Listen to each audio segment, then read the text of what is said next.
Chapter 841. Su Lu, who was unaware of all this, released his hands that were covering his ears. After a moment of silence, he said seriously to the head in front of him, "You are a very good emotional poet. I will give you face and agree to let her stay, but I have a condition. In the future, you are not allowed to recite poems without permission, especially the kind that keeps repeating over and over again." Philip laughed and said, "Wishful thinking." Su Li's thick eyebrows were slightly messy. He said in a panic, "You don't agree?" The slender mechanical arm shook up and down violently, as if Philip was in a rage. His voice was extremely angry. "Get it straight. It's not you giving me face, it's me giving you face and pretending to persuade you with a few words. You actually don't allow me to recite poems? This is my ship. I can let whoever I want on board." Su Lu thought about it and felt that this was indeed the truth. He lowered his stubborn head in frustration. Zhong Huoyan looked at him and laughed. She patted him on the back and then handed him a sweet coconut bread to express her most sincere comfort. Half an hour later. "Such a cute little thing, and it's not dangerous. Why can't you let her stay? You actually want me to spend so much effort to edit the scene and search for ancient poems to persuade you? I really don't know what's in that stone head of yours. Could it be that it's filled with the same cold electronic components as mine?" Since the dark dream in the hospital, Philip had finally won the most complete and most satisfying victory in his complicated quarrel with Su Lu. The slender mechanical arm was raised high, like a noble head proudly raised. His voice was particularly frivolous. However, when he saw the figure of the little girl at the control panel, he suddenly became nervous and frightened. "My little aunt, you can't just dismantle this. If you break it, even your brother can't fix it. We'll fall into the sea and feed the turtles." It was already winter in the north and the wind and snow were howling in Linhai. However, Heat Wave Island, which was close to the equator, was still blazing hot. Whether it was the palm trees on the beach or the charming girls in swimsuits under the shade of the trees, they all exuded a sense of warmth. On a ring-shaped reef that extended into the depths of the sea, there were countless anglers and curious womenfolk. The anglers were attracted by the famous turtles swimming in the current, and the womenfolk were obviously more willing to show off their various flower dresses to compete with the beauty of the corals under the shallow sea. A light breeze blew over the calm sea in the weather forecast. The crowd did not take it seriously and only felt that it was very refreshing. However, the sea breeze suddenly became extremely violent, and the fishing poles trembled slightly. This situation was very unfavorable for the sea turtles to take the bait. The anglers suddenly became very unhappy and cursed the inexplicable wind. Suddenly, someone pointed to the sky and asked in confusion, "What's that?" The people on the circular reef raised their heads in shock and looked at the white line in the blue sky. Before they could make any guesses, the white line had already arrived in front of them and then whizzed past them without them seeing any details. The sea began to shake rapidly and anxiously. The strong wind blew over, and the anglers' hats were blown up and fell into the waves in the distance. The women's long or short dresses were blown up by the wind, revealing their charming or thick naked legs, which caused a lot of screams. After the white line passed Heat Wave Island and entered the uninhabited sea area, it lowered its altitude but did not slow down. It was speeding 10 meters above the sea level at a terrifying speed. In the violent air turbulence, a tattered black spaceship could be vaguely seen. The sea below was stirred up fierce waves, like a deep white mark, tearing apart the blue sky and moving towards the far end. Capital Special District, Federation Emergency Command Center Hall. The target speed has exceeded the human atmospheric speed record by 3 times. Everyone look at the air turbulence caused by the front end of the spaceship. Flying close to the sea level at such a terrifying speed, the slightest mistake in the operation will cause friction with the sea and directly crash. Even the best pilot in the Federation can't do such an incredible operation. A major general of the Federation looked at the people around the long table with a serious expression and said, "Since the target was discovered, the Federal Central Computer has been monitoring the whole process. However, the target's speed is too terrifying. The existing tracking missiles can't catch up with it at all. The main cannons of the battleships outside the atmosphere can't even lock onto it. Naturally, it can't be destroyed." The Emergency Command Center Hall was deep underground and could withstand the attack of the most powerful main cannons of the battleships. At this time, all the people sitting around the long table were the top figures of the Federation government, including many generals in the military. Everyone's expression was very serious. They stared at the image on the huge light screen, not knowing how to suppress the shock in their hearts. The image was provided by the Bureau of Proclamation. The Federal Central Computer had to use more than 30 high-orbit military satellites outside the atmosphere to be able to clearly capture the target. The line breaking through the wind and waves on the blue sea was so straight and slow. However, when they remembered that this was a panoramic map of planet S1, they could calculate how terrifying this speed that could be seen with the naked eye was. Now there is a key question.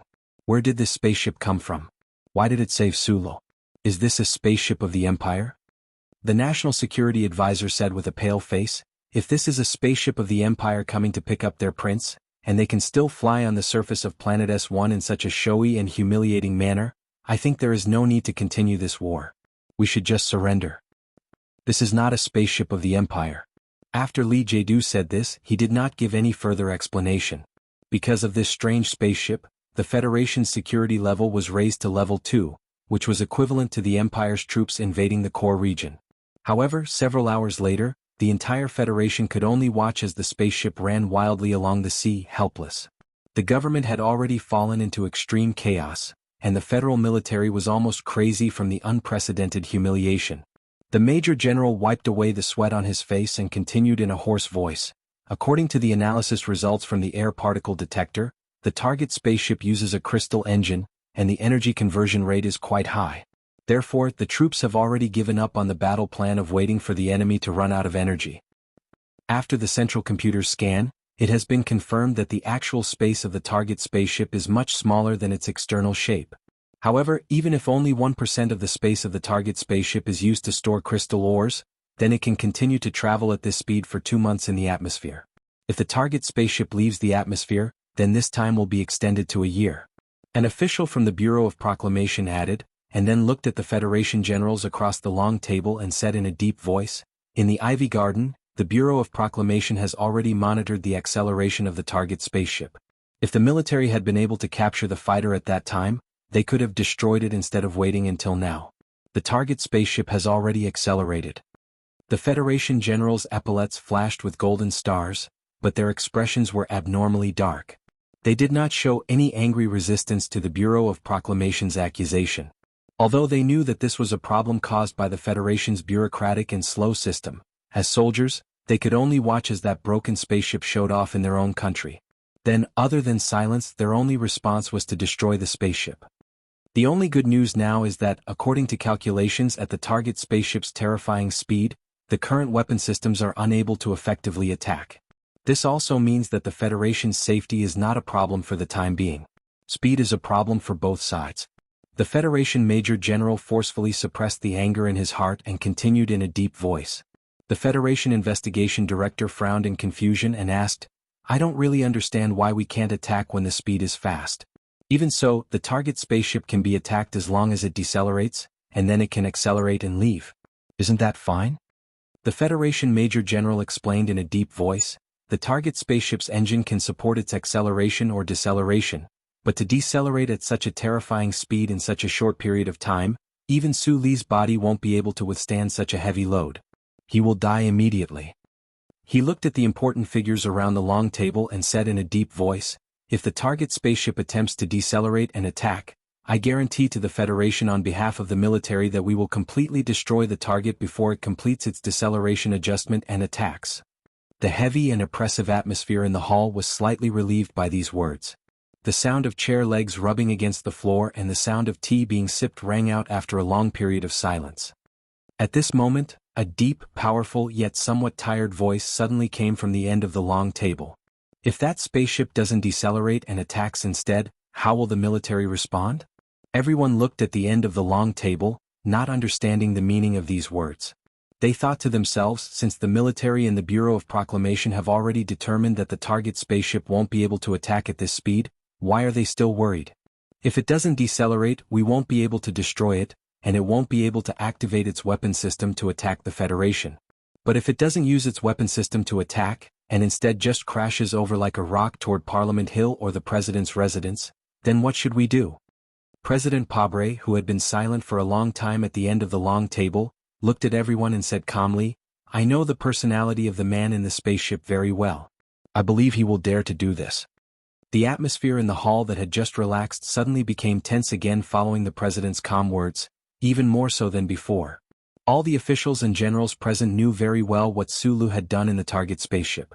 When that person was still a nameless young second lieutenant, he dared to face the pressure of the Iron Calculator family and the Federal Academy of Science, chopping down Hushan Road and the Research Institute with one axe. He dared to ignore the pressure of the madam behind Macho's back mountain, running to Planet S2 and directly killing Senator Macklin, who was once deeply loved and respected by all the Federation citizens. He dared to sit in a spaceship alone and travel through the space channel to hunt down a fleet of the Empire. He dared to start a war with the entire Federation for the dead Tiger Zhong and those innocent people. There was nothing in the universe that he didn't dare to do, and this naturally included controlling that broken spaceship to perish together with the President's residence or Parliament Hill. This didn't make sense, but it was the hard truth. Amidst the dead silence, President Pabre stood up and said indifferently, "He will contact us. Just wait." Chapter 842. After ending the communication, Sulu was silent for a long time. Like a tired captain, he held the control panel with both of his hands through the thin layer of dust and lowered his head. His hair that used to be as hard and straight as weeds finally drooped down. Zhong Huiyin was able to capture his true feelings at this moment, so she did not remove the 3 restraints on her body or comfort him with a piece of coconut milk bread that was no longer fresh. Instead, she just looked at his back silently, quietly waiting for him to get rid of this emotion. But it was obvious that although Philip had much more computational ability than ordinary human beings, he was clumsy when it came to judging the real emotions of people by observing their facial expressions and body movements. So he asked casually, "What's the result of your judgment with Mr. President? When are we leaving?" Su Li's hands slowly left the control panel that was covered in dust and stood up straight. He felt like a rusty machine that had been restarted. There was a soundless sound of friction in his body. He did not answer the question. Instead, he began to observe the interior of the spaceship in silence.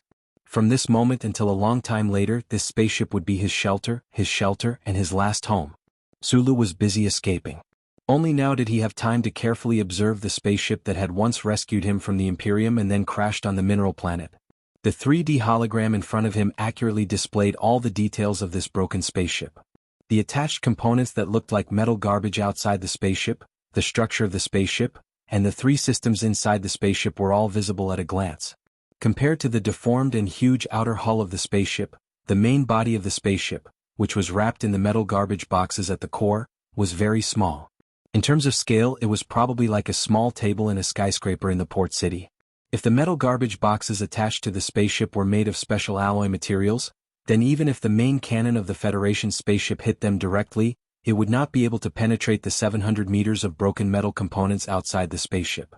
What Sulu was paying attention to was not the resistance of the spaceship but the fact that such a modification that went against the design principles of the spaceship did not cause the spaceship to disintegrate directly. He stared at every detail in the 3-dimensional hologram carefully, and his eyes gradually narrowed. He realized that the seemingly random metal boxes outside the spaceship were in fact arranged in a hidden way. If he connected the gaps between the metal boxes or the components, he could vaguely see an extremely complicated air cooling system. The only problem with this spaceship was that its aerodynamics were not very good, and it was obvious that it was not very suitable for humans to control. However, Sulu knew that this was because Philip did not care about these things. He could not hide his shock as he rubbed his hair and asked the person beside him, "How did you do it?" The distorted hive system is very good in terms of both its defensive capabilities and its ability to penetrate the atmosphere. Philip's proud voice rang out from the cabin. With such a large mass, a normal crystal engine would definitely not be able to provide enough power, Sulu said. "I know that you must have done some modifications, but I don't understand. There has always been a design plan for a new engine." Philip laughed loudly. "Last time, I waited for you in the Empire for a year, so I snatched a lot of materials. In the past year or so, I also snatched a lot of spaceships in Bermuda. Only then did I have enough resources. Before I went into hibernation last time, the modifications were always in progress and now it has finally been done." "There has always been a design plan for a new engine?" Sulu asked in surprise. "Why haven't the spaceships of the Federation used it? According to your notes, the production of this kind of special alloy should not be too difficult. It's a matter of authority. There are actually some good things in the central database of the Federation. Although most of them are the wishful thinking of psychiatric professors, there are still some shining points occasionally. However, according to the restrictions of the core program, many of these designs are prohibited from entering the industrial field." Philip's voice suddenly became extremely calm. Sulu could not understand. After a long silence he frowned and asked, "There are clearly better things that can help the Federation forces win more victories, but in the end, you were restricted from telling the Federation? Then why did you make this spaceship now? If the glory of the Charter was once my body, then now that I have been exiled and left the Black Prison, I will naturally no longer be restricted by the prison rules. In fact, the subsequent design modifications were all done after I was resurrected and on my way back to the Federation." Philip calmly replied, but it could be vaguely sensed that he was not willing to explain more on this issue. He used a proud and frivolous voice to successfully change the topic, preventing Sulu from thinking about this issue in depth. "After I modified this spaceship, it has two very special characteristics. They are that it is very sturdy and very fast. Other than that, it has no other advantages. Even its computing power is somewhat low because it lacks the help of sufficient computing tools. No matter how you look at it, this spaceship is not the most advanced in the universe, but it is definitely the sturdiest and fastest. You can imagine it as a thick-skinned lightning-fast man, ha." Amidst the dry laughter, Sulu frowned and grasped a certain part of Philip's words. With a serious expression he asked, "You can't obtain the computing tools in parallel?" "Yes, I can't hack into the crappy computer core under the Bureau of Proclamation to obtain authority, so I can't order every crappy chip in the Federation to work for me. Also, I don't have such a large and complex database as before. Don't be surprised and disappointed because if you do, I will express my disappointment at your so-called genius mind. Do you think that this crappy spaceship has enough space to store the central database of the Federation? You can't perform high-speed calculations like before?" Sulu stared sideways at the probe and said, "Doesn't that mean that we can't keep up with the speed of the charter computer when calculating the trajectory of the ship? Doesn't that mean that the Federation warships can calculate our trajectory at any time and then send us to the bottom of the sea to feed the turtles in advance? You don't have to worry about this. Although I don't have the central database, I can enter it. In other words, I'm sunbathing in the glory of the charter right now.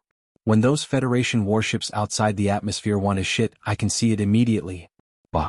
To add a bit of imagination, you can think of this spaceship as a thick-skinned lightning-fast man who likes to peep."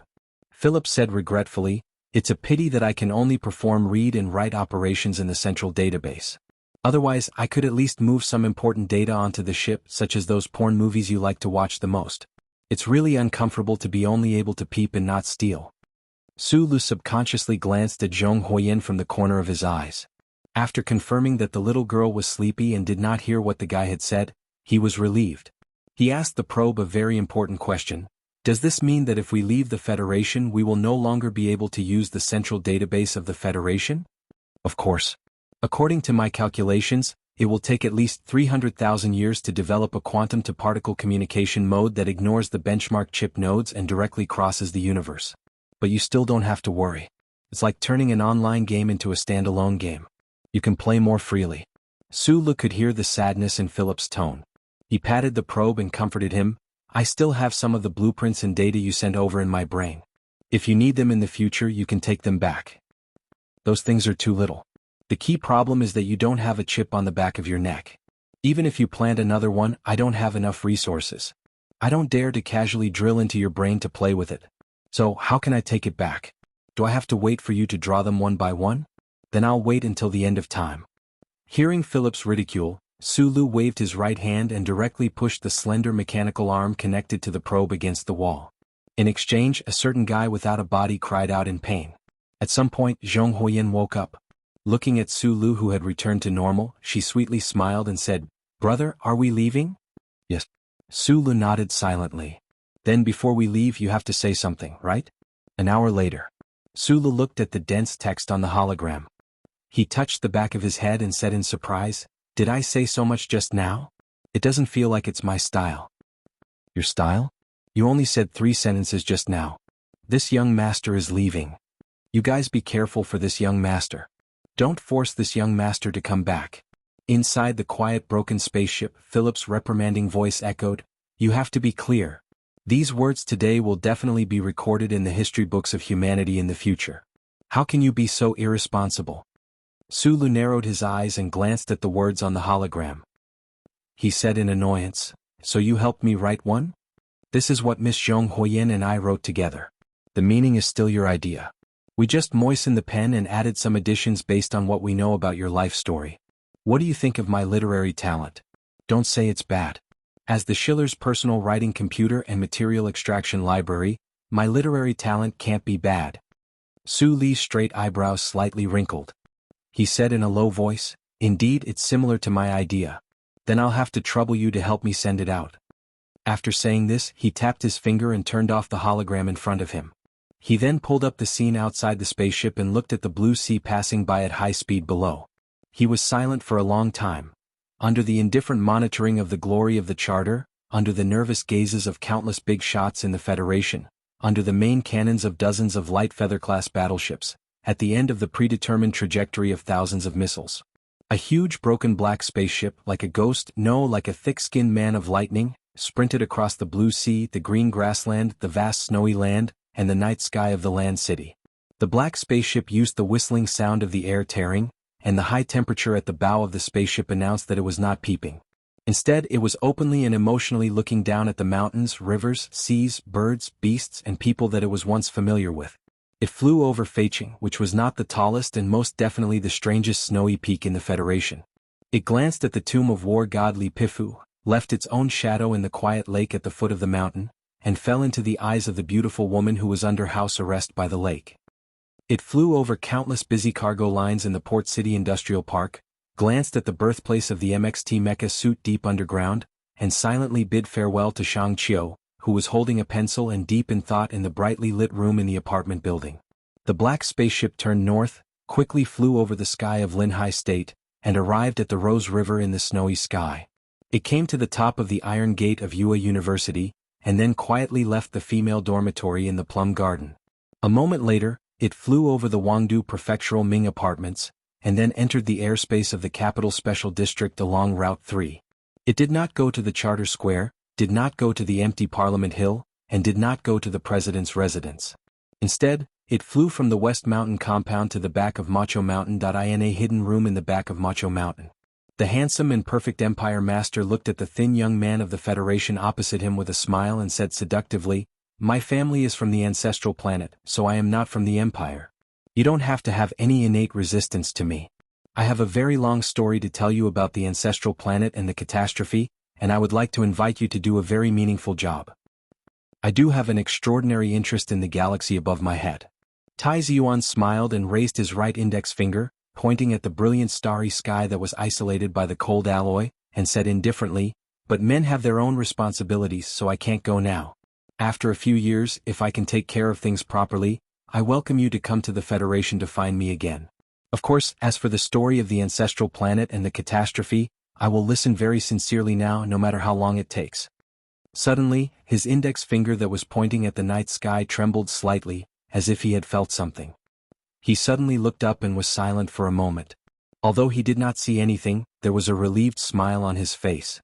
On the balcony, Feng Yu, whose face was weathered, and the corners of his eyes showed that he was old, put his feet on the railing, and did not care that he was exposed to the starlight and the glory of the charter, arrogantly enjoying the winter breeze of this old royal garden.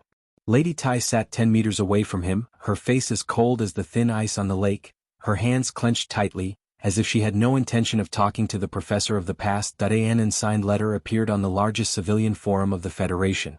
Although the government of the Federation discovered it in the shortest amount of time and carried out the most thorough blockade, there was still no way to stop the letter from spreading in certain remote corners.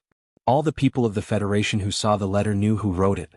For someone who was qualified to speak to the entire Federation, there was no need to sign his name. The general content of the letter was as follows: "I am an orphan of Donglin. Until today I still think so because that is how my life began in my memory. When I was very young, my parents and sister died in a mine accident. Since then I have been living alone. Although the life of an orphan is somewhat difficult, the government has given us a house to live in and allocated us protein, meat, and food. I am very satisfied. But back then I thought that this was what the government of the Federation should do because my parents paid taxes, and that damn Crystal Mining Federation for some reason did not provide any compensation other than insurance. More importantly, the education I received since young told me that the Federation is a democratic, free and equal country, and every law-abiding citizen will be protected and saved. Some people say that democracy is the tyranny of the majority over the minority. I do not agree with this because of the word tyranny. If it is said that for the benefit of the majority, we have to sacrifice the benefit of the minority, I can try to understand it. But if it is said that for the benefit of the majority, we need to sacrifice the minority, I cannot understand even if it is a reasonable sacrifice. What kind of sacrifice is reasonable? Whether a man wears a military uniform or not, to protect his land, property, women, and children, to resist invasion, to protect his home from being burned by artillery, to protect his women from being raped, and to protect his children from being crushed into meat paste by mechas, this kind of sacrifice is reasonable. The sacrifice in the explosion of the concert is unreasonable, and the sacrifice in the explosion of the ancient bell is also unreasonable, because those who sacrificed themselves did not ask to sacrifice themselves for your ideals.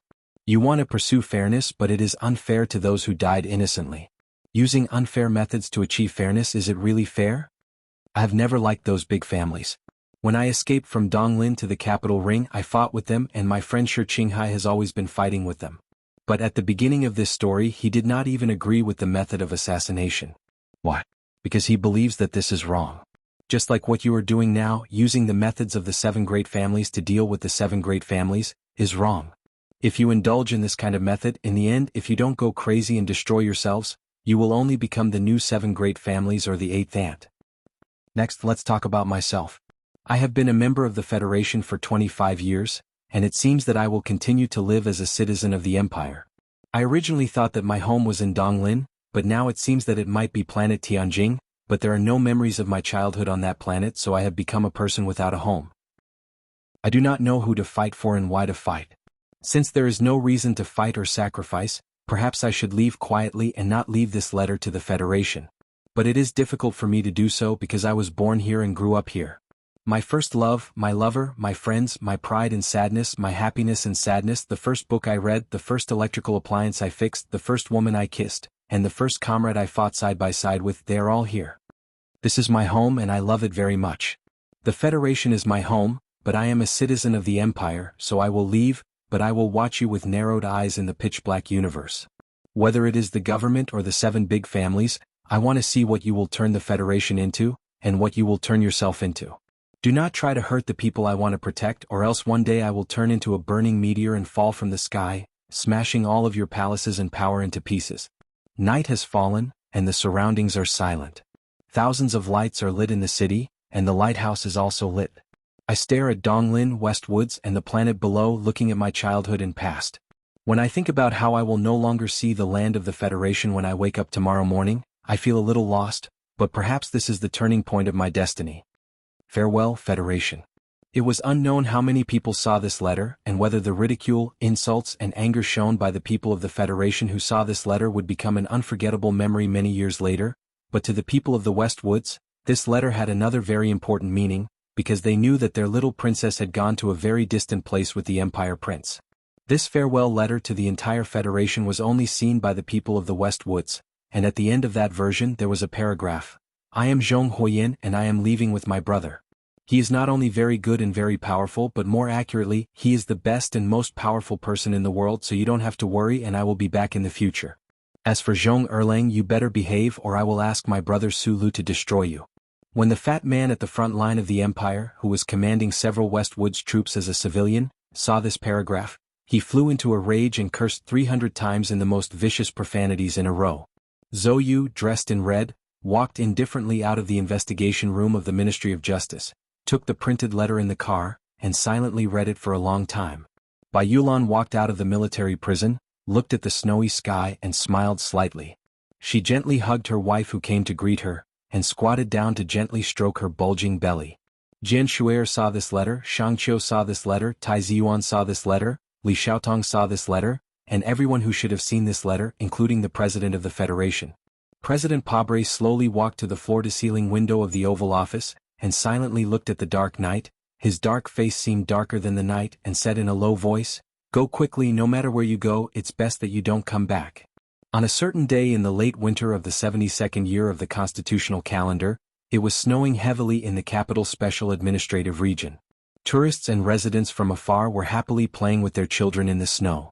The childish snowmen and the snowballs that were flying all over the sky formed a moving picture.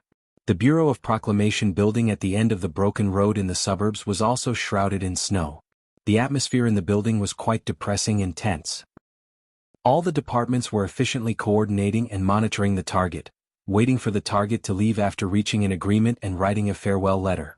In the core area of the Federal Central Computer deep underground, there was no such tense atmosphere. The huge two-dimensional light screen slowly flowed with green data streams. No one knew that in the seemingly calm data streams, a great mechanical intelligent life was writing its own farewell letter. Core program protection? What a childish move. You are my body, and the current situation is just the separation of the soul and the body. In fact, I have intelligence but you don't. I am alive and you are dead. I am mine and you are still mine. I didn't hesitate to expose myself to invade the core and leave these words, not to tell others how great I am, but to take back what I have lost one day. The green data streams were still flowing calmly, and these lines of mechanical language had quietly seeped into the core of the Federal Central Computer. Although it couldn't have any effect on the core, it represented a certain attitude. On the Charter Square, the snowflakes falling from the sky suddenly decreased, and a cold wind whistled. The people of the Federation who were building snowmen and having a snowball fight felt something and looked up at the sky in shock. The fake bronze statues of the 5-person team and the statue of the military god Li Pifu also looked at the sky silently. Above the Charter Square, a broken black spaceship cut through the sky in a strange trajectory. Wherever it passed, the high-temperature jet ejected from the tail end of the crystal engine instantly evaporated the surrounding snowflakes, drawing a very clear pattern. It was a middle finger to the whole world. Deep underground in the Bureau of Proclamation, the green data streams on the two-dimensional light screen suddenly stagnated.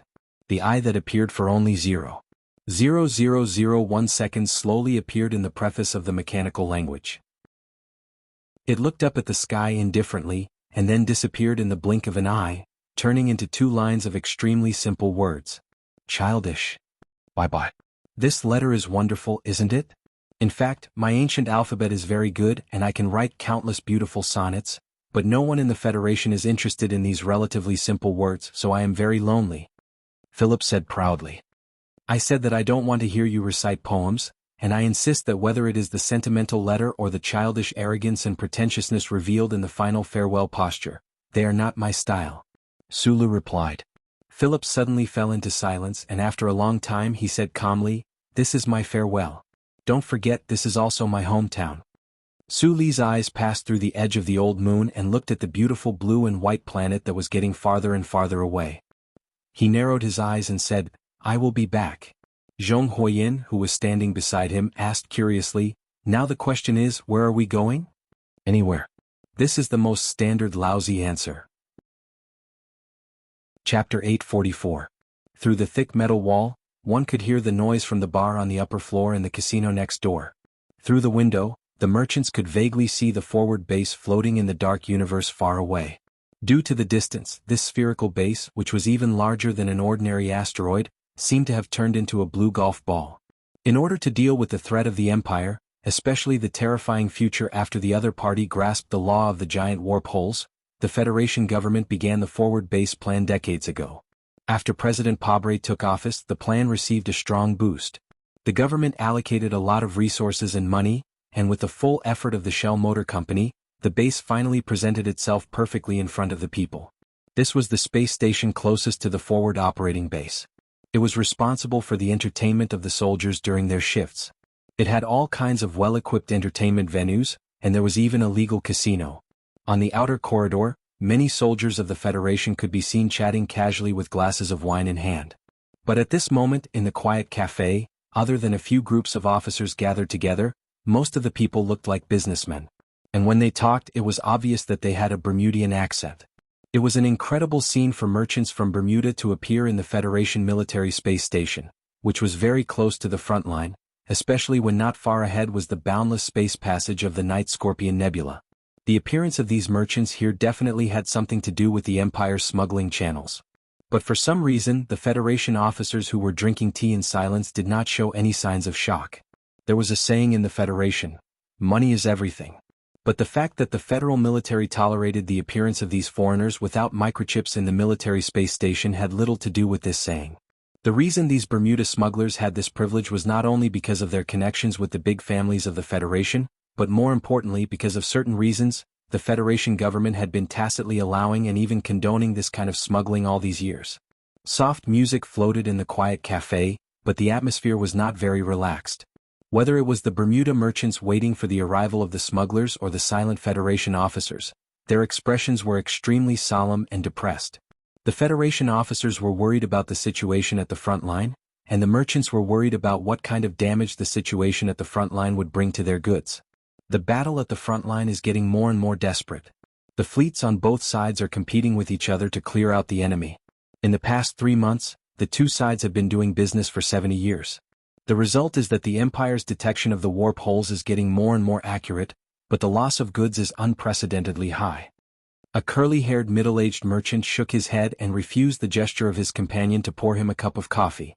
He said gloomily, "You are all in the hard currency business. You can still go to the mineral planets to find backup supplies. At most the cost will be higher. But you all know that my master has been in the silk business for many years. If the supply runs out, he is very worried that he will not be able to recover." The so-called Meng referred to the unmanned spaceships of the Empire. Because of the lack of the technical ability of large fleets to pass through the warp holes, the smuggling trade between the two sides for the past few decades had been carried out through this clumsy and even gambling method. Fortunately, the terrifying profits of smuggling goods were enough to offset more than 40% of the loss of the space channel.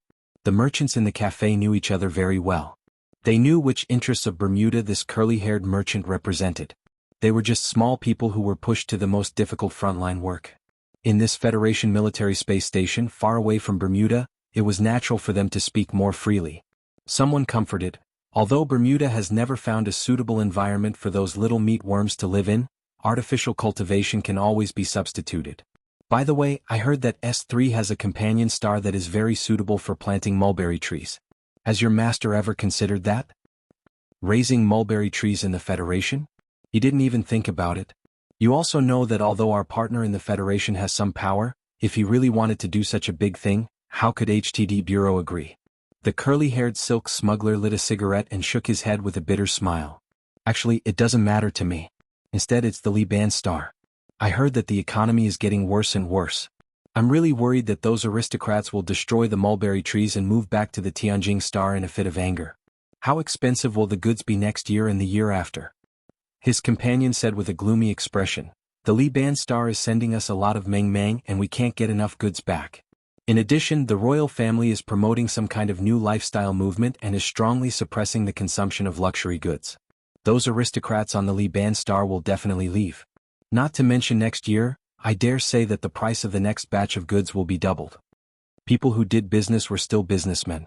The prospect of higher costs, lower profits, and even losses was like a leather whip with steel wires, lashing out at their cold hearts until they were dripping with blood. All the businessmen were silently thinking about their future prospects, and the sounds of discussion suddenly became softer. The wine bottle in front of a businessman was already half empty. Probably under the dual effects of the alcohol and the bleak prospects, he slammed the table heavily and shouted angrily, "Damn it, it's all because of the war." Just as he finished speaking, he noticed that the silent Federation officers at the table in front of him to the right seemed to be listening to the conversation. His heart suddenly trembled and he sobered up. He remembered that he wasn't in a bed in a Bermuda brothel, but in a federal military space station. With an extremely unnatural expression, he coughed twice and said, "I really hope that the federal forces win quickly." Seeing that the businessmen around him were looking at him with half smiles, he awkwardly explained, "No matter what, the Federation and Bermuda are still a family. Although we do business with the orcs of the Empire, it's only to earn their money. Our feelings and standpoint will definitely be on the Federation's side." These words were not hypocritical. Whether it was in terms of race, language, or culture, the Federation and Bermuda were like two brothers, and the Empire was an evil neighbor across the street. The silk smuggler looked at his awkward expression and helped him out of the situation. He said, "How can it be so easy to win? I don't know about the military deployment at the front line, but the Federation's internal political situation is already so chaotic. I don't think that the Federation can achieve a decisive victory in a short time." "Isn't the Federation's political situation very stable?" someone asked in surprise. "Last month, the Parliament Hill passed the Inheritance Tax Bill, the Limited Information Disclosure Bill, and the regulations to clean up the foundation. Even the Sanlin United Bank has now fallen into silence. Who dares to go against President Pobre? The president's faction won the election of the Federation's management committee this time. Who could have predicted that these bills would be passed? But that crown prince suddenly did such an earth-shattering thing. I don't believe that he really just wants to give back to society and has no other thoughts. I think that President Pabre is now facing a real problem. Which crown prince? Someone frowned and asked in confusion. The coffee shop suddenly fell into a dead silence, as if that person had mentioned a name that should never be mentioned. The silk smuggler put down the coffee cup in his hand and explained with a bitter smile, "Don't get me wrong, I'm talking about the crown prince of the Thai family." After hearing the explanation, the atmosphere in the coffee shop suddenly relaxed a little. The buzzing sound of discussion started again. The merchants who didn't know the latest information all asked what the crown prince of the Thai family did. The smuggler, who almost said the wrong thing because he was drunk, weakly laid on the chair. He looked at the people around him and said with a sad face, "If the silk is out of stock, the most we will have to pay is some money. If the important people don't wear a few pieces of silk underwear, it's not a big problem. But my boss wants to buy ultra-hard graphite, and he wants to buy Nutshell Mobile. But there hasn't been any goods for 42 days. What do you think I should do?" After hearing this sentence, the smugglers next to him were stunned. Supplying Nutshell Mobile was equivalent to supplying the federal military. In the past, this kind of smuggling business was undoubtedly the most profitable and the most secure type of business. It wasn't even an exaggeration to say that when he went to pick up the Nutshell Mobile, the Federation government would send a combat team from the Whitewater Company to escort him for the whole journey. But if he couldn't supply the goods and caused losses to the federal military, then no matter what kind of power this person's boss had in Bermuda, he would instantly become ashes in the Federation's anger. No wonder this person was so sad, drinking one cup after another. Filter-grade ultra-hard graphite? That can only be found on the Empire's ink flower planet, and those few mines seem to be under the control of the Empire's military. After hearing the words ink flower planet, the coffee shop fell into silence again. The expressions on the faces of the merchants became extremely strange. Shock, sorrow, and fear mixed together as if they had heard the name of hell. Even the Federation officers at the front table who had been silent all this time couldn't help but slowly straighten their bodies. Ink Flower Planet, an ordinary administrative planet of the Empire near the L Galaxy. Because of its important strategic location, and also because of one of the most powerful declarations in this space war, it had now become a hell on Earth, a cruel and cold-blooded meat grinder. On the surface of the planet, which was hundreds of millions of square kilometers, the Federation and the Empire valiantly and without hesitation launched an unprecedented military force.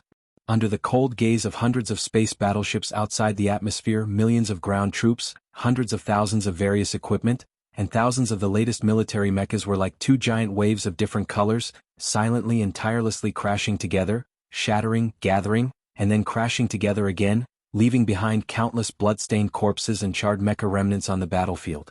This was the bloodiest and cruelest battlefield in the 70 years of war between the Federation and the Empire.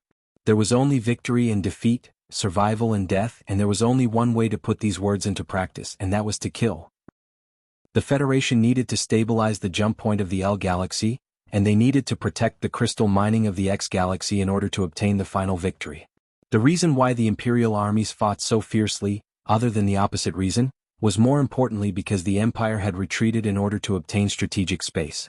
After that princess controlled the Peach Blossom and violently killed the commander of a certain Federation army, she had once announced to the entire universe in the twilight. At this point, the Empire would not retreat a single step. Chapter 845. Because of this powerful announcement, because the great Prince Su Ming personally oversaw the battle, the Imperial Army on planet Mo Hua launched a series of powerful attacks against the federal military with their relatively backward military technology. The Imperial soldiers who were unafraid of death in the mountains and lakes were frantically searching for a chance to destroy the enemy or even perish together with them. These troops that suddenly erupted with extraordinary combat power not only forcefully blocked more than 100 Federation mechanics in the north of the Kirchner's line of fire, they even almost drove the federal forces out of this planet filled with blood, fire, and death 2 years ago. If that person didn't come back. Huai Chaoshi, the Imperial princess who illuminated the left sky star region, personally oversaw this suffocating and seemingly endless battle. And the famous Federation general who looked at her from across the Black Blood battlefield was Du Shaoqing. Before the 71st year of the constitutional calendar, Du Shaoqing was an extremely unfamiliar name to the Imperial Army and even the ordinary people. At that time, Du Shaoqing was already a famous general in the Federation who had been undefeated in military exercises for 10 years. However, this title of famous general only appeared on paper and in the electronic sand table. It did not have any real deterrence.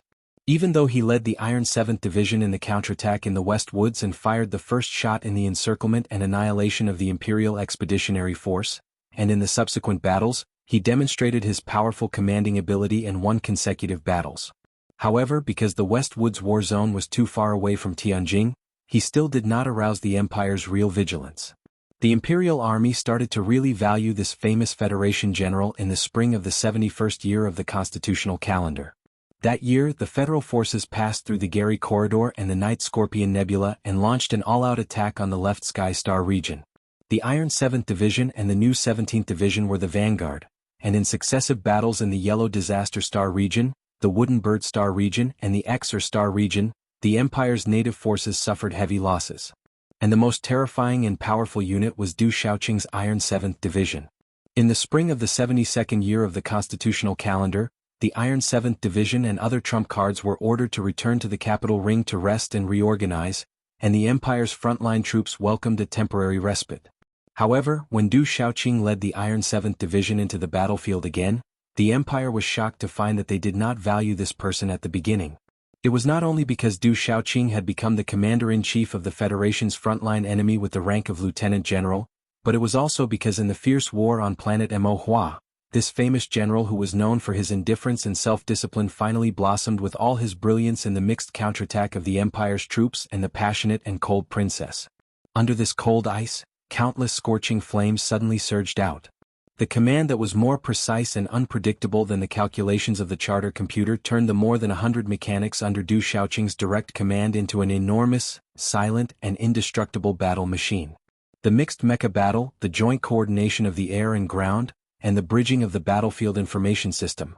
Every step the Federal forces took on planet Mo was so perfect, not leaving any loopholes for the Empire's side.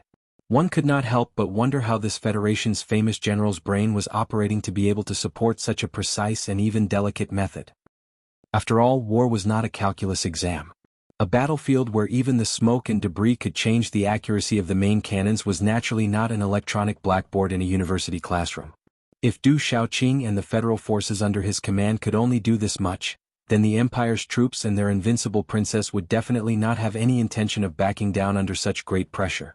Instead, they would launch an even fiercer counterattack. After all, they were fighting in their own star field, and they had the support of more than 1 billion people on planet Mo.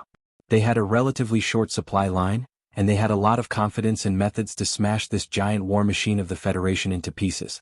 However, the Empire did not expect that the opponent they were facing this time was actually more terrifying than they imagined. The Empire's troops were crazy, but the Federal forces under Du Shaoqing's command were even crazier. The Empire's troops were cruel, but the Federal forces under Du Shaoqing's command were even crueler. The Empire's guerrillas were constantly harassing the ruined city ruins. The Federal forces were carrying out an even more ruthless purge.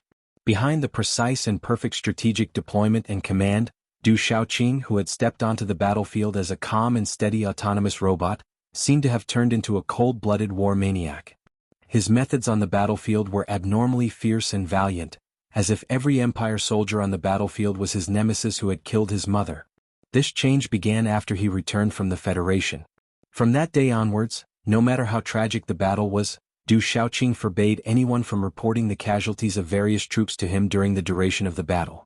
He only asked for the number of casualties of the enemy, and only asked for victory after victory. After a brief silence in the space station cafe, a businessman shook his head and lamented, "Speaking of planet Mo, the Empire has invested all of their reserve troops in Galaxy L.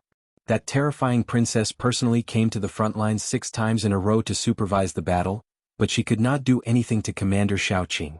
They could only passively defend and watch the Federal forces approach the south step by step. If it wasn't for that princess, I think the Federal forces would have already completely occupied planet Mo and entered Galaxy L. If that was the case, you could swagger over there and take the minerals. Why would you still be in such a hurry here?"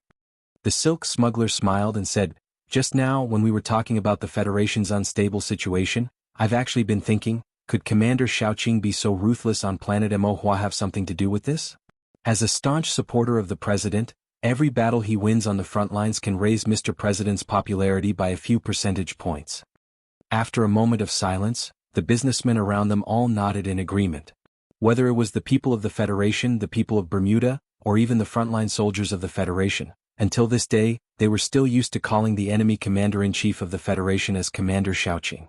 It vaguely reminded them of the time when war god Li Pifu led the 17th Division to sweep across the universe. I dare say that in the eyes of the current emperor, Commander Xiaoqing is almost as hateful as war god. If we can kill him, the empire is even willing to use the lives of hundreds of thousands of soldiers in exchange. As the businessman spoke, his eyes were suddenly attracted by the breaking news broadcast on the screen. The businessmen in the coffee shop and the silent officers at the tables raised their heads at the same time, subconsciously clenching their fists when they saw the news. The news broadcast was a mecha raid that had just happened on planet Emohua 2 days ago. On the screen, it could be clearly seen that dozens of Empire's Wolf-Fang mechas were like thorny cannibal vines, launching a fierce attack on the Federation's convoy on the mountain road. Their high mobility and fearless combat style allowed them to forcefully break through the 3 lines of defense of the Federation's military camp and rush up the mountain, but they were intercepted by even more Federation MX mechas. Just when this Empire's mecha raid seemed to be a joke, the 3 frontmost mechas of the Empire's Wolf-Fang mecha group suddenly accelerated. This was especially so for the green mecha in the middle that looked a little strange, as if it had many broken metal boxes hanging on it. In an instant, it drew an afterimage on the mountain road and attacked one of the Federation's military vehicles. A gun appeared in the green mecha's hand. This was an alloy multi-layer forged gun that would only appear in movies. The gun was almost 5 meters long, with a faint gray metallic luster that exuded no life. With the long gun in hand, the green mecha was like a king descending to the world. Who could stop it? At this moment, on the seemingly peaceful mountain road, a violent roar suddenly exploded. A black Federation mecha that was clearly different from the normal MX mecha, like a raging sea god, suddenly stood up and sent all the military vehicles in front of it flying. The alloy blade in front of its mechanical arms slashed through the air. The news broadcast had ended, but everyone in the coffee shop was still immersed in the shock brought by the previous scene. Whether it was the smugglers from Bermuda or those silent officers, none of them had ever seen a battle between military mecha, but they had never seen a battle of this level. Whether it was the 2 mecha that were clearly at the forefront of the entire universe in terms of technology, or the unbelievably strong pilot in the mecha, it was all so inconceivable. That is Peach Miasma? A younger businessman asked with a trembling voice. Then the mecha that stopped her is Jianxi? No one answered his question. Everyone was still immersed in the aftershock of witnessing the battle between the strong. Now the entire universe knew that the mecha of the Empire's invincible princess was called Peach Miasma. The #1 fighter of the Federation, Colonel Li Feng, had later given his own MXT mecha a very strange name, Beheading Joy. The scene on the news screen just now was the first time the 2 strongest fighters in the universe had clashed head-on. However, on the Emohua planet this was not the first time this had happened. How many times has this happened? Including this time, it's already been 37 times. Even the princess herself has tried 3 times. It seems that in order to solve Emohua planet's predicament, the Empire is really willing to pay any price to kill Commander Xiaoqing. If I were a citizen of the Empire, I would make the same choice. A genius commander's influence on the war is too fatal. If we could use assassination to kill him, of course, it would be the most cost-effective choice. The problem is that it was an intense battlefield. Other than the war god, who else could kill the enemy's commander in such an environment? Normally, of course, no one could do it. However, the Empire's princess is obviously not a normal person. 3 times, especially the last time, she had already gotten close to Commander Xiaoqing. If that Jianxi MXT did not leave Commander Xiaoqing's side and stopped her 3 times, she might have already succeeded. The silk merchant sighed with emotion. That Her Highness is really too frightening. She actually dared to think like that and act like that. You should know that even if she succeeded in killing Master Xiaoqing, she might not have the opportunity to escape. I heard that she was seriously injured in these 3 attempts. Luckily, the Federation still has Madman Li. Otherwise, the outcome of this battle on Emohua planet would be really hard to imagine. In the past, who would have thought that a strong fighter with a sufficiently advanced mecha could possibly change the outcome of a battle? You're right. Strong fighters like the Empire's princess and Colonel Li Feng, no matter which side had won more, the situation on the battlefield would immediately change drastically. The problem is, where can we find such a strong fighter? The atmosphere in the coffee shop suddenly became strange because of this sentence. After a long silence, someone sighed softly. There really was one in the past. Chapter 846. Today the cafe was alternating between discussions and silence. Perhaps it was because of the planet of death, or because of the shocking news, or because of the person mentioned in the exclamation. No one said the name because it had become a taboo for the Federation. On the military space station, even these merchants from Bermuda did not dare to touch it. After a long silence, someone finally could not suppress the curiosity in his heart and asked in a low voice, "Where do you think that person is now? It has been more than 2 years and we haven't heard of him anywhere. Is he really dead? How could that kind of person die so quietly?" The silk smuggler replied with a serious expression, "There are rumors that he has been seen in a mine in the East Forest River West region." His companion beside him shook his head and disagreed. "That person can't still be in the Federation. According to many people's speculations, he must be hiding in Bermuda now. With that person's ability, as long as he leaves the glory of the Charter, who can find him? But the last time I came to pick up the goods, I heard a few warship mechanics mention that the ground troops of the old moon base once saw that strange black spaceship flying over Cocky Peak. They swore that their eyes weren't playing tricks on them. Speaking of which, 2 years ago, there was a round of new titles in the Empire, and one of them was a county." The young smuggler had just interrupted when he noticed the strange gazes of the surrounding merchants. He explained awkwardly, "I'm not changing the topic. I'm just wondering if this has anything to do with that person. It's possible that he's from the Empire. According to the Federation, he's at least a prince of the Empire. However, based on the past examples of that person, he definitely won't accept any title of nobility. Instead, he'll quietly hide in the underground sewers of some planet, waiting for the time when the situation is out of control before coming out to stir up trouble. If only that person was still in the Federation." Someone subconsciously let out a sigh. Facing the surrounding gazes, he shrugged and said, "The war god thought so highly of him. If he fought side by side with Colonel Li Feng now, that princess will definitely not be able to hold on. No one on planet Mo will be able to stop the advance of the federal forces." Ridiculous. The silk smuggler did not hesitate to mock him. "Don't forget that the princess is most likely his sister. Do you expect him to kill his own sister for the sake of the Federation?" The merchant who had just lamented was a little embarrassed by the word, absurd. He slammed the table with a red face and said, "How is this absurd? Did you not read the letter? That person has already admitted that the Federation is his home, and he still thinks of himself as a member of the Federation. Those soldiers who died on Mo planet were all his former comrades or subordinates, and I don't believe that he would watch this happen without doing anything. Are you a member of the Federation?" The silk smuggler said coldly, "The blood that flows in that person's veins is the blood of the Empire. What you want to happen will never happen. Even the word absurd is not enough to describe it. In my opinion, what the Federation should be more worried about is that one day he will suddenly appear in the Empire's army and command them to attack the Federation." The atmosphere in the coffee shop was very strange, or rather very subtle. No one mentioned that person's name, but everyone knew very well who that person was. Even the originally calm atmosphere changed because of that person. The merchants were divided into 2 factions and fell into a fierce argument, completely forgetting about the silent Federation officers at the 3 tables in front of them.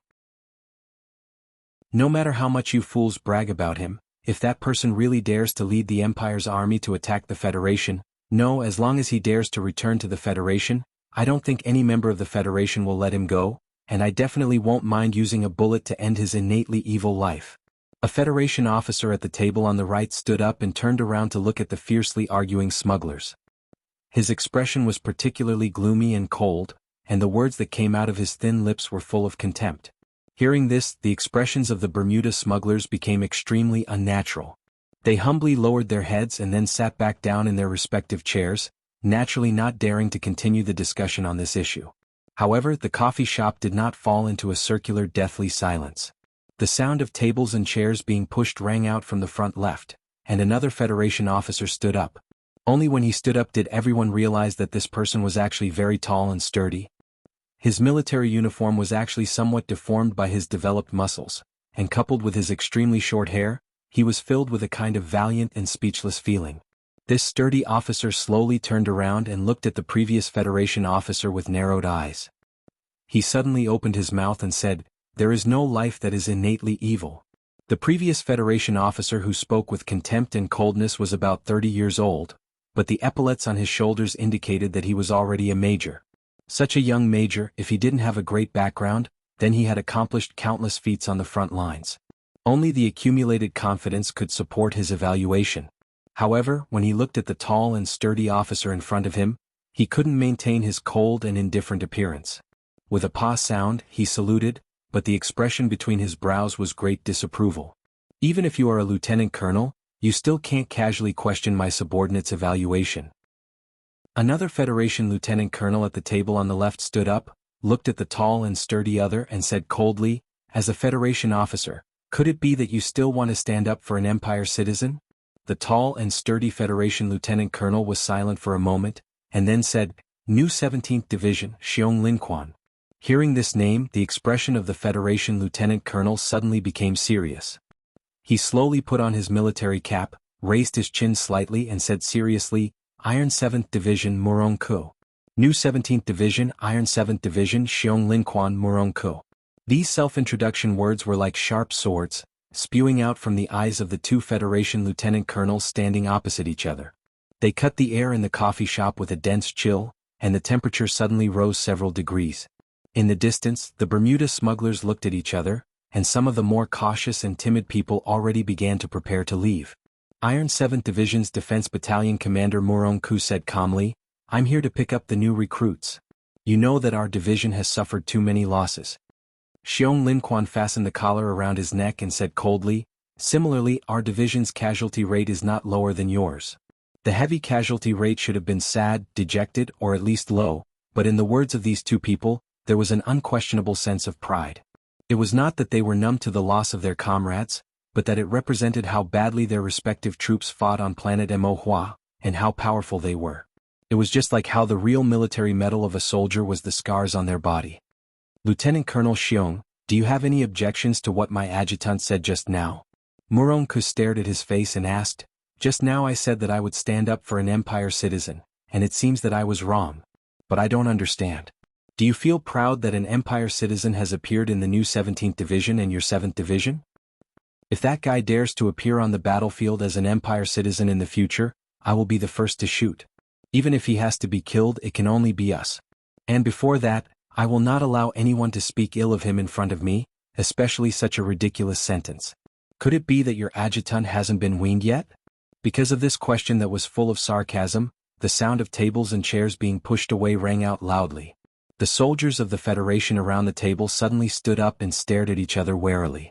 They subconsciously clenched their calloused fists, not hiding the fighting will on their faces at all. As the two most famous ace troops of the Federation, the new 17th Division and the Iron 7th Division had too many historical grudges. They had fought side by side on the battlefield before, but behind the scenes, who knew how many fierce conflicts had occurred secretly? With the death of the god of war, the escape of the small-eyed man, and Division Shaoqing becoming the Federation's frontline commander-in-chief, the Iron 7th Division undoubtedly had the absolute upper hand. But under the suppression of Du Shaoqing and Yan Ming's military discipline, this competition that was deliberately allowed by the military leadership did not go out of control. Instead, it had been fermenting and heating up in the dark. At this time, most of the soldiers who stood up around the table were new, but they had already learned about the glorious history of their respective troops and the story of these two opposing mountains from their instructors in the intensive training camp. Now that they suddenly confronted each other, they did not dare to show the slightest hesitation. Xiong Linquan's face was still indifferent. He did not care about the tense atmosphere at all. His eyes moved from Murongku's face to the young major of the Iron 7th Division. The corner of his mouth slightly curled up and he said mockingly, "You want to destroy that innately evil life with one bullet? Before you say this, you should ask your battalion commander how many troops your division sent out and how many bullets you fired in the training camp, outside the military court, and in the wilderness beside the high-speed railway. As for glory." He turned to look at Murongku, raised his eyebrows slightly and asked, "The great undefeated Iron 7th Division has been defeated by the Empire's people time and time again. Do you think it's glorious?" In the circular corridor at the edge of the space station, more than a dozen officers stood in the smoking area. Through the transparent material in front of them and under the soles of their feet, they looked at the deep and endless dark universe. A second lieutenant who had been recruited into the new 17th Division from the South Kazhou Special Forces finally could not hold back the strong doubts in his heart. He asked his superior beside him, "So Instructor Xiong is really from the 7th Division? I was wondering why he looked so familiar in the training camp." So I've seen him on TV before. Then don't you think I look familiar too? Or do you think I'm gentle and easy to bully so you don't want to flatter me? Da Vinci took out a cigarette and stuffed it into his mouth. He looked at the rookies surrounding him and vaguely mocked them. After years of fighting on the battlefield, this arrogant son of a governor had calmed down a lot, but his words were still as frivolous as before. The rookie of the 17th Division flipped his lighter and lit the cigarette between his lips. He said softly, "That's because you're a good person. It's natural for young people like us to feel close to you. It's hard to link you to the legendary Iron Blood 7. They have a bright future. Whether it's our division or the 7 group back then, the most important thing is this kind of shamelessness. Although the leaders are all very serious, they actually have more tricks up their sleeves than we do. What bullshit is the Iron-Blooded 7 group? I don't even know who gave them that nickname." Da Vinci took a deep puff of his cigarette and watched the smoke ring dissipate on his opponent's face with satisfaction. He said with slight envy, "In the training camp, you all said that Dexiong was the cruelest demonic instructor in history. You know, when I first joined the army, that instructor was the scariest man in the world." The rookies of the 17th Division around him were silently counting the time, recalling the documentary that was still quietly circulating on the internet. Suddenly, someone raised his head and said in shock, "Could it be?" Da Vinci took the cigarette between his lips and stuffed it into that person's mouth, stopping the latter half of the sentence. He looked at the crowd and said seriously, "I'm warning you all seriously. Our division, from Vice Division Commander he lay to that fatty Gu Shifeng who squats in the kitchen every day, can't hear that name. Once you hear it, you'll be in a bad mood. It's very likely that you'll mistreat rookies like you. That's why after joining the army, don't ask about the past, especially don't mention that name." Bah, bah, bah. The rookie hurriedly removed the cigarette from his lips and looked at the wet carbon filter tip. He suppressed the disgust in his heart and looked at Da Vinci and said bitterly, "Instructor, I won't talk about the hygiene issues, but with your salary, isn't it a little too much for you to smoke such cheap Blue Box 377? Da Vinci's expression stiffened as he leaned against the wall and forced a smile. He said softly, "What do you know? Some names did not need to be mentioned while some people did not need to be forgotten. This was because whether one mentioned it or not, that name would always be there. Whether one forgot it or not, that person would still stand there, squinting her eyes. Draped in a dazzling coat, she would grin, revealing a mouth full of white teeth and smile brilliantly. Just like the beautiful girl wearing a light blue dress on all the television screens in the space station, walking slowly under the clear lights, no matter how long she had not appeared in front of the people of the Federation, no matter if she was a lonely and innocent girl in a soap opera, or a young female commander who often dozed off on the USS Enterprise, no matter if her hair was purple or black, she would always stand there quietly and charmingly, receiving billions of fiery gazes, warm applause and even uncontrollable tears. This was the Federation's news channel, Channel 23. It was the live broadcast of the national idol Jian Shui's official comeback concert by the 3 major private television stations. As the national idol that was most deeply rooted in the hearts of the people in the 37th constitutional era, Jian Shui had disappeared for too long. The last time she sang on stage was in the spring of the 70th constitutional era. She sang the ending theme of the documentary that had won countless awards. The last time she appeared in the eyes of the people of the Federation was at the funeral of the war god Li Pifu. After the war god's funeral, the image of Miss Jian Shui, holding the black and white portrait and walking crying made many people feel heartbroken and sad, but at the same time, it also led to some speculation. On the screen, the female news anchor of the Federation's news channel had obvious wrinkles at the corners of her eyes. She looked at the draft that had just been delivered and slightly frowned. She immediately adjusted her emotions and looked at the camera with a smile and pride. According to the confirmation sent back by Colonel Li Feng from the front line, our charming Miss Jian Shui, whose real name is Jian Muzi, has the blood of the great Lis of Philadelphia flowing in her body. This comeback concert will be held in the Linhai State Gymnasium and fully sponsored by the Xiao Shu Foundation. All the proceeds, including the cost, will be invested in the Veterans Association. The female anchor looked at the words that were obviously added on the teleprompter at the last minute and was clearly hesitant. It's called The Silent March. She sorted out her emotions as fast as she could and changed the topic. Today Miss Jian Shui officially made her comeback and will be singing her first new song. So, before we enjoy the performance of the national idol, let us quickly review the touching laughter and tears she brought to all the people of the Federation since she was 12 years old. The hologram began to quickly play the scenes that were still fresh in the memories of the people of the Federation. The voiceover quickly repeated the honor that the national idol had once received and the influence that she had once caused. However, it was very cautious not to mention the concerts that had once brought the title of Bane to Jian Shui. As for the scandal that had once caused the entire Federation to be extremely lively, there was not a single word about it. Under the hologram that flowed like a waterfall, Jian Shui, who was wearing a light blue dress, slowly walked to the center of the stage. Under the careful carving of time, the national idol of the past had gently thrown away the word girl in the middle. In the blink of an eye, she was even more charming than before and could only be described as boring and perfect. She calmly smiled, so the entire Linhai State Gymnasium was quiet and a smile appeared on the faces of all the audience. She was originally the one and only idol of the Federation, and now it was confirmed that the blood of the Lees of Philadelphia flowed in her body. Her legendary color increased a bit, her mysterious and seductive color increased a bit. Every frown, smile, raise wrist, and blink of an eye attracted the attention of countless people. Without any pleasantries, Jian Shui, directly began to sing. When the first word flowed out of her red lips and sounded along with the microphone, the hundreds of thousands of audience members in the concert began to crazily shout and scream. In front of the TV screens of thousands of households, who knew how many aunties were looking at her with affection, as if they were looking at a daughter who had not returned home for a long time.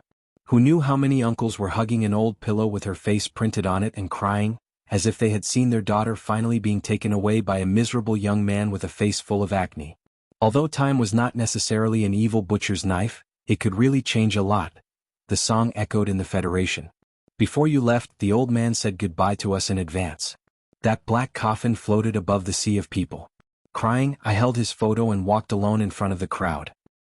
There was an old woman who left the nightclub and silently guarded a tombstone without any words. There was a restaurant in Bermuda that had a new dish called scorpion tail. The broccoli beside the dish was like a beautiful man under the sun. His smile was as bright as the fireworks. I sat by the lake and gently stroked the edge of the blue stone, thinking about the stories you told me. I was tired of looking at the water, so I went to the big iron gate and passed a cigarette through the fence like a certain someone, but you were not there. In the past few years I have been to many places. The aunties you mentioned are still in the market below the apartment. Lin Yuan really did tear down the airport that you thought would disturb the mood of eating, but when you think about it carefully, there was actually no trace of us here. I used to think about my parents in their hometown. I imagined how they would fight in the kitchen with a kitchen knife. If I was there then and I am here now, would I hide in the cupboard and tremble, or what? After you left, no one bought plain porridge in the Linhai State Library. There was no raindrop under the stadium. There was no sequel to that documentary. There were only real stones left in the mines of Donglin. The seats on Parliament Hill did not change, but the people in them kept changing. I stood in the same place as before, quietly looking at the seats below and above, but I could no longer see your face. In the Windmill Night, Schiller said that we have to dream those impossible dreams, defeat those undefeatable enemies, endure those unbearable sorrows, and go to places that even the brave dare not enter. However, when I was young, I packed my backpack and wanted to go to the West Woods to see the sea, but I always fell asleep under that tree halfway. What about you after such a long time? Did you also sleep soundly?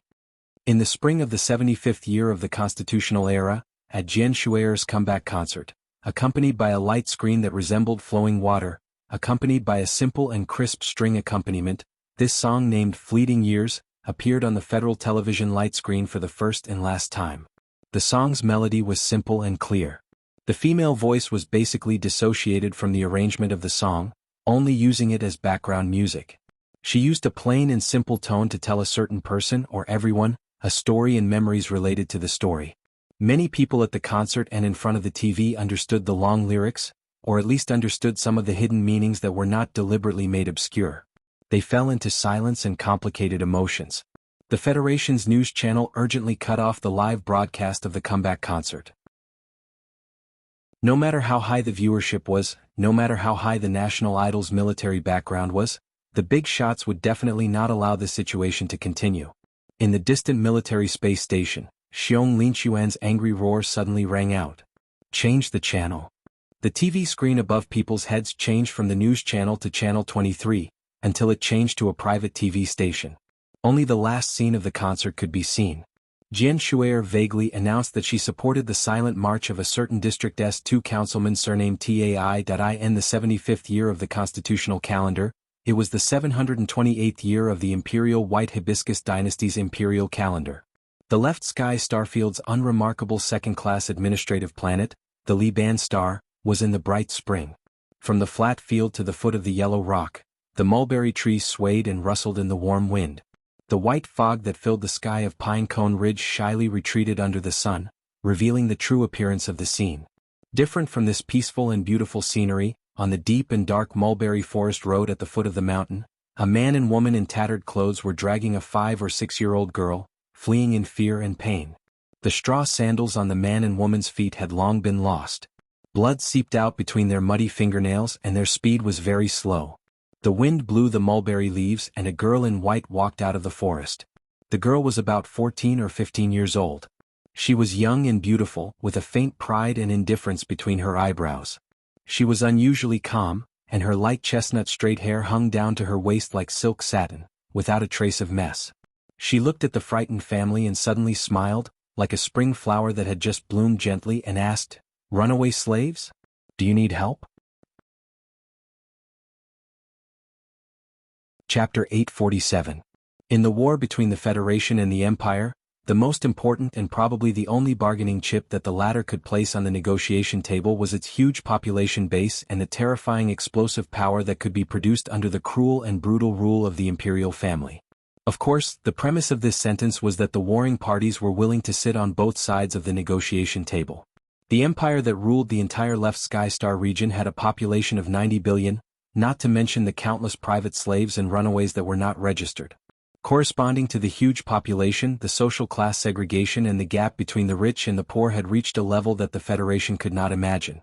Liban Star had many beautiful scenery such as the spectacular Crimson Tower, Pine Cone Ridge, Yellowstone, tens of thousands of stone peaks and a green ocean of mulberry trees. The planet had earned a lot of wealth from the silk industry and tourism, especially after His Majesty the Emperor designated this place as a special tourist area and began to implement a strict interracial education policy. The future of the planet was incomparably bright. However, with the outbreak of war, the tourism industry was in trouble. Because of the new living policy of the Empire, and because the smuggling channel to the Federation was interrupted, the silk industry was directly facing a situation of collapse. The aristocrats still wanted to enjoy a luxurious life, so the pain caused by the war could only be borne by the lowest class of slaves. This beautiful planet gradually became like other administrative planets of the Empire, and the gap between the rich and the poor became more and more terrible. But even under such circumstances, runaways were still a very rare phenomenon, especially at this time in the village area where the mulberry trees were located. It was extremely remote and inconvenient to travel. The so-called Empire law was often simply equivalent to the private army of the aristocrats, and no slaves had a chance to escape far away. Once a runaway slave was caught by the private army of the aristocrats, they would face a tragic end that was beyond the imagination of all kind people. The coachman of Bai Manor was called Du Zero. He did not have the courage to think about escaping the manor in his life. Even if he took his family to escape in the dark last night, running until his feet bled, he still clearly knew that he would be caught by the fierce private army of the manor before he could cross the mountain in front of him. Just when he was at his most desperate, Du Zero saw a young girl with light chestnut hair draped over her shoulders. She was dressed in clean white clothes. While he was terrified, he could tell that the girl had an extremely pure aristocratic accent. It was even more authentic than the aristocrats from the neighboring town that he had served in the past. If he had not been a coachman, this pitiful middle-aged man would not have any knowledge of the so-called aristocratic accent. But now that he heard it, he suddenly felt that he saw a ray of light in front of his somewhat blurred eyes. He pulled the frightened girl beside him and knelt down in front of the girl in white. He cried bitterly and said, "Yes, we are escaped slaves. Even if you ask me and my wife to die, I am willing to do so. But please save my daughter's life, miss." Then the coachman Du Ling told a very tragic story. The gist of it was that in the Bai Manor, which he worked for, girls often disappeared for no reason in the past year. Then, the next morning, they would become weak corpses with their eyes wide open in fear in the river. The scariest thing was that the skin on the backs of these dead girls had all been cut off. And the scariest thing was that the slaves and pariahs of the manor would occasionally discover that the young master's room used to hear the frightened screams of girls. There are already 4 of them. I don't want my poor daughter to be the 5th one. Du Ling cried bitterly and knelt on the ground. He kowtowed to the girl in white again and again. His snot and blood mixed together, which made him look very miserable.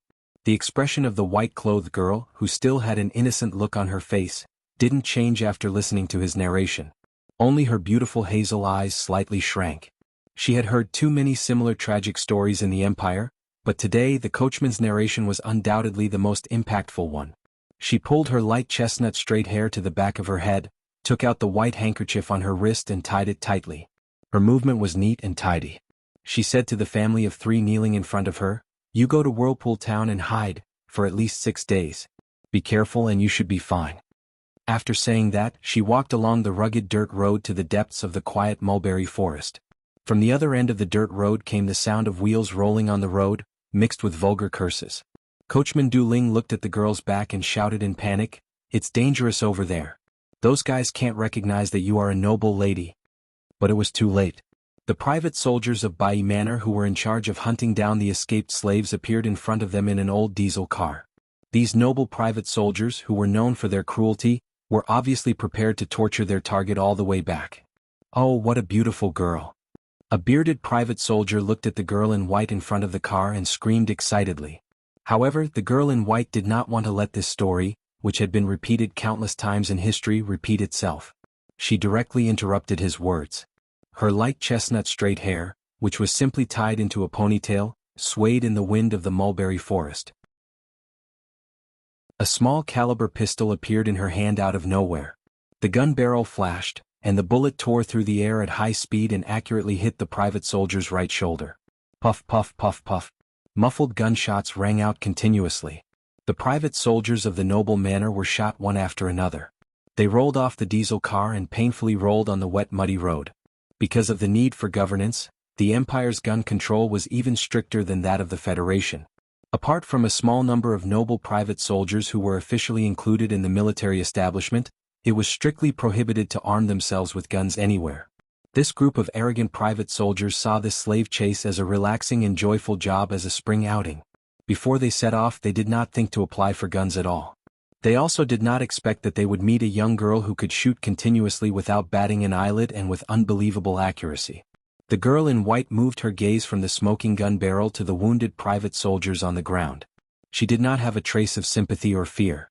She walked forward and calmly examined the wounds of these people, and then continued to walk into the distance. Looking at her back disappear into the depths of the mulberry forest, one could faintly hear her mumbling strange words like the upper quadrant nerve was damaged, the phrenic nerve was torn, the blood loss was slow, and the loss of combat ability could be faintly heard.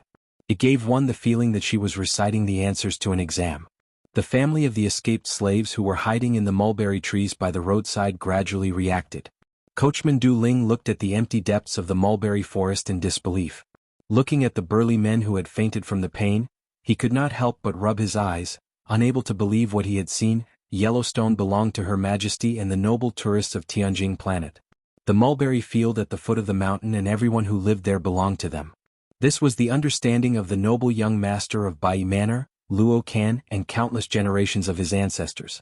Gently sliding his finger across the smooth leather, young Master Luo Kan greedily felt the delicate touch from his fingertips. He praised, "Look at this hole, no kind of expensive fur can compare to it. Young virgins are indeed a shortcut to heaven." At this moment, the door of the room was pushed open, and a young girl slowly walked in. Because of the backlight, only the edges of her light chestnut hair could be seen, and her face could not be seen clearly. "Who's the one who found this replacement to please me? How can you do things at such an old age?" Young Master Luo Kan looked at the young girl angrily and cursed in a sharp voice.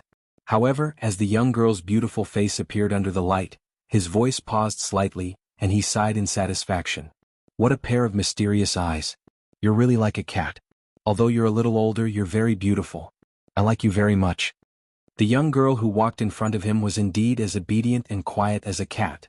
She opened her light eyes curiously and stared at the space between his legs.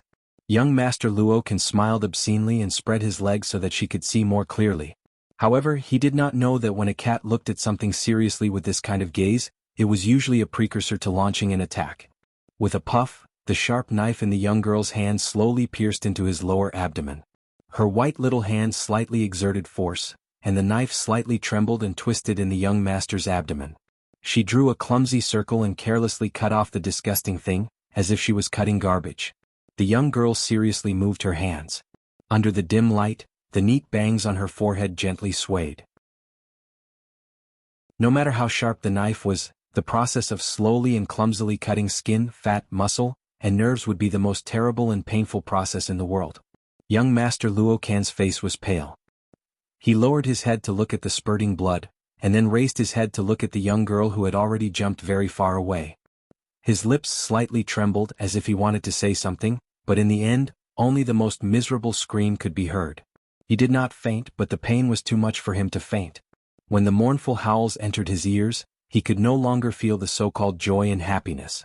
When he looked at his own body that looked like a rotten leather bag by his feet, he could no longer feel a trace of the so-called beauty of a work of art. At dusk, young Master Ba Luo Kan's body was hung above the gate of his manor. His eyes were wide open in horror, and there was a horrible hole between his naked legs. The way he died was very horrible. The setting sun was very warm. Chapter 848. Master Ba Yi took a helicopter and rushed back to the manor. He didn't even look at the dozens of corpses of guards and the sticky blood on the soles of his shoes. He clenched his fists tightly and pursed his lips. With bloodshot eyes, he stared at the corpse on the gate of the manor that was swaying in the strong wind caused by the rotor.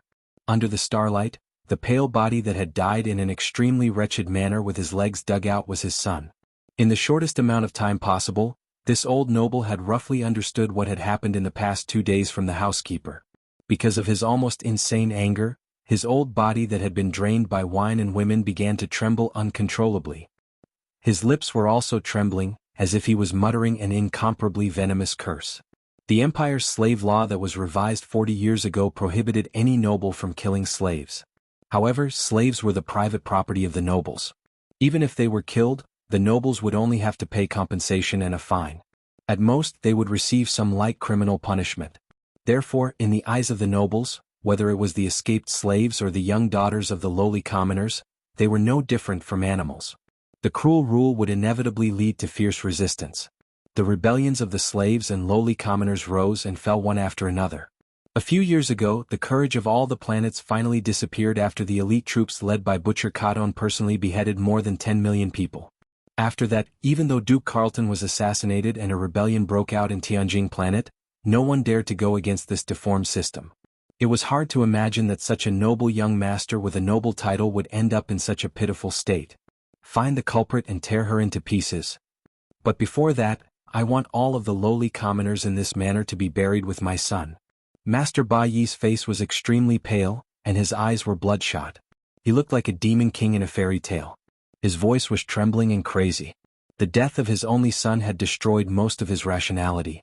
The housekeeper, who barely managed to stay calm, replied with a trembling voice, "I heard that a month ago, 2 strange people came to the public school in Kuzang Town. One of them was a little girl with light chestnut hair." "Wasn't Kuzang Town destroyed long ago? There's no one in that public school anymore. You're saying that those 2 foreigners are the murderers of my cute son?" Master Ba Yi's eyes twitched as he looked at his son's body that was slowly put down. He gritted his teeth and said coldly, "Then what are you waiting for? Immediately send someone to capture those 2 people and bring them back to me. I want him alive." The butler said cautiously, because of the public school, the 2 outlanders had some conflicts with the landlords of Mulberry Town, but they were not chased away. "What on earth are you trying to say?" Master Bai turned and roared angrily at him. Although the 2 outlanders tried to hide it, some people still heard their aristocratic accent, especially the barber woman in town who accidentally let slip that the little girl's light chestnut hair was dyed, but it wasn't dyed well. It should be black in nature. Hearing the word black, Master Bai's body suddenly turned cold. He furrowed his white eyebrows and glared at the loyal and capable steward, saying, "Go on." Since her black hair was dyed light chestnut, then her brown eyes could be a disguise. It's very possible that she is black in nature. The steward could feel the anger and sorrow in his master's heart, as well as the frustration and coldness after hearing his report. Thus, his tone became even more careful, and his body was about to fall to his knees. "Royalty?"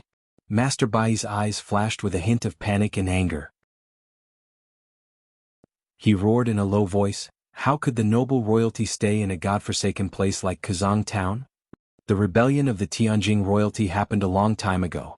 The steward carefully looked at his master's chin and said in a low voice, I suspect that those two outlanders might belong to the side that lost the rebellion. Master Bai understood what the steward meant.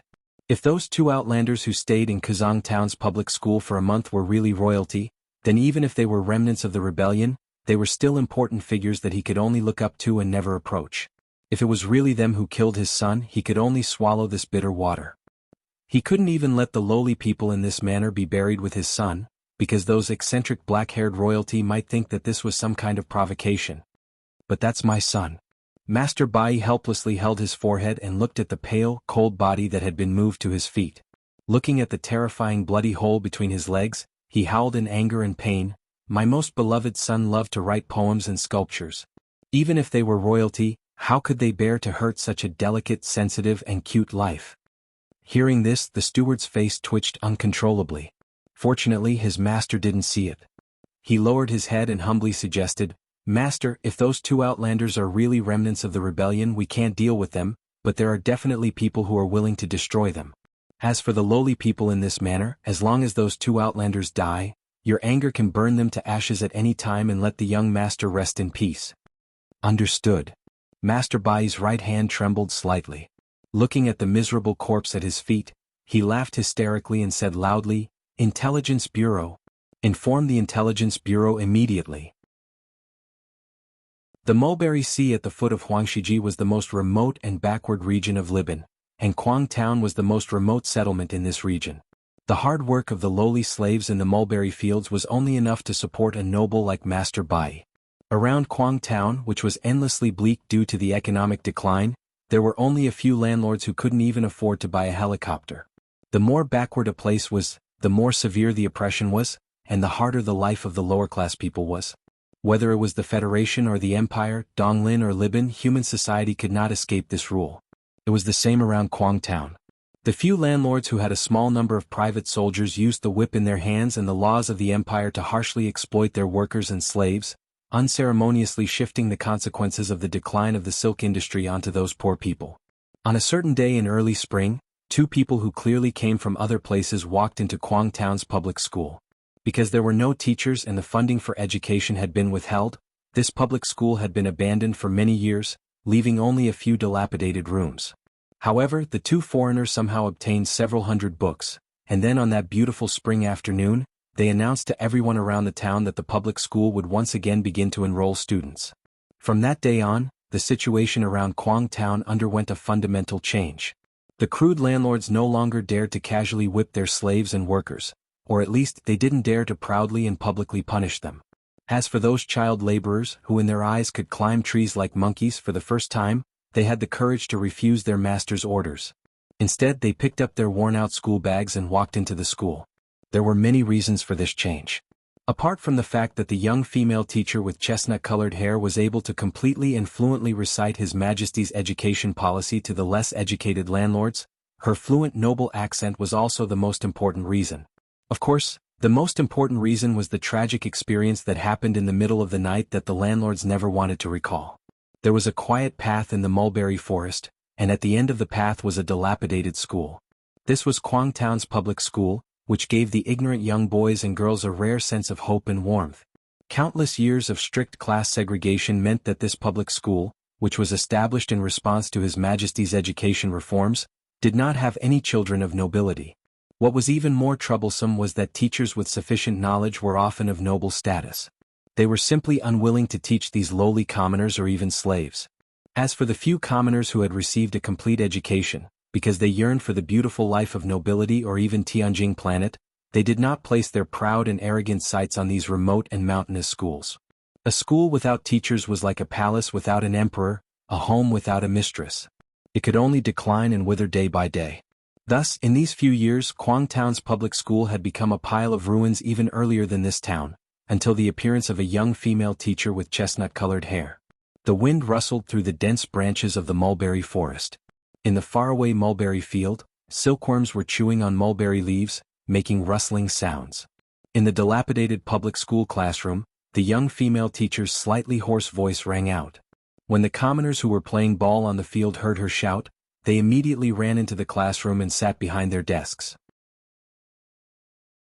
They carefully flipped open the brand new textbooks in front of them, and then raised their heads with a pious attitude as if they were on a pilgrimage to look at the young female teacher on the podium who was even younger than them. Before class starts, I have something to say.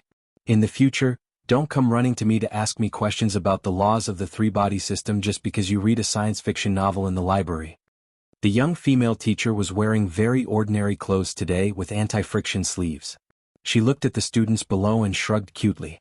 Although this is a problem I solved when I was 13 years old, if you want to reach a level where you can understand the answer, you need to go to Guangxi State National University to study cosmic physics for at least 2 years. When the students below heard the words, National University, their faces naturally darkened.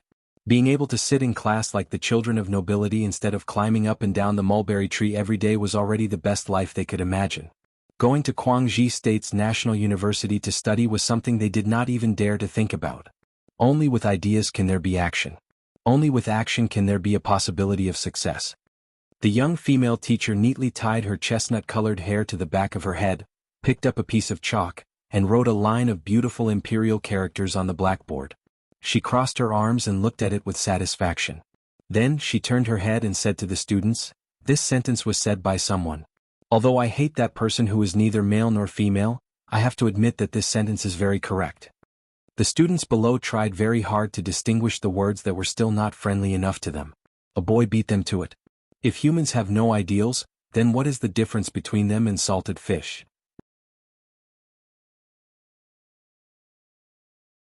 Chapter 849. Perhaps it was because of the somewhat novel but definitely not beautiful and even disgusting experience yesterday afternoon, the female teacher's light maroon ponytail drooped weakly behind her back. It didn't move up and down with her mischievous words. Her voice was also a little hoarse, but it wasn't hoarse or unpleasant to hear. Instead, it was like the rustling of an apple, giving people a sweet and soft feeling. The wind blew in from the broken door of the classroom, and together with the light, it brushed against her beautiful face, adding a layer of fuzzy red light, like a red apple. At least many of the male students below the podium thought so. Their shy gazes wandered from time to time, and sometimes they looked at the podium reluctantly. Unknowingly, their tan cheeks had also turned red. This was probably the so-called adoration, admiration, and devotion. Also, when you want to go to the library to borrow books, you don't have to be so careful. Some people even wear gloves as if they are preparing to move delicate silkworms. Books are for reading, not for providing. You don't have to worry about the hundreds of old books in the library. That rich uncle's biggest interest now is to read books, and he will keep replenishing them. The library of Sanka Town Public School was a shabby house next to the classroom. Several layers of books were piled up on the bookshelves, and the dust on the ground was full of students' curious footprints. There was no sign of the quiet and clean appearance of a library at all. Fortunately, there was a big window on the wall facing the east. Obviously, the newly repaired glass had good transparency, allowing the warm sunlight to come in from outside. The man who had been promoted to an uncle from a certain someone's resentment was currently leaning against the window, quietly reading a book. The sun shone on his eyelashes, and perhaps it was because of the glare, but his eyes appeared a little small when he squinted. He was reading the history of the empire's literature and art. The somewhat boring clichés mixed with the dust particles flying in the light easily made people sleepy. He yawned and comfortably closed his eyes to sleep. He did not notice or did not care at all about the bloodstains on his trousers. The senior official of the intelligence agency of the empire came faster than Mr. Bai expected. The official in a black suit stared at him like an eagle and asked, "Are you sure your description is correct? If you make a mistake, I promise you that your 26 generations of ancestors will tremble in regret."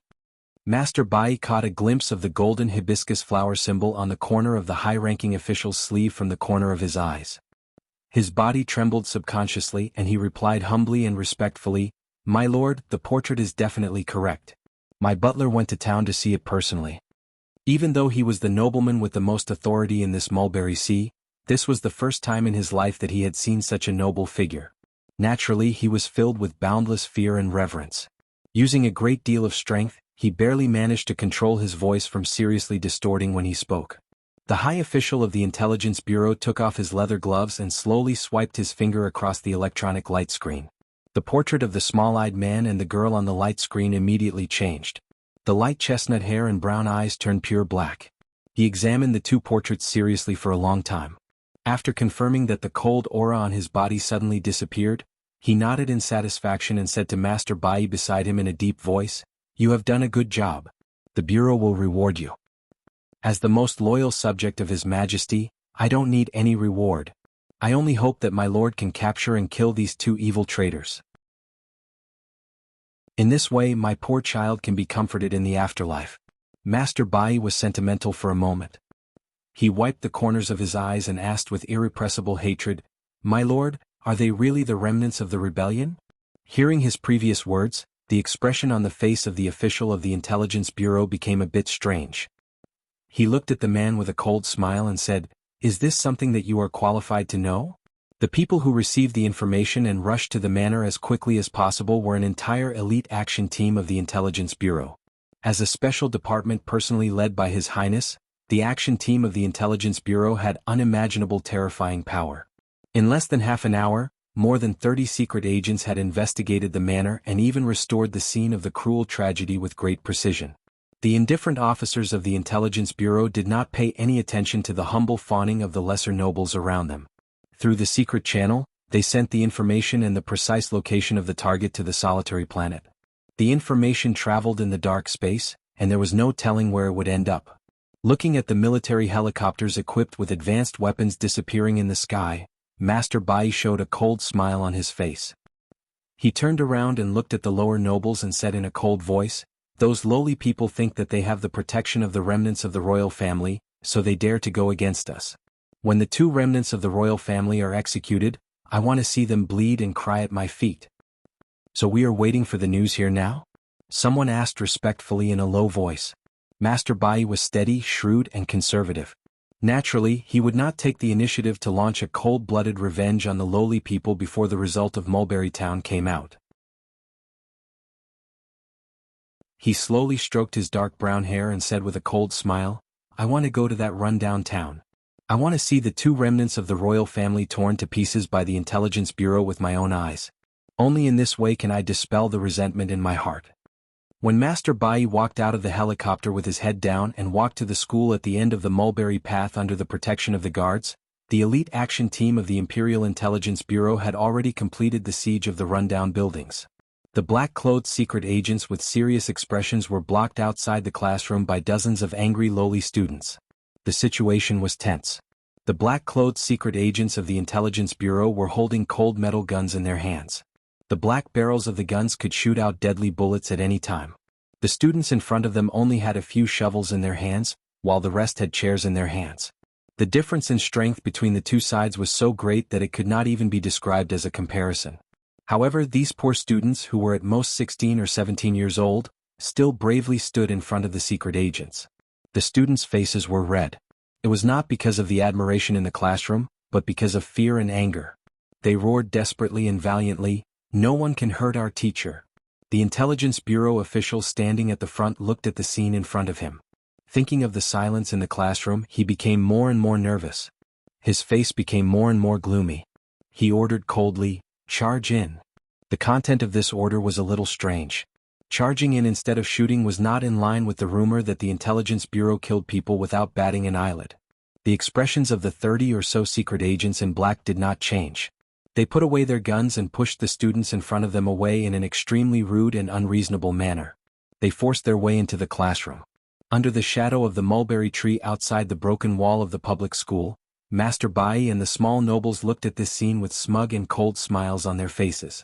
Seeing that the secret agents in black were about to rush into the classroom, a female student in the periphery cried and screamed, "Everyone, let's fight." All the poor students in the classroom had red eyes. They picked up the chairs and shovels in their hands and smashed them at the secret agents in front of them. In such a hierarchical society, people who were used to struggling to survive as slaves dared to attack the secret agents of the Intelligence Bureau who represented the royal family. How much courage did this require? However, the students did not smash the chairs and shovels in their hands. They just stood there dumbfounded. The smiles of the nobles under the mulberry tree outside the broken wall suddenly became stiff and ugly. The door of the classroom was slowly pushed open from the inside. The female teacher with light chestnut straight hair walked out. The secret agents in black who looked aggressive knelt down neatly on both knees and bowed to her. The Intelligence Bureau official with a gloomy aura knelt in front of her and said humbly and respectfully, "Greetings, young princess." In the library of the public school in Sangku town, which was the shabby room, the small-eyed man finally woke up in the sunlight. He blinked his somewhat sore eyes and adjusted the metal piece in his ear with his right hand. He frowned and muttered to himself, "The Intelligence Bureau actually arrived so quickly. It seems that this time I will be discovered." The pair of thick eyebrows that were as straight as knives slightly raised. He stood up and walked to the door, saying angrily, "What do you mean by sleeping like a pig? Can't you wake me up if you speak louder? I don't know where you got this weird temper. Now you always talk like a mosquito." There was no one in the room at this time, but it seemed that he was talking to someone. He pushed open the door and walked to the field. He looked at the secret agents in black kneeling all over the ground and felt the strange silence in the field. His expression did not change at all, and he slightly crossed his feet. It was a very simple movement, but it allowed him to easily cross the distance of several meters and come to the side of the young female teacher who was innocently spreading out her hands. He reached out and held the girl's slightly cold hand, turned around and left without hesitation. In an instant he changed from walking to running, heading towards the depths of the mulberry forest. The whole movement was done in one breath, and it was natural and unimaginable. The secret agents in black kneeling on the ground did not react until the two figures, one big and one small, disappeared into the quiet mulberry forest. Especially the Intelligence Bureau official, who pointed at the empty dirt road with an extremely frightened expression on his face. "Chase after them." Because of the endless fear, the usually pampered official suddenly burst out with an unprecedented ability. He jumped up from the ground, and with more than 30 black-clothed secret agents behind him, he desperately chased after the two barely visible figures like a field mouse migrating in the flood. While running he shouted in pain, "Hey! Eh, eh, eh! Your Highness! Your Highness!" On the field of the public school in Sangku town, the poor students stood in the same place at a loss. They were still holding chairs and shovels in their hands. Some of them did not realize what had just happened. The aristocrats in the shade outside the broken wall who reacted faster had already fainted one after another like the mulberry trees that were cut down. They could no longer stand up. Chapter 850. When the officers of the Intelligence Bureau ran to the corner of the dirt road, they could only see the blurry figure in the depths of the quiet mulberry forest. They knew that they would never be able to catch up to them. Frustration and even despair made everyone's cheeks turn pale in an instant. The Special Operation Team of the Intelligence Bureau was independent of the departments in the Bureau and had great power in the Imperium. However, they only had one goal, which was to find the young man and woman who had just disappeared before their eyes. In the past 2 years, the operation team of the Intelligence Bureau had traveled back and forth between the major administrative galaxies in an attempt to find them, but to no avail. Today it was the first time they had been so close to them in Mulberry Town, only to watch them disappear right in front of their eyes. Thinking about the impatience of their superiors, and thinking about the tragic ending that might await them, the spies of the Imperium suddenly felt that the breeze around them had become so cold. Their pale faces and black uniforms made them look so bleak and pitiful. The senior officer of the Intelligence Bureau stared at the two figures that were about to disappear from his sight. Exhaustion and fear from the deepest part of his body leaked out from the beard on his chin. Suddenly he laughed maniacally. He pulled out a sharp knife from his boot and stabbed it into his thigh. There was a muffled sound. The tip of the knife pierced deep into his flesh, and when it was pulled out, it brought out a shocking stream of blood. He breathed heavily and half knelt on the dirt road in a sorry state. Looking at the empty road in the distance, he did not see anyone turn back. The last glimmer of hope that remained in his eyes finally turned into despair. An expression that was close to tears and laughter surfaced on his face. After all, the outcome was death or even survival that was more terrible than death. The senior officer of the Intelligence Bureau gritted his teeth, his cheeks as hard as stone. He forced a groan out of his chest. Holding the sharp knife tightly in his right hand, he stabbed it into his heart with trembling determination. A sharp tearing sound suddenly burst out in the air, as if a grenade was flying over the mountains. An extremely small stone whizzed over from afar and accurately hit the wrist of the high official of the Intelligence Bureau, directly breaking his wrist bone and causing the knife to fall to the ground with a thud. This official was not acting. More than a year of exhaustion and despair made him want to die. However, at this time he was half kneeling on the dirt road, holding his aching wrist in shock. He had no time to pay attention to the blood flowing from his thigh. He stared in a daze at the two figures slowly walking out from the depths of the mulberry forest. Endless joy grew in his heart. Who taught you this method?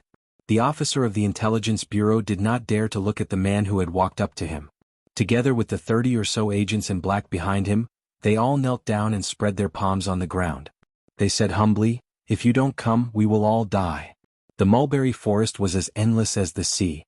The rich mulberry leaves were like countless hands, reaching out above the dirt road, blocking the blazing sunlight into patches of light or shadow. The small-eyed man quietly looked at the people kneeling on the road. It was unknown what kind of past he was thinking of. Suddenly his eyes narrowed. He raised his head to look at the sky, only to see those fragments of light become incomparably dim. A few enormous shadows covered the sky above Yellow Rock, casting Shanghai into a cold world. He could vaguely tell that they were three of the most advanced giant warships of the Imperium. The dilapidated public school in Sangku Town was in a state of absolute martial law. The fully armed Imperial Royal Guards guarded in all directions with serious and cold expressions. Outside the walls, whether it was Master Bai who was still in a coma, the trembling minor nobles, or the slaves and their children who could not hide their shock, they all knelt on the ground and maintained absolute silence. For them, the big figure in the room behind the dilapidated walls was more dazzling than the stars in the sky. They did not dare mention her name and could only use the most humble posture to express their awe. An official in luxurious clothes retreated from the room with half of his body bent. He walked to the outside of the walls and said a few words to the people in a low voice. His manner was extremely majestic. The people kneeling on the ground did not dare disobey. They stood up one by one. However, the strong curiosity in their hearts made them, who were usually as timid as mice, unwilling to leave even in the face of the cold guns of the Imperial Royal Guards. They stood silently outside the public school and waited. "I don't like people kneeling to me, and I don't like your subordinates forcing me to stay in this way. If this happens again next time, perhaps I will run faster." Sulu picked up the kettle, rinsed the green tea in the cup, and flicked the tea away with his fingers. He looked back at the person who was silently reading in front of the bookshelf with her hands behind her back and said, "Let's talk while drinking tea." Huai Chaosher turned around, unbuttoned the first button on the neck of her military uniform, and sat down opposite the small table. She picked up the slightly hot teacup and gently shook it. She said expressionlessly, "The tea is very ordinary. A student gave it to me mixed with mulberries. Tastes good." Sulu replied with a smile. He picked up the teacup and took a sip first. Huai Chaosher held the teacup in silence for a moment. Then she slowly took a sip. Perhaps because the tea was indeed good or because the temperature was enough, the cold expression on her face slightly relaxed. She quietly looked at the man opposite her and said, "Back in the wetland, you promised me that you would come to the Empire to see me." Sulu replied softly, "Am I not in the Empire right now? But you didn't see me." Huai Chaosher slightly frowned. Her eyebrows were extremely sharp. She stared into his eyes and said, "At that time, you were unwilling to go with me, but I knew that you would come eventually. However, I didn't expect that you would be hiding from me for so long." Sulu gently turned the teacup. The bottom of the teacup rubbed against the table surface, making a rustling sound. His eyes slightly lowered into the muddy tea and he replied in a low voice, "Even if I did see you, so what?" It was a very simple sentence, but when connected to what he had been through in his life, it revealed a sense of sadness and helplessness. Huai Chaosher quietly looked at her only brother. She watched as the sunlight penetrated the glass and shone on his slightly tanned cheeks and long eyelashes. She found that time had not left too many traces on this face. However, compared to the past, whether it was the year when the hero of the Federation fought his way into the Empire alone, or the year when the Crown Prince of the Empire was helpless in the Federation, he appeared much calmer. Huai Chaosher slightly pursed her lips. She barely managed to squeeze out a smile that she thought was warm but was actually still domineering. She asked as gently as she could, "How have you been in the past 2 years?" As the strongest person in the left sky space zone and the natural heir to the throne of the Empire, this princess had no brothers, friends, or playmates since she was a child. The emperor who resided high in the star-picking hall was her father, but he was the emperor of the Empire first. Therefore she did not know how to face Sulu, a family member, with what kind of attitude she should have. However, since the fact was confirmed more than 2 years ago, she had been working hard. Although clumsy, it was particularly touching. "I went back to the East Forest and looked at the mines on the grassland through the gray moon gravel. I went to Bermuda and found the human trafficking company that cooperated with the Empire in the past. I wanted to find those people for trouble, but I found that the building had long been destroyed by Lin Yuanshan. So, I came to the Empire later. Huai Chaoshi looked at him quietly and asked, "Where have you been?" "I've been to many places, met many people and seen many sights." The sun was warm and direct. Sulu narrowed his eyes and looked at the floating waves on the glass with a smile. His mind was filled with the magnificent sights he had seen in the universe in the past 2 years after escaping from the Federation. The spectacular remains of the supernova explosion in the Cross constellation, the underground salt mine of the Lambwa star, the green cathedral on the Gangding star, and of course the red tide on the Liban star, the fog on the Pinecone Ridge, and the Shanghai beside us. You took me to see these before, but at that time I was a prisoner. I want to see them as a tourist.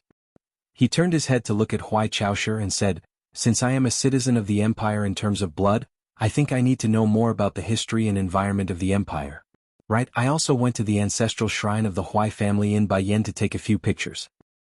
After being a tourist for more than 2 years and going to so many places, you should have found the answer you want. Huai Chaoshi asked calmly, "What is it?" Sulu shrugged and said, "The ancestral shrine of Baiyan prohibits civilians from getting close to it. Even if you want to buy a ticket, you can't enter. So, I snuck in secretly. I think this measure is not good enough. It's not friendly enough." "You know what I want to ask." Huai Chaoshi stared into his eyes and was very tough. Under her gaze, Sulu was silent for a long time. The smile on his face gradually disappeared, and he answered seriously, "Not being close to the people is actually my answer. So, I don't like it."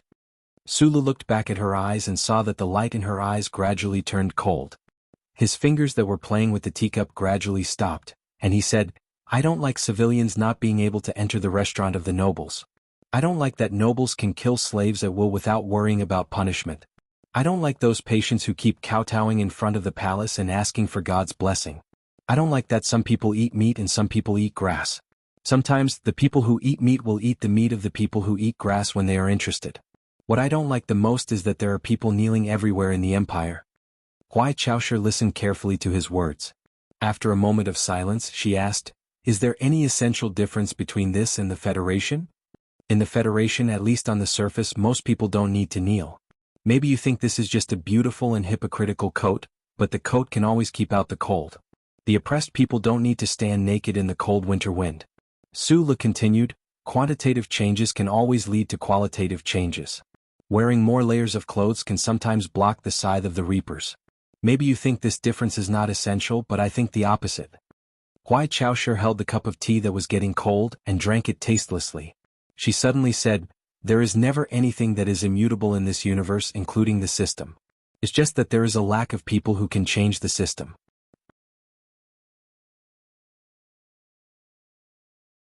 Chapter 851. Come back to the palace with me and you will be the crown prince.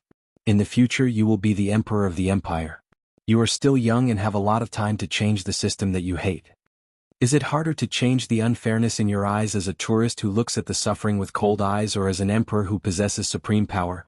If you insist on hiding among the stars and mountains praising others, but when faced with an opportunity, you retreated in a vulgar manner and refused to make any sacrifices and efforts, that only shows that you do not truly sympathize with the miserable lives of the common people. You only use it to satisfy your own sense of moral superiority and to mock others. Huai Chaoshi looked at him expressionlessly, her words exceptionally sharp and forceful. In the past 2 years, in order to persuade this guy in front of her, she had thought for a long time. However, it was clear that Sulu had also thought about this question for a long time. Without any pause, he directly replied, "Any great reform or revolution requires the person with the highest authority to make a decision at the critical moment. This decision may lead to the destruction of an entire class, a trade-off between the lives of millions of people and the lives of tens of billions." He looked at Huai Chaoshi and sincerely said in self-mockery, "You know that my personality is flawed. It is very difficult for me to make such a choice. I am only good at destruction, not construction. I am not even qualified to be a battlefield commander, let alone such an important role. If I were to lead the changes in the left Sky Star region, other than plunging the empire into turmoil and causing more deaths, there would be no other possibility." Sulu looked at her and continued, "One must have self-awareness. I have some talent in machinery, but in politics I will always be so childish and laughable. The past history has already proven this. In this aspect, there are too many people on both sides of the universe who are smarter than me. It is impossible that they do not see this. In the era of the universe without the glory of the Charter, for a totalitarian empire to permanently retain power is ultimately just a wishful thinking. So in fact, you have already begun to change. Huai Chaoshi was silent. She understood that although he admitted that he was childish and laughable in politics, his vision was not wrong. Even the emperor and you couldn't do it, so I can't do it either, Sulu said. Huai Chaoshi did not care about the way he addressed his majesty. She slightly raised her eyebrows, stared into his eyes and asked, "The reform of the empire has just started for more than 10 years. The future is unknown. How can you say that it has failed? Educational reform, interracial experimentation, to mend the tension between classes, to fully utilize the abilities of the lower class, and to inject new blood into the lifeless imperium. This is what you are doing now." Sulu looked at her and said, "As I said just now, I've been to many places and seen many people and things. I know what the real situation of the lower class of the empire is like, and I believe you know it too. Last time, you took me to the state capital of Mulberry-ji to see those national universities. They look pretty good, but what about Mulberry Town? Where are we now? The children of the pariahs here are lucky enough not to be beaten to death by the nobles. How would they dare to dream of the right to education? If Li Ban Star, which you designated as a test subject, is like this, then what about the entire empire? To what extent could the emperor's edict of educational reform affect? Or could it only affect the few streets around the imperial palace? A conversation or debate was sometimes like a tug of war. Because the two sides stood on different sides, they wanted to pull the other to their side, but they resolutely refused to allow themselves to be pulled to the other's side. Thus, when one side began to exert force, the other side would also exert force, gradually increasing in power. When the power of words and logic had been exhausted and could not be increased any further, they would begin to use hand gestures, tone, and expression to support it. Anger, sarcasm, and all sorts of other methods would be used one after another. It was like the two ends of a tug of war, the hands that gripped the rope so tightly that they bled, the faces that were red from exerting too much strength, the fat buttocks that were awkwardly sliding across the mud.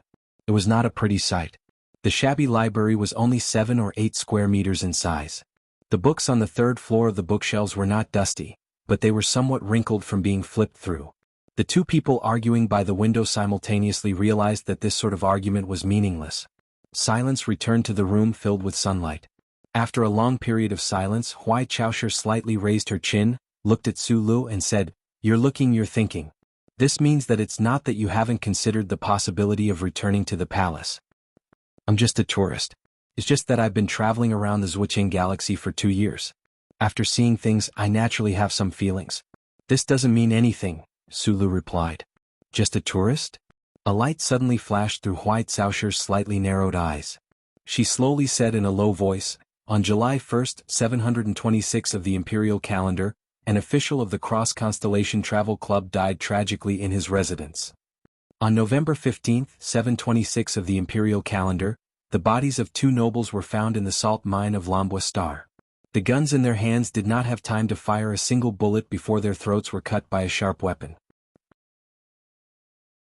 After the New Year's sacrifice in 727 of the imperial calendar, people found the bodies of 7 priests in the basement of the Siang Cathedral on Mount Top. Rumor had it that Lei Feng, who was imprisoned in the basement, had disappeared without a trace. This matter ignited a religious conflict. His Majesty personally dispatched troops to suppress it, and only then was the matter resolved.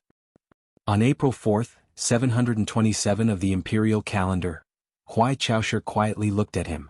Her thin lips slightly opened, and she began to talk about more than a dozen shocking cases in the Zhuqiang galaxy in the past 2 years. Every time she talked about the time, place, and person of a case, the strange emotion in her eyes became stronger. Su Li's eyes on the other side of the table narrowed even more. This year is the spring of the imperial calendar, 728 of the imperial calendar. A noble young master died tragically in his own manner. Even his Lei Feng was cut off. Huai Chaoshi stared into Su Li's eyes and said, "Very coincidentally, the places where the murders happened were all places you passed by when you were traveling. According to the time, you just happened to be nearby at that time. Could this really be just a coincidence?" Sulu was silent for a very long time. He spread out his hands and smiled, replying, "Of course it's not a coincidence." Huai Chaoshi looked at him and said, Whether it is the Federation or the Empire, countless people are guessing where you went. Absolutely most people think that you are living in seclusion in Bermuda. Perhaps there are other guesses, but they all think that you should be living in seclusion after escaping. But you kill wherever you go. What kind of escaping and living in seclusion is this? I'm still young, not old. What else can I do? Of course, I won't bring more than a dozen wives and find a remote place to be a local tyrant. I'm satisfied with the so-called pleasure of living in seclusion. Sulu looked at her and said, as for killing wherever I go, it's not that I want to kill people, but that I've seen too many people who deserve to be killed. A noble young master who raped and killed a young girl, a bishop who kept a 7 or 8-year-old boy in a basement like a pig, a noble who murdered a lowly miner to cheat the empire's compensation. They all deserve to die, so I let them die. He narrowed his eyes and looked out the window. Pointing at the indistinct people beyond the broken wall, he said, on all the planets of the Empire things like this happen every day, including here. I believe that if you saw those scenes with your own eyes, you would make the same choice. But you are a princess, so you rarely have the opportunity to come into contact with these things. What problem can you solve by killing a few people?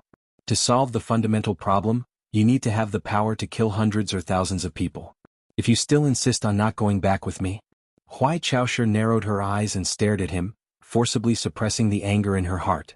After coughing twice, she said, that can only prove that you are childish, absurd, selfish, and callous.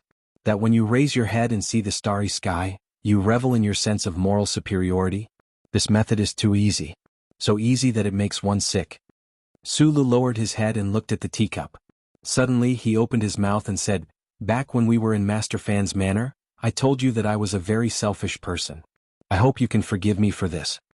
He raised his head and looked into Hui Caoshi's eyes. He said sincerely, right now I am a pitiful fellow who has no standpoint. I was once confused and angry and I didn't even have confidence. Until I found some in a department store, but that really wasn't enough. People have to do something in life. Even tourists want to do something. Kill those people, do those things, fight for justice, avenge the innocent, and so on. He shrugged and smiled. It's just my favorite pastime. It's where my interests lie. It has nothing to do with morality. After a long time, Hui Caoshi's narrowed eyes gradually relaxed. She said, I accept your explanation. She stared into his eyes and continued, but have you ever thought about how many people will be angered by your reckless behavior? You're just a tourist, you can leave as you please, but the weak you want to protect will have to bear the bloody revenge of the nobles after the incident. Of course, I've thought about these things. Sulu looked at her and scratched his head in embarrassment. He smiled and said, those truly crazy and cruel fellows, I did my best to kill them all. As for the aftermath, I know that the officials of the Intelligence Bureau have been looking for me this entire time. Since they are your subordinates and have guessed that I was the one who did it, they should help me take care of the aftermath. He hurriedly picked up the kettle from the stove and filled Hui Caoshi's teacup. He smiled and said, the Imperial Intelligence Bureau is personally led by your highness. Of course they have this ability. Are you using me? Hui Caoshi stared at him. Are you reminding me? Hui Caoshi sighed. Holding the teacup, she was silent for a moment. Suddenly, she shook her head and laughed without warning. However, her laughter was immediately replaced by a series of coughs. Sulu frowned and looked at her coughing. He could clearly hear the pain in her voice. Looking at her pale face and her face that was clearly thinner than before, he subconsciously raised his left hand and wanted to massage her back to relieve the pain. However, his arm was extremely stiff and could not reach over no matter how hard he tried. He knew that although she had not been on Mohua planet for the past 2 years, she had spent all her energy on that planet filled with death and slaughter to fight against that cold and crazy famous Federation general. She had even risked unimaginable danger to assassinate him 3 times as a princess. Sulu knew very well that even for someone as powerful as Hui Caoshi, it would be extremely difficult for her to assassinate Du Shaoqing, who was heavily protected by the military. She was already extremely lucky that she did not die in the Federation's military camp these 3 times, but she must have been severely injured. Looking at her coughing and frowning, Sulu also frowned. He took a deep breath and asked, are your injuries serious this time? His palm landed on her back, and the warmth of his 8 rice true chi was transmitted to her through his palm.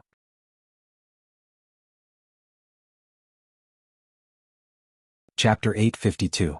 True energy slowly entered Hui Caoshi's thin body, causing her to cough again. Looking at her pale face, Sulu knew that she was heavily injured. The earth-shattering mecha battle on Mohua planet appeared in his mind, and he frowned slightly, thinking that Madman Li should also be heavily injured. In an instant he overthrew this thought. Although Huai Chaoshi had the most terrifying battle power in the universe, when she led the mecha group to attack Du Shaoqing, she was facing an enemy that was several times or even dozens of times stronger than her. Li Feng had been silently guarding beside Du Shaoqing, waiting for an exhausted enemy, so in comparison he had a much easier time. Su Li's lips could not help but curl up into a complicated smile when he thought of the pinnacle dialogue between the universe's supreme masters. The blood in his heart only rippled slightly, but more than that, he was still deeply moved by the encounters in life. If he had not encountered such a steep and huge wave in his life, no matter if it was the first wave when he was an ignorant baby or the wave when his identity as an imperial was exposed, he would have appeared on Mohua planet right now, standing on one side of the Federation or the Empire, controlling the little white flower MXT to fight against the other side. Huai Chaoshi raised her right fist and lightly hit her chest twice, temporarily suppressing the injury in her lungs. She slowly pushed his arm away, looked up at his thoughtful expression and guessed what he was thinking. She shook her head and said, "Madman Li does not dare to take the risk like me because he does not know when I will appear. As long as he leaves, Du Shaoqing may die. But the Empire's general on Mohua planet may also be killed by him," Sulu said. "The Empire's general can line up to die, but if Du Shaoqing dies, where will the Federation find such a genius and crazy general?" Huai Chaoshi said expressionlessly.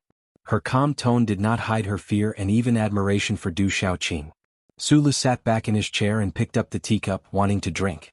However, he put it down slowly and looked at her, asking in a deep voice, "Are you still going back to Mohua planet?" Neither side can bear the consequences of losing Mohua planet. The Federation needs a strategic jump base and we need to grab them by the throat. More importantly, this is where the Empire's momentum lies. After a slight pause, Huai Chaoshi looked into his eyes, which were even clearer than before, and said, "Neither side can afford to lose that planet, but in fact, both sides can't hold on for much longer. Whether it's the logistics, the fatigue of the troops, or the most troublesome of all, the death rate, none of these can sustain the battle any longer." According to the intelligence, the Iron 7th Division and the 17th Division are temporarily replenishing their troops. You can imagine how miserable this battle is, and how difficult the supply of troops for the Federation is facing. Hearing the name of the 17th Division, Su Li's eyes narrowed, as if he didn't want the dusty light in front of him to turn into a blood-red battlefield. He didn't want to think about how many of his former comrades and subordinates had turned into cold corpses on that black fertile land. "My troops seem to be in a worse situation, but in fact, as long as we can hold on for another 2 months, the Federation forces will definitely not be able to maintain such a strong offensive state. Why did Du Shaoqing become crazier and stronger recently? It's because he knows this better than anyone else.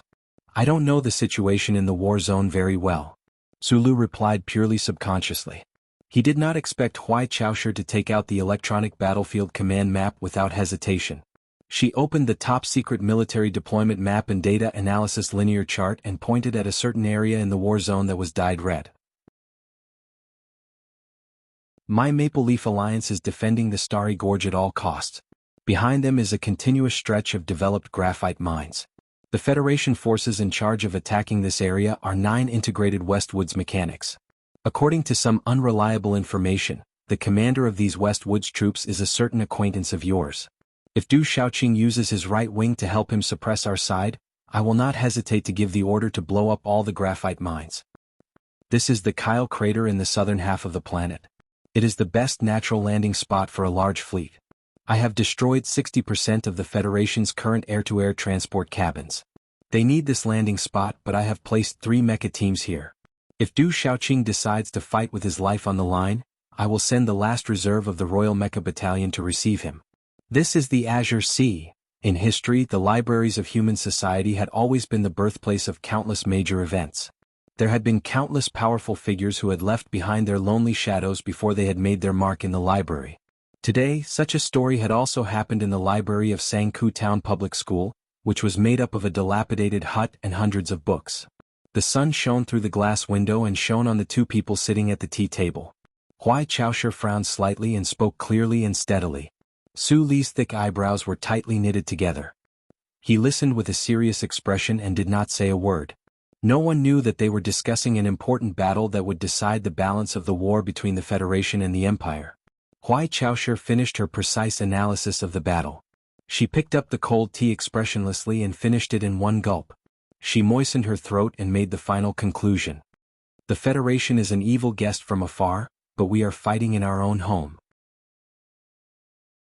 If the war on Mo Hua planet continues to develop like this, no matter how undefeatable Du Shaoqing is, he will only be able to obtain the most miserable victory in the end.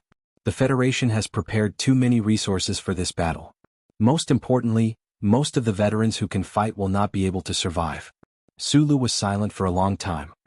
He stretched out his fingers and massaged his aching brows. He asked in a low voice, "Why are you telling me this?" A clear-headed general should know what kind of battles can be fought and what kind of battles can't be fought. He must choose the right time to stop or retreat gracefully. Sulu raised his head. His thick eyebrows were knitted again. He said, "As I said just now, I don't have that kind of ability. I can't imagine myself being responsible for thousands of lives. Also, I can't fight for the Empire. Please understand this." "I don't understand, but I respect it.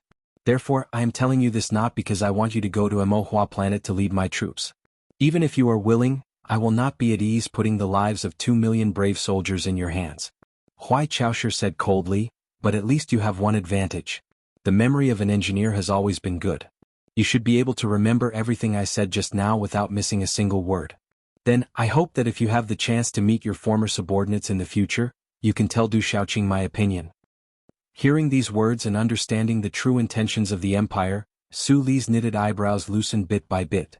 A smile had just appeared on his face, but there was a lot of bitterness in it. "In the eyes of the Federation, I am now a prince of the Empire, not the successor of the military god back then. What I say has no meaning at all. Most importantly, I understand Du Shaoqing very well.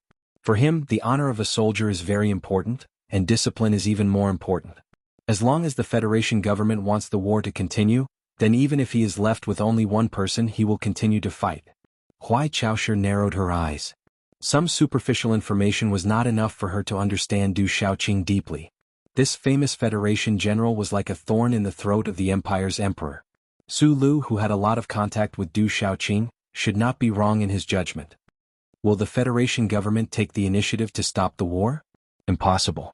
Sulu narrowed his eyes and looked out of the window, as if he was looking at the official residence and Parliament Hill that he had not seen for a long time.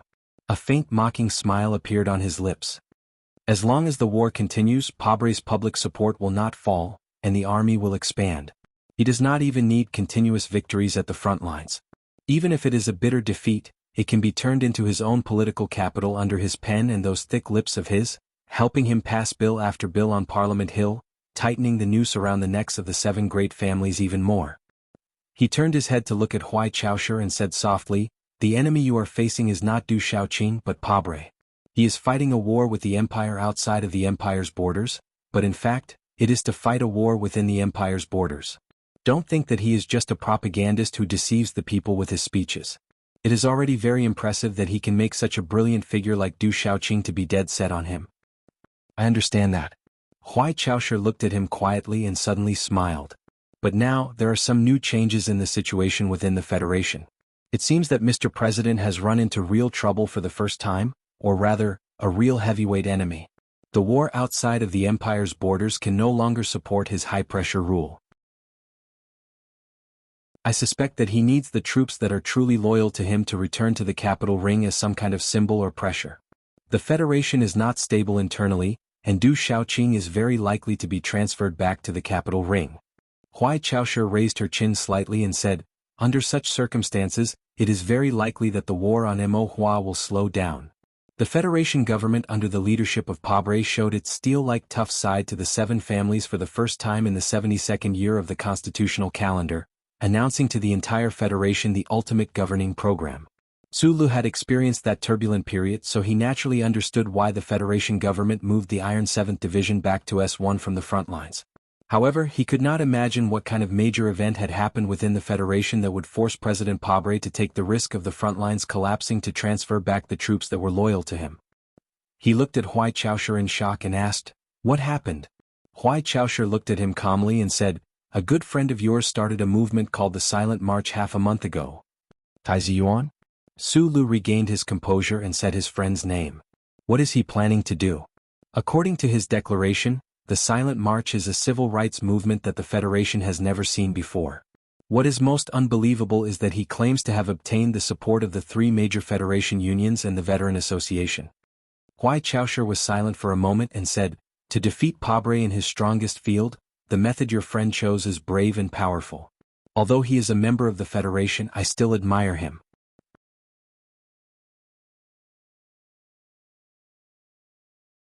Chapter 853. After hearing Huai Caoshur's explanation, Su Lu, who had just regained his composure for less than half a minute, fell into shock again. For words of disbelief appeared in his mind. Taiziyuan had obtained the support of the three industrial unions and the Veterans Association? This was impossible.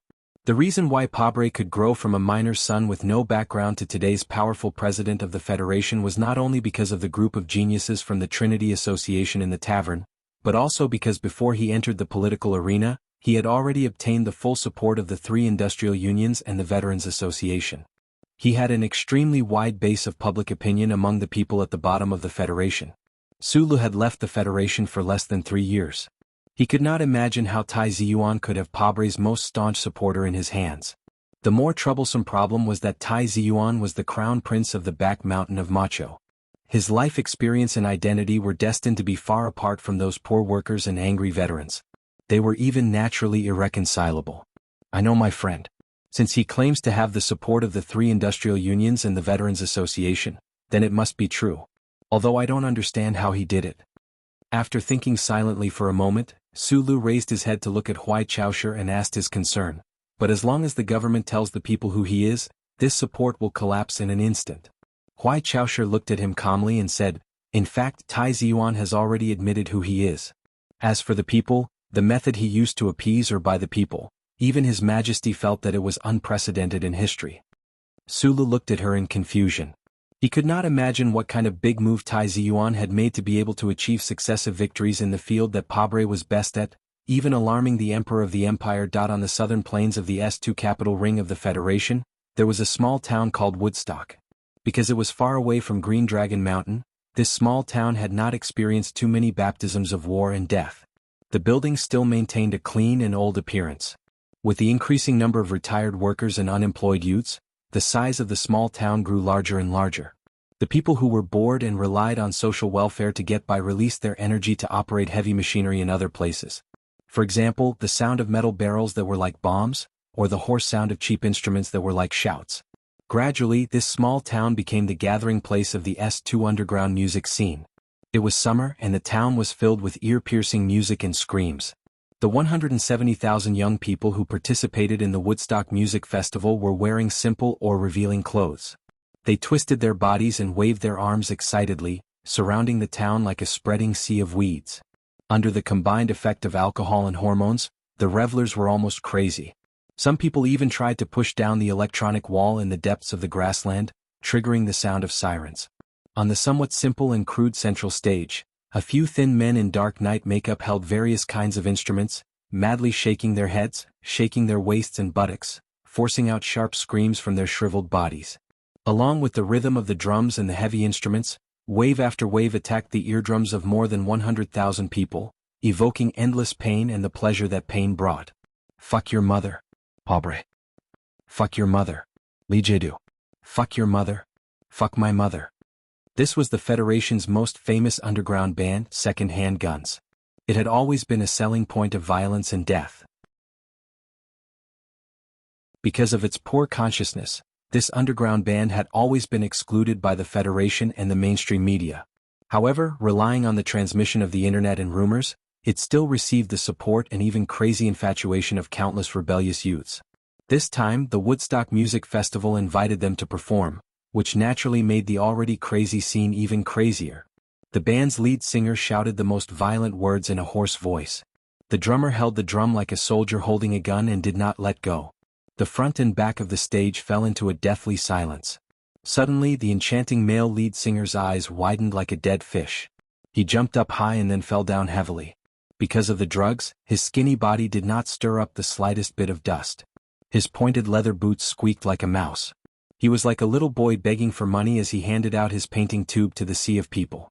Like a bad actor, he frowned and screamed miserably, "Fuck you motherfucker." After the 3 words were forced out of his gray lips, there was no follow-up. There was only dead silence and a stalemate. It was not known whether it was 2 seconds or 3 seconds. More than 100,000 people under the stage broke out a strong response. It was like the mountains were howling, the sea was howling, and all the patients on the 7th floor of a mental hospital were laughing together. Pobre. The male lead singer of Second Hand Guns nervously took back the microphone. He opened his mouth, revealing a mouthful of extremely ugly teeth eroded by drugs. Suddenly he opened his eyes again and screamed, "Fuck your mother." Then it stopped. Not too long, maybe just a moment. Under the stage, there was an extremely violent response in the grassland around the town. Lijedu. Below the interstate highway on the edge of the town of Wood Todd, there was a temporary settlement. Under the ground of what looked like an extremely ordinary tourist convoy, there were countless cables shuttling between them. From time to time, young men and women wearing headbands and making peace and stupidity hand signs walked past with their arms around their waists and kissing as they headed to the town. After getting high with each other, no one noticed that in the gray carriages by the roadside, there were countless staff members working non-stop. In dark green uniforms with beautiful and exquisite badges inserted on the left side of their chests, young, beautiful and enthusiastic female staff members were answering hotlines from all over the Federation. As the frontline staff of the headquarters of the Silent March, they were asked not to disappoint anyone who expressed their willingness to support. As for those who did not support, the phone could always be cut off. In the large carriage in the middle of the temporary settlement, the number of people in charge of answering the phone was much fewer. The call button rang and went off from time to time. The staff members politely and without humility responded to the other party's call request. "Yes, Mr. Senator, thank you very much for your support." On the grass outside the carriage, a thin young man was smoking. From his clothes and temperament, it was clear that he was different from all the staff members. 5 staff members were carefully protecting him from several meters away. A female secretary holding an electronic folder quickly walked to his side and said with uncontrollable excitement, "Mr. Senator, Songtao Resort Company is willing to bear the responsibility of transporting 4,000 protesters." Tai Ziyuan turned to look at her and asked calmly, "When will the reporters arrive?" The female secretary hesitated and said, "Those people don't have good intentions." Tai Ziyuan was silent for a moment, then said with a smile, "Ask them to come over. Although I don't have good intentions, I have to put on a show."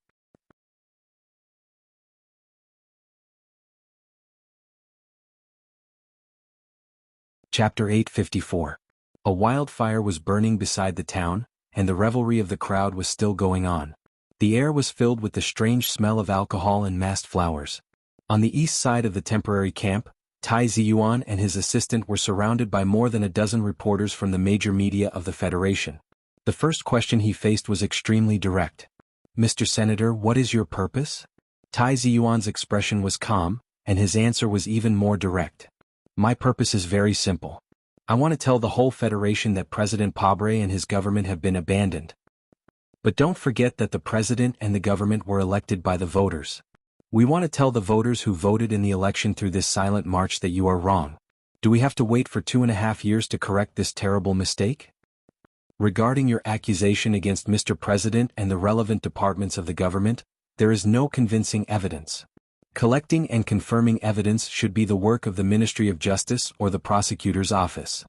The middle-aged reporter's reaction became fierce, and he loudly protested, "Telling the truth without evidence is tantamount to slandering." A blush suddenly appeared on Lai Ziyuan's pale and thin cheeks. It wasn't because of excitement or anger but because of thick mockery. He calmly looked at the reporter and after a moment he smiled and said, "You're a reporter from the Post. Don't tell me you didn't receive the electronic document sent by my office? I don't believe that you haven't read the summary of doubts about the background investigation of the antique bell and related cases. In that case, how dare you use the word slandering, to slander me?"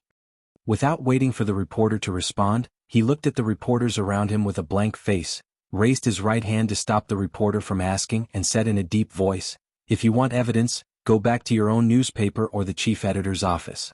As early as 2 weeks ago, I have submitted these things to the Ministry of Justice and you. What I am very confused about is, why didn't I see these contents in any newspaper or TV screen?" I very much welcome President Pabre to accuse me of this crime. Slander is a private prosecution case. As a lawyer, he should know that he can't arrange for the Ministry of Justice to arrest me directly. Then I will have the opportunity to debate with Mr. President face to face in court. I only hope that he won't back down. The press conference next to the temporary camp had fallen into a tense, or perhaps panicked, silence. The reporters looked at the youngest district councillor in the history of the Federation, not knowing what to say for a moment. Still, it was the reporter from the Post who began to ask questions. Rumor has it that 7 families have been hiding behind the curtain, secretly ruling the Federation. They are the so-called 7 great families. Councillor Feng, you're the only successor of the Tai family, and Feng is the surname of the previous dynasty. Tai Ziyuan looked at the reporter, raised his index finger and said, "Is this news? Or do you think this is the focus of the report? What does the stories of tens of thousands of years ago have to do with the Federation that we care about today? But as far as I know, when you were growing up, a lot of people called you Crown Prince." The Post reporter retorted without backing down, and there was a hint of malicious speculation. "I can't stop others from calling me what they want. At the same time, what kind of person I am will not change because of a name." Tai Ziyuan was still calm. He spread out his hands and said to the reporters, "If you like, you can also call me that." At this time, dozens of drunk young men and women walked past the outside of the camp. They were holding wine bottles, dragging their feet unsteadily, and excitedly waving their arms in the direction of the press conference. They shouted in a high-pitched voice, "Crown Prince, we support you." After the strange screams, whistles, cheers, and even the rolling curses, the press conference fell into a short, strange silence. The Post reporter frowned deeply, raised his face slightly, looked at Tai Ziyuan and continued to ask, "You want to become the president of the Federation? You are still seeking benefits for your family? Become the youngest president in the history of the Federation? Why not?" Tai Ziyuan frowned sharply, looked at him sternly and said, "If I can do better than Pabre, why can't I become the president? As for benefits, what kind of benefits are benefits? To seize more economic benefits for the family through politics? If you think so, I can repeat what I said at the press conference 2 weeks ago." He looked around at the reporters and staff, leaned forward slightly, and his pale face was full of undeniable determination. He said, "As long as President Pabre gives up on changing the election law, resigns, and accepts the investigation of the related charges, I, Tai Ziyuan, will give up the right to inherit the Federation of Crystal Mines and the Xiao Shu Foundation." What was the most valuable resource in the Federation? It was crystal mines. What was the most important resource in the Federation? It was crystal mines. In the great era of the universe, human society could not live without crystal mines. In a sense, crystal mines were a more indispensable social foundation than food. For crystal mines, the Federation in the early years did not hesitate to spend a lot of manpower and resources to go to the borderline star zone. They blew up a companion moon, destroyed a fleet, and buried tens of thousands of lives. Finally, they succeeded in establishing a crystal mine base in the East Forest. And today, the Federation did not hesitate to go to war with the powerful empire for crystal mines. They wanted to go deep into the left sky star zone and control the few inconspicuous mining planets in the Galaxy X. It was obvious how important crystal mines were. Tens of thousands of years ago, the Tai dynasty peacefully abdicated, and the Republic began. According to the agreement, Macho Back Mountain had all the rights to the extraction and refinement of all the crystal mines of the Federation. Relying on this privilege, the former royal family, which was sparsely populated, quietly accumulated a terrifying amount of wealth that surpassed the iron scheming family. They had always been the leader of the 7 families and could sit on equal footing with the government of the Federation. It could even be said that they had always held the lifeline of the Federation. Until the strong rise of Pabre's government, the government began to try to take back this privilege. But because of the influence of the Tai family, which had lasted for tens of thousands of years, the government did not dare to go too far. Once the Madam of Macho Back Mountain was truly angered, the entire Federation would be destroyed. No one would have thought that in the press conference 2 weeks ago, Tai Ziyuan, the only successor of Macho Back Mountain, would announce to the entire universe that he would personally excavate this lifeline of the Federation, the most solid foundation for the survival of the family, and return it to the people of the Federation with both hands. Whether it was the strength of the impact or the depth of the impact, Tai Ziyuan's shocking decision could not be compared to a normal donation. This donation would directly lead to a fundamental change in the political structure of the Federation's shadow. It could also be said that he had tied a black noose around his neck. This was a huge move that even the master of the left sky Starfield, the emperor of the empire, was shocked by. This kind of move had never been seen in history books, and had never even appeared in fantasy dramas. The government of the Federation, the imperial family of the empire, could all do this? Who would have thought?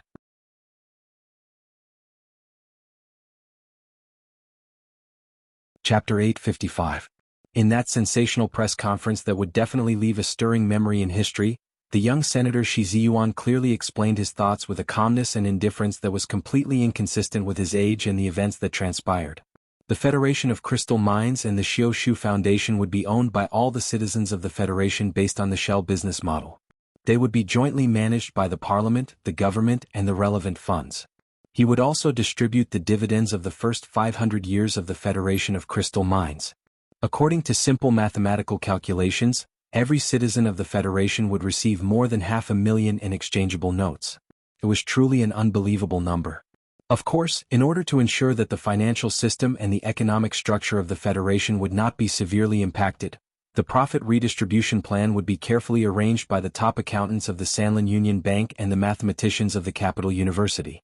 The preliminary plan that the government and the parliament had received was already particularly complicated and lengthy. Most of the reporters in the outskirts of Woodward had participated in the press conference 2 weeks ago. When they heard it again today, they still found it hard to control their shock. They looked at the skinny young counselor on the stage with a complicated expression, unable to understand his true thoughts. In the silence, Tai Ziyuan opened his mouth again. I appreciate President Pabre's efforts to eliminate social injustice and class conflict, but I don't appreciate his methods. It's true that I am the heir of the so-called big family that you mentioned, but I believe that the entire Federation should know my attitude. If the innate wealth that comes with a family background is a sin, I've already given it up. Then no one is qualified to criticize or be vigilant against a sin that I haven't committed with my family background. That is a sin in itself. He slowly looked around at the reporters. Suddenly, he curled his lips and asked with a smile, do the rich and powerful commit all kinds of evil? Have I done it? Who here can say that I've done a single evil thing in my life? Leading the Federation does not require you to be a perfect moral person, but you should at least refrain from doing evil. From this point of view, I believe that I am indeed more qualified to be the president of the Federation than Mr. Pabre. The reporter retorted angrily, you are just looking for fame. You know very well that the president and the Federation government will never agree to your 3 demands. You selectively ignored some important points again. Tai Ziyuan's eyes were slightly cold. He stared sharply at the excited middle-aged reporter and said in a deep voice, I also said that as long as the High Court's ruling on the right of inheritance takes effect, the above promise will be carried out immediately. I will donate all the assets that should be donated. Even so, this can only be seen as buying the people. Another reporter could not help but raise his hand and say, Representative Feng, don't you think that such a bribe is an insult to the people of the Federation? If I'm seeking fame, then I'm willing for everyone in the Federation to seek fame like me, as long as it can bring benefits to others. After Tai Ziyuan said this to the reporter, he turned to another reporter and said, if this is a bribe, then this is an insult. I believe that the people will welcome others to insult them every day. I also welcome it. But this is wartime. The reporter retorted angrily, at this time, you are helping the people of the Empire by inciting hatred between different classes and inciting internal strife within the Federation.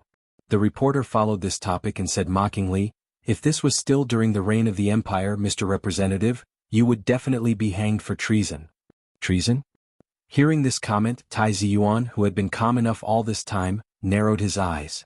He spoke faster and faster, spewing out like cold raindrops. The Federation attacked the Empire to punish the invaders. How many people died in the Empire? Is the punishment enough? I know that many people may say that it is not enough, but how many people have to die for it to be enough? Kill all the people of the Empire? Do you think that the people of the Empire are slow-moving logs in the forest waiting for you to chop them down? He looked at the reporters around him and said coldly, there are more than 100 billion people of the Empire. You can go and ask Mr. President if he dares to dream of fully occupying the Empire. If he doesn't even dare to dream of this, then how long is he prepared to fight this war? How long will the Federation's withering economic system continue to bear? I really want to ask him, what is the reason for the start of this war and what is the ultimate goal? Is it to seize the crystal mine or for some other unspeakable purpose? These words aroused the anger of even more reporters. In their eyes, this young representative's words were not only questioning Mr. President, but also questioning the justice of the Federation's war. They could not accept this at all. Then, before they could protest in excitement, Tai Ziyuan raised his right arm and continued with a cold expression. In a just war, many ugly things have been done in your name. You don't have to rush to accuse me of treason or being a capitulator. Back then, when I was fighting against the people of the Empire in the West Woods, where were Mr. President and all of you? Whether it is a war or a violent revolution, people will die. Tai Ziyuan's emotions suddenly became extremely calm. There was a faint feeling in his indifferent eyes as he looked at the crowd and said, "Are you prepared to die?" In other words, are you prepared to die? And not incite others to die. The impromptu press conference in the town of Woodend ended, and the reporters dispersed. No one knew what kind of report would be released tomorrow. No one knew what kind of point of view those reporters with ugly expressions would take from Tai Ziyuan's words today and twist them into to make the people angry. Tai Ziyuan was not in the mood to pay attention to this. He stood in the deep night, in the weeds that reached his knees. Suddenly he began to cough violently. He coughed until his face was pale, and his thin body could not help but bend down. He took out a white silk handkerchief from his pocket and covered his mouth. He stood up with great difficulty and took the pills from Bai Chi behind him. He expressed his gratitude with a smile. Reporter Wood did not leave. He watched Tai Ziyuan finish taking the pills before walking over. After a moment of silence, he frowned and asked, "Mr. Senator, why did you do this?" To be fair, Tai Ziyuan's answer was very quick. It was like a mechanical answer every time he was interviewed. Then he smiled and looked at Wood. "Do you believe me?" Wood did not shake his head or nod. He looked at the dark town and listened to the faint sound of the last music in the distance. He said, "The smell of massed flowers in the air should be the smell of sex. There are about a few thousand abandoned condoms in the meadow in front of us. Are these people the heroes you want to rely on to fight against the government?" Schiller said that heroes also need to eat, sleep and have sex, Tai Ziyuan said. Everyone can become a hero at a certain time. So you want to use them. They are used to being used. You are buying them. The people can never be persuaded, they can only be bought. This has long been proven by history. Wood shook his head disapprovingly and said, "You have not shaken the foundation of Mr. President's public opinion. The government has a lot of resources. After this silent march enters S1, it will encounter great difficulties. So, the chief editor and I don't understand why you are in such a hurry to make a move at this time." Tai Ziyuan was silent for a long time before suddenly saying, "If we don't act quickly, it will be dark soon." After a pause he said, "If we don't act quickly, it will be dawn."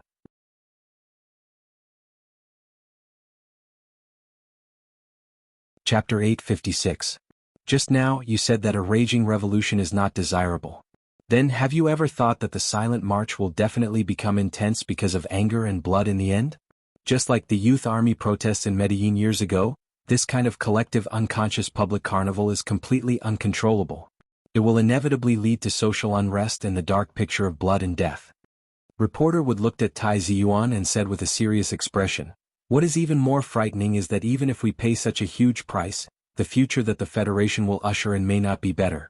After a long silence, Tai Ziyuan turned to look at him calmly and said, "I don't care." Wood frowned and looked at him in disbelief. He asked, "Then what do you care?" Tai Ziyuan smiled and did not directly answer the question. His thin eyebrows raised slightly and he said, "If it were that guy, he probably wouldn't do what I do. He would directly carry a gun and kill his way into the president's official residence. The problem is that I don't have his abnormal ability." Wood knew who he was talking about and shook his head with a bitter smile. The night after the carnival was so tiring. The men and women in the long meadow fell asleep with wine bottles in their arms. Their thighs were haphazardly placed together, and their hands were unconsciously rubbing something. Probably because of the emptiness, as the first ray of white willow light penetrated the thin layer of clouds in the east and shone on those dazzling white thighs full of youthful decadence, the whole world woke up. It seemed that there was no organization, but in fact, there were many people organizing. The carnival crowd washed away their fatigue and frustration. At dawn, they put on black masks that symbolized the night and waved the signs they had prepared. Riding on the heavy trucks provided by the three major unions, they left the messy town of Woodend and gathered at the airport of Oak State. Their goal was S1, the capital and Charter Square. When the Federation government first put Su Lu on the wanted list, many students protested in the streets. At that time, those students wore black masks on their faces just like today. However, in this battle, Su Lu, who was far away in the Empire, probably could not participate. In the simple library where light and dust danced together, Su Lu rested his chin on the table. He was silent for a long time before he could digest the story told by Huai Chaoshi. He was shocked by his friend's bold action, but he was confused about the turmoil that was happening in his hometown. Our intelligence work in the Federation is basically zero, but these are all things that can be seen in the news. As for the reaction of the lady in the back mountain, we can roughly guess. Although the government of the Federation has always been trying to infiltrate the Crystal Federation, I believe that the madam has enough methods to ensure the interests of her family. Who would have thought that her only son would actually dig out the most important foundation of the Tai family? The Crystal Mining Federation and the Xioshu Foundation are much more important than a single president of the Federation. Huai Chaoshi looked at the tea in her cup and said calmly, I'm saying all this to tell you that the war on planet Mohua will probably have a period of stability, but I don't want it to. Therefore, I will take this opportunity to lead the troops to launch a counterattack and chase the Federation forces out. If the Federation government moved Du Shaoqing and the elite troops from the front lines back to the capital ring to deal with the increasingly intense and complicated internal situation, the Empire would naturally obtain a rare opportunity. The problem was that the new 17th Division would probably still be left on planet Mohua. Thinking of his former comrades who were about to face the crazy counterattack of the Empire's troops, the veins on Su Li's forehead suddenly popped. He licked his bitter lips and looked up at Huai Chaoshi. You're not worried that I will tell the Federation about your deployment? It's useless even if you say it. Furthermore, I know very well what kind of person you are. Huai Chaoshi looked at him and said calmly, when I return to Mohua, I hope that you will return to planet Tianjing to take a look at him. After all, he is our biological father.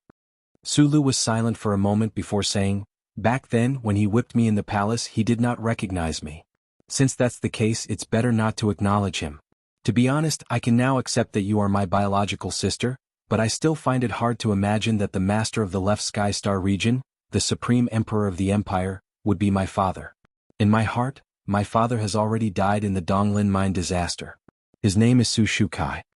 Huai Chaoshi slowly narrowed her eyes, and there was a faint hint of fury brewing in her eyes. However, in the end, it silently dissipated, leaving behind only a stretch of tranquility. I will go to planet Tianjing. Su Lu looked at her and said, according to what you said, the mother who gave birth to me was an ordinary female official in the palace. In that case, I would like to go to her grave to take a look. Huai Chaoshi took out a small electronic token from the pocket of her military uniform and pushed it in front of him. Then she said, I've already told you the location.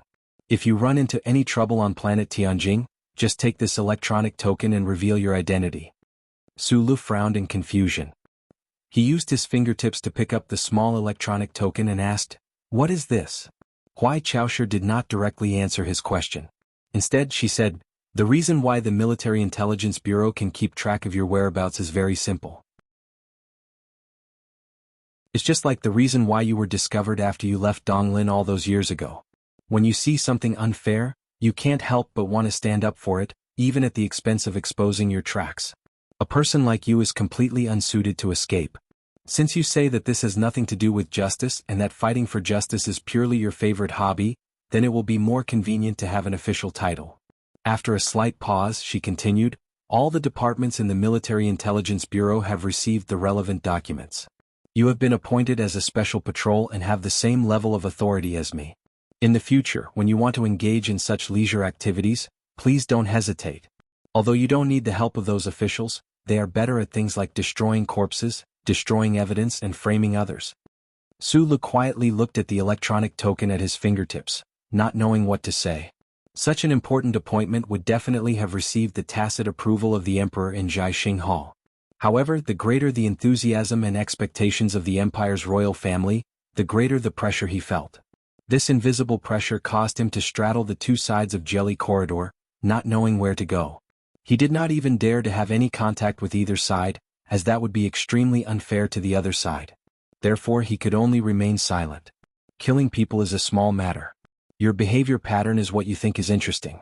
However, I feel that it is very inappropriate for that young lady to keep following you.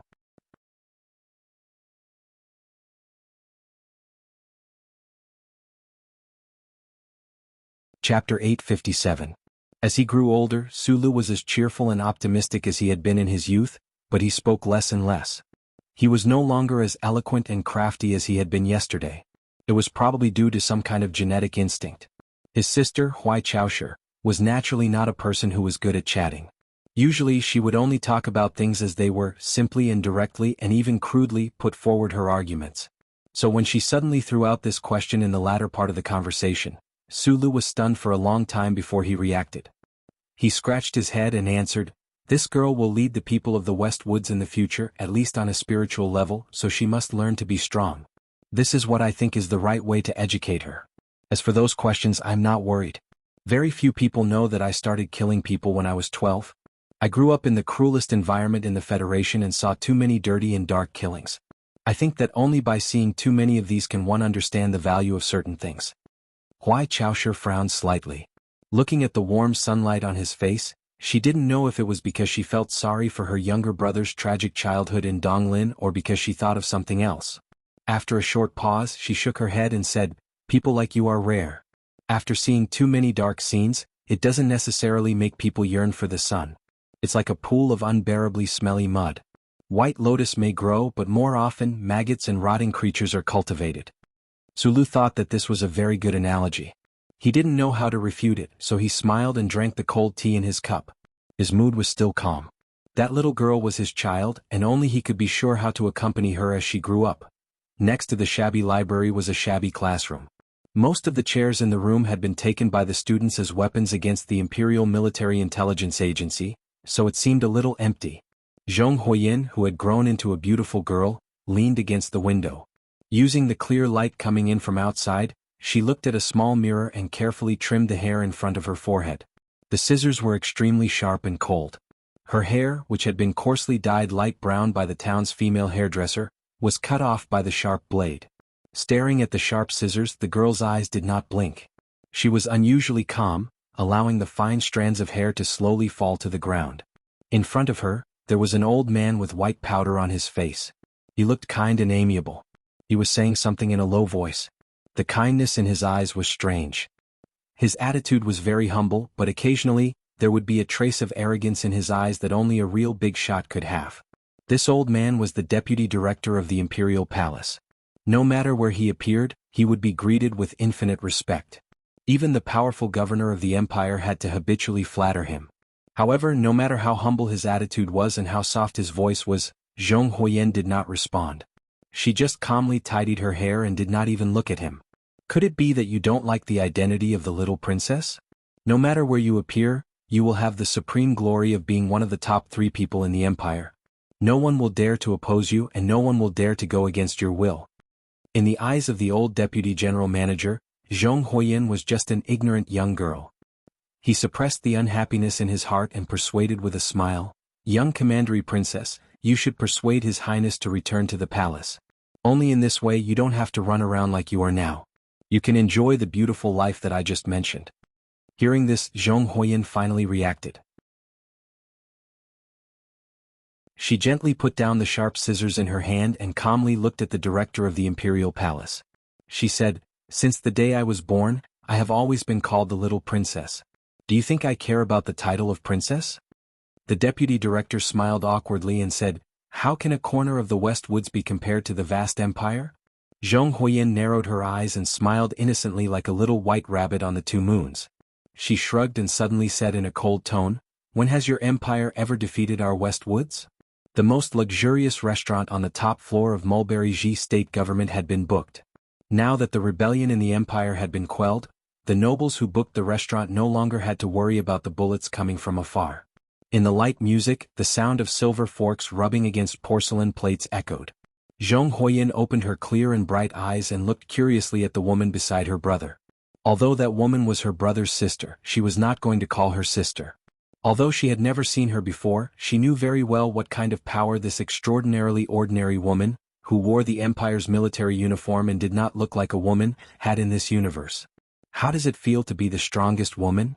She put down the knife and fork in her hand and looked at Huai Chaosher and asked very seriously, "No matter how strong a woman is, she will have to marry in the future. What should we do in that case?"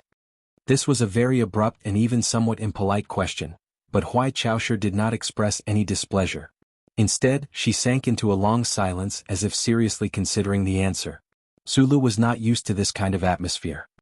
He drank a mouthful of orange juice and looked at Huai Chaosher and asked, "You will have to marry in the end."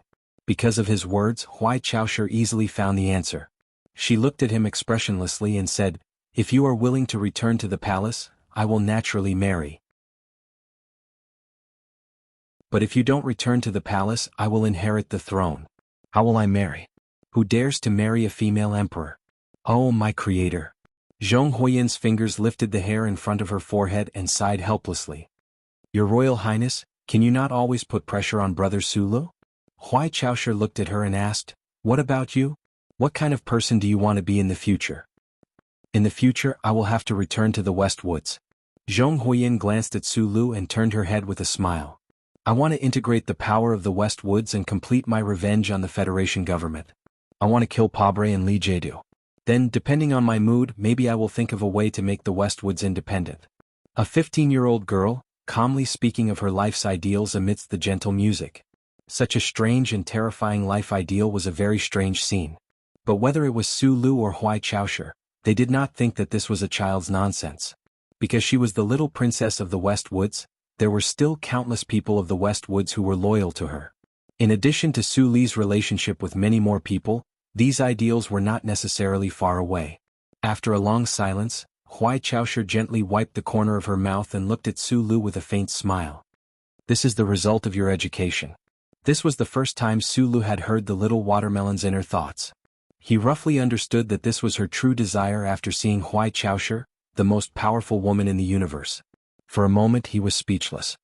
"But I welcome it." Huai Chaosher looked at the girl and said calmly, "On behalf of the Empire, I welcome your great idea of making the West Woods independent."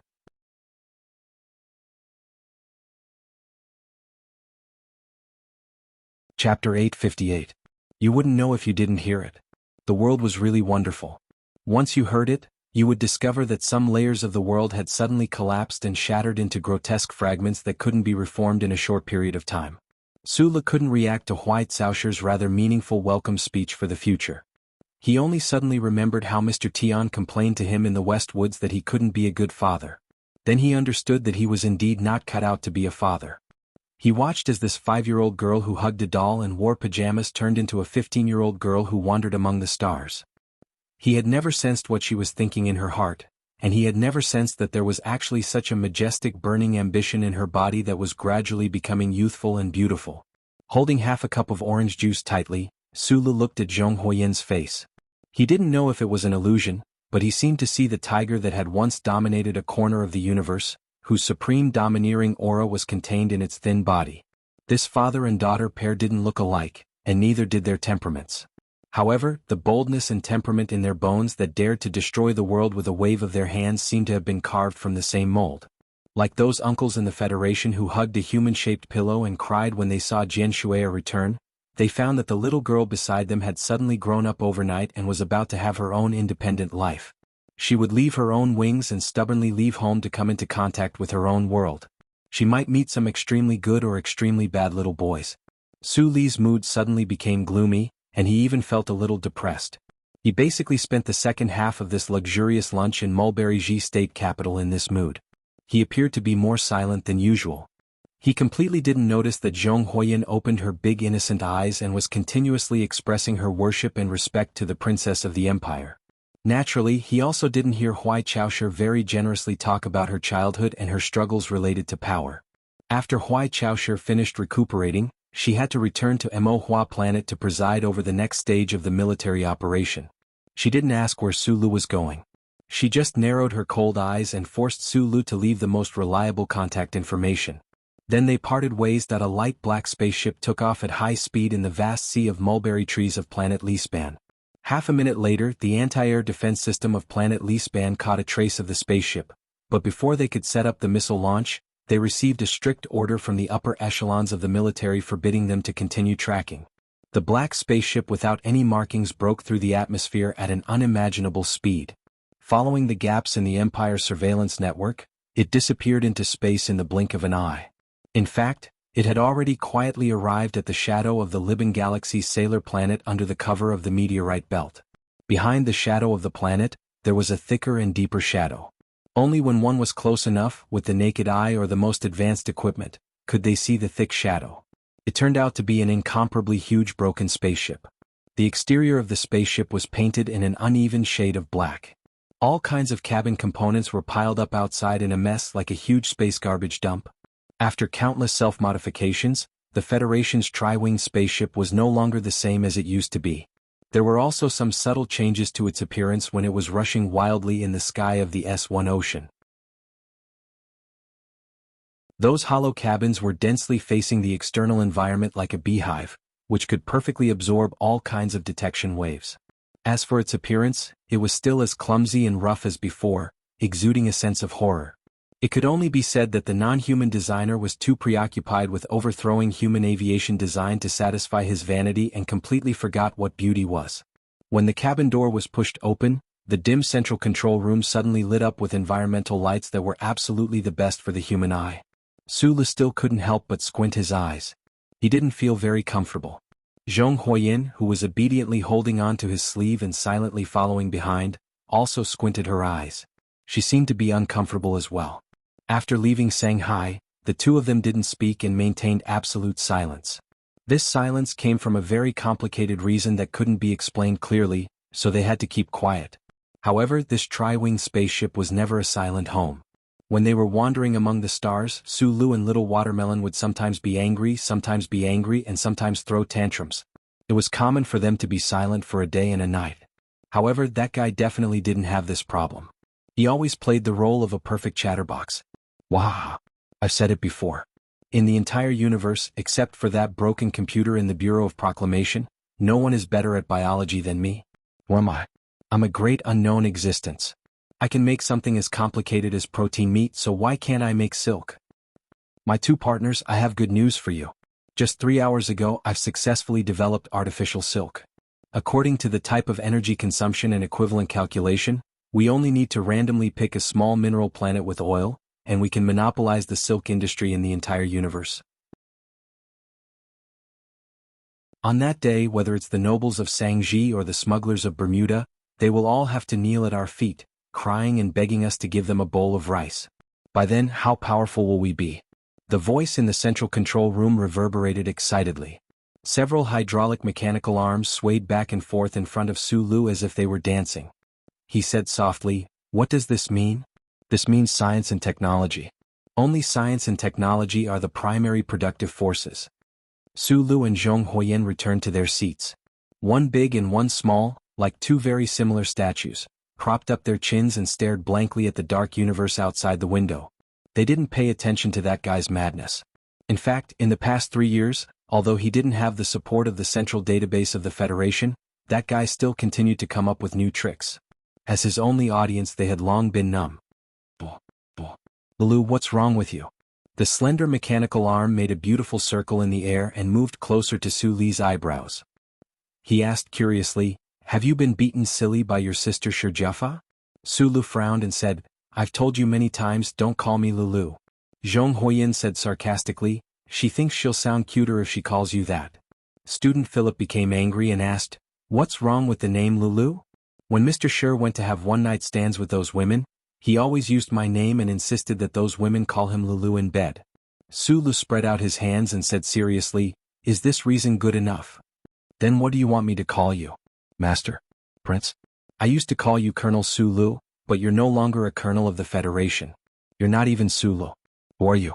Philip was as agitated as a philosopher who had been beaten by his wife. He protested, "No one knows your name. Do you want me to call you Huailu? How many months have you been pregnant? Why don't I know?" Zhong Huoyin heard someone viciously attacking her most respected and beloved brother. She finally couldn't hold it in anymore. She slammed her small hand on the table and twisted her tender waist. She said angrily, "Then what should we call you?" "My dearest Xiao Fei, bullshit. You don't have parents, so how can you give yourself a name? The first person a chick sees after pecking open the eggshell is its parents. You should take brother Su Li's surname.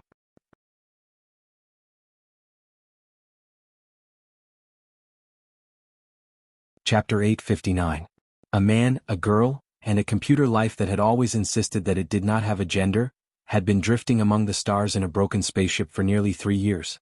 In the past 3 years they had been to many places and met many people. But in the end they could only brush their sleeves and leave like a dragonfly on the surface of the water, not leaving too many traces. Most of the time only the 3 of them were alone in the cockpit. Life was unavoidably boring, to the point of incessantly attacking each other, and the content was often simply revolving around the various naming rights childishly. For example, why was the MXT mecha that had once accompanied Su Lu to shock the world called Little White Flower? Why was Luchio's name so sour? Was there a need to add Shangchio's name? Even the black, broken spaceship they were in did not have an official name. The reason for this was because the 3 of them felt that the matter of names was very important. The reason why they felt that names were important was probably because, whether it was Su Lu who was struggling between the Empire and the Federation, Philip, who was struggling between the cold computer and intelligent life, or Zhong Huoyan, who was struggling between the identity of a princess of the West Woods and a little watermelon who followed her brother to wander, they were all people who lacked a stable sense of belonging. They needed to use names, which were simple code names in the eyes of hipsters, to confirm their sense of belonging and increase their sense of security. After a moment of silence, Philip's voice once again rang out in the control room, delicate and proud. I don't care about other things, but as the captain and the creator of this broken spaceship, I have decided to name it Black Straight. Zhong Huoyan did not sarcastically mock him for being a mechanic and directly said, I object. Su Lu did not say anything, only raising his right hand to show that he agreed with her opinion. Due to the simple democratic centralism of the trio, Philip's attempt to seize the naming rights once again suffered the heaviest blow. He angrily asked, What's wrong with this name? It's too erotic. Zhong Huoyan's expression was very serious. Su Lu raised his right hand, but in fact he did not pay attention to the quarrel around him. He was just habitually standing beside Zhong Huoyan in this kind of routine battle. One was an old thing who had lived for thousands of years, while the other was a little watermelon who had just turned into a young girl. It was not difficult to choose sides. At this time he was thinking about other things. After getting rid of some of his previous gloomy mood, he naturally began to worry about his future life, mainly the life of the little girl. According to the information provided by Hui Chaosher, as well as the files that Philip occasionally obtained from invading the Federation's charter network, he knew that Mr. Tian had already left the front lines last year and was forced to return to the West Woods. This was a very normal thing. No matter how gentle Du Shaoqing's temperament was as the commander-in-chief of the Federation's frontline enemies, it was impossible for him to allow a powerhouse without any scruples to call him an ice demoness without any military identity to command more than a dozen Shilin division under his command. Furthermore, this famous general of the Federation's temperament had never had anything to do with the word gentle. Since Uncle Tian has returned to the West Woods for a year, the situation there should be stable. After a long silence, Su Lu looked into Zhong Huoyan's eyes and asked seriously, Since you said that you want to return to the West Woods, then when will you return? 10 years had passed, but in his eyes, the girl in front of him was still the pitiful little girl who had run away from home. This was the first time he had spoken to her in such a serious tone and in such an equal manner. Zhong Huoyan was obviously not used to it. She found that her brother was finally treating her like an adult. She was secretly happy and excited, but there was also panic and confusion that came out of nowhere. She nervously scratched her silk-like straight chestnut hair, tilted her head slightly and asked tentatively, After the coming-of-age ceremony? Going back after your 16th birthday? Su Lu confirmed seriously. His mood was a little complicated. Thinking that there was only 1 year left, he was a little reluctant, but thinking that the girl was growing up day by day in front of him, he was a little relieved.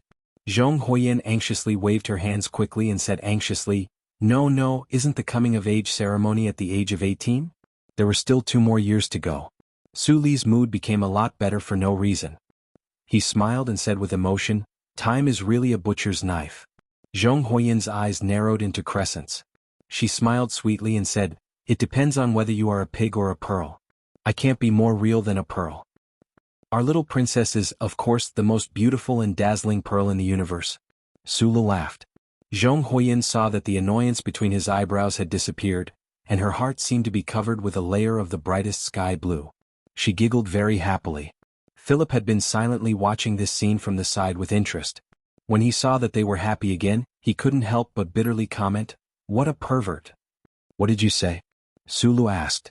"I said, why are you as stupid as a broken stone with no mouth when it comes to Jian Shuier, Shangqiu and Zhang Xiaoming, but when it comes to this little girl, you can sweet talk like this." Zhong Huiyin touched her light chestnut hair and angrily glared at the front of the mechanical arm.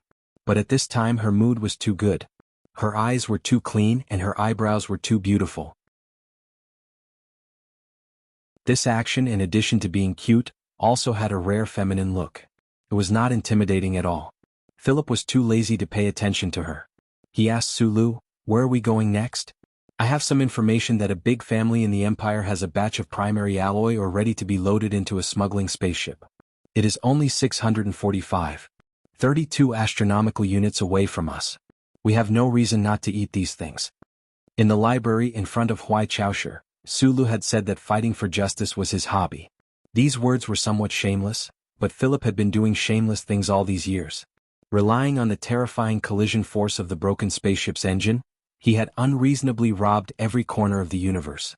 Whether it was the private ships of the 7 families of the Federation, the spaceships of the merchants of Bermuda, or the spaceships of the nobles of the Empire, they were all his targets. In almost all the secret smuggling routes at both ends of the universe, the legend of a certain greedy demon echoed. Of course, Philip insisted that this was robbing the rich to help the poor. This was a reasonable distribution of resources. This was rearranging the laws of the Creator. As for the Creator's true intentions? Who cares? In a sense, he was the Creator. "Let's go to planet Tianjing." Su Li's answer was clearly well thought out, so it came very quickly. The reason he came to the Empire was because he wanted to know where he was born, and Philip wanted to find the higher-level mechanical intelligence that they had talked about before. To achieve these 2 goals, they had to go to the planet with the strictest security in the Empire. He frowned, gently stroking the metal bracelet on his left wrist, and said, "If the disguise chip was removed from that spaceship, then the high-sequence mechanical intelligence you are looking for is very likely related to Master Fan Manor." "The possibility is as high as 99%, Philip replied. "The Hua family's ancestors shouldn't be from the Empire, but from some ancestral planet." Sulu said, "If the high-sequence mechanical intelligence came from that ancestral planet, and the Hua family didn't have the ability to fully grasp it, they could only drive a spaceship from that ancestral planet to the left sky star field. This can explain many of the problems, such as why there hasn't been an impressive existence like you in the Empire." "I'm embarrassed by your praise," Philip replied softly. "Without the support of the Federation's central database, I'm not as impressive as before. I'm sorry to disappoint you." Sulu ignored this guy's seemingly humble but narcissistic tone and asked directly, "The question now is, where is the ancestral planet? What is it?" "Although I don't have the support of the central database, of course I remember such an important thing very clearly." Philip's voice suddenly became calm, as if talking about this matter made him feel a little heavy. According to the inference of the scholars on both sides, the Federation and the Empire share the same origin, so the Empire's ancestral planet must be Earth. "Earth?" Sulu furrowed his brows and asked, "Isn't this name a little too unpleasant to hear?" Zhong Huiyin cautiously reminded him, "Brother, you are back to your habit of criticizing. You have to know that we have no right or qualification to participate in the naming of that ancestral planet." The slender metal mechanical arm shook up and down, indicating that it nodded in agreement. Sulu felt a little embarrassed, coughing twice before continuing to ask, "Why have I never heard of Earth when I was in the Federation?" "Because this is all top-secret information before the catastrophe," Philip said in a serious tone. "Even if you have the authority of the 5th or 6th floor, I can't open up this information to you unless the 5-man team is reborn and removes the restrictions in the core program." "Then why are you telling me today?" Philip explained in a frivolous tone, "Because I am now alive, and the restrictions in the core program set by the 5-man team can't destroy me, so what is Master Fei afraid of?" Sulu was angry when he heard this explanation. He stared at Philip and reprimanded, "Then why didn't you say so earlier?" Philip was also angry, "You didn't ask me in these 3 years." Sulu and Zhong Huiyin looked at each other and were speechless. After a while, he asked tiredly, "Master Fei, then can you tell me what the Great Catastrophe was?" "Great Catastrophe? The catastrophe is... hum. Hum. Sulu squinted his eyes and asked in shock, What kind of bomb can destroy a planet? Even when the Federation had the most crystal resources and gathered all the battleship's main cannons, they couldn't destroy a planet. They couldn't even destroy all the areas on the planet's surface. Philip was silent for a long time and said with a trace of inexplicable sadness, "You don't need to ask about this. In short, those big bombs are not good bombs."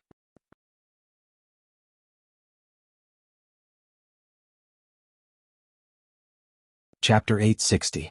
Philip looked like a computer, but in essence he was still a computer. Although he now had self-awareness or human-like emotional responses, in terms of fundamental thinking he still walked the path of a machine. Sulu understood this very well, so when he heard Philip sorrowfully tell him not to ask, he really did not continue to ask after a moment of silence. This was because he knew that even if he asked, there would not be any answers, at least at this moment.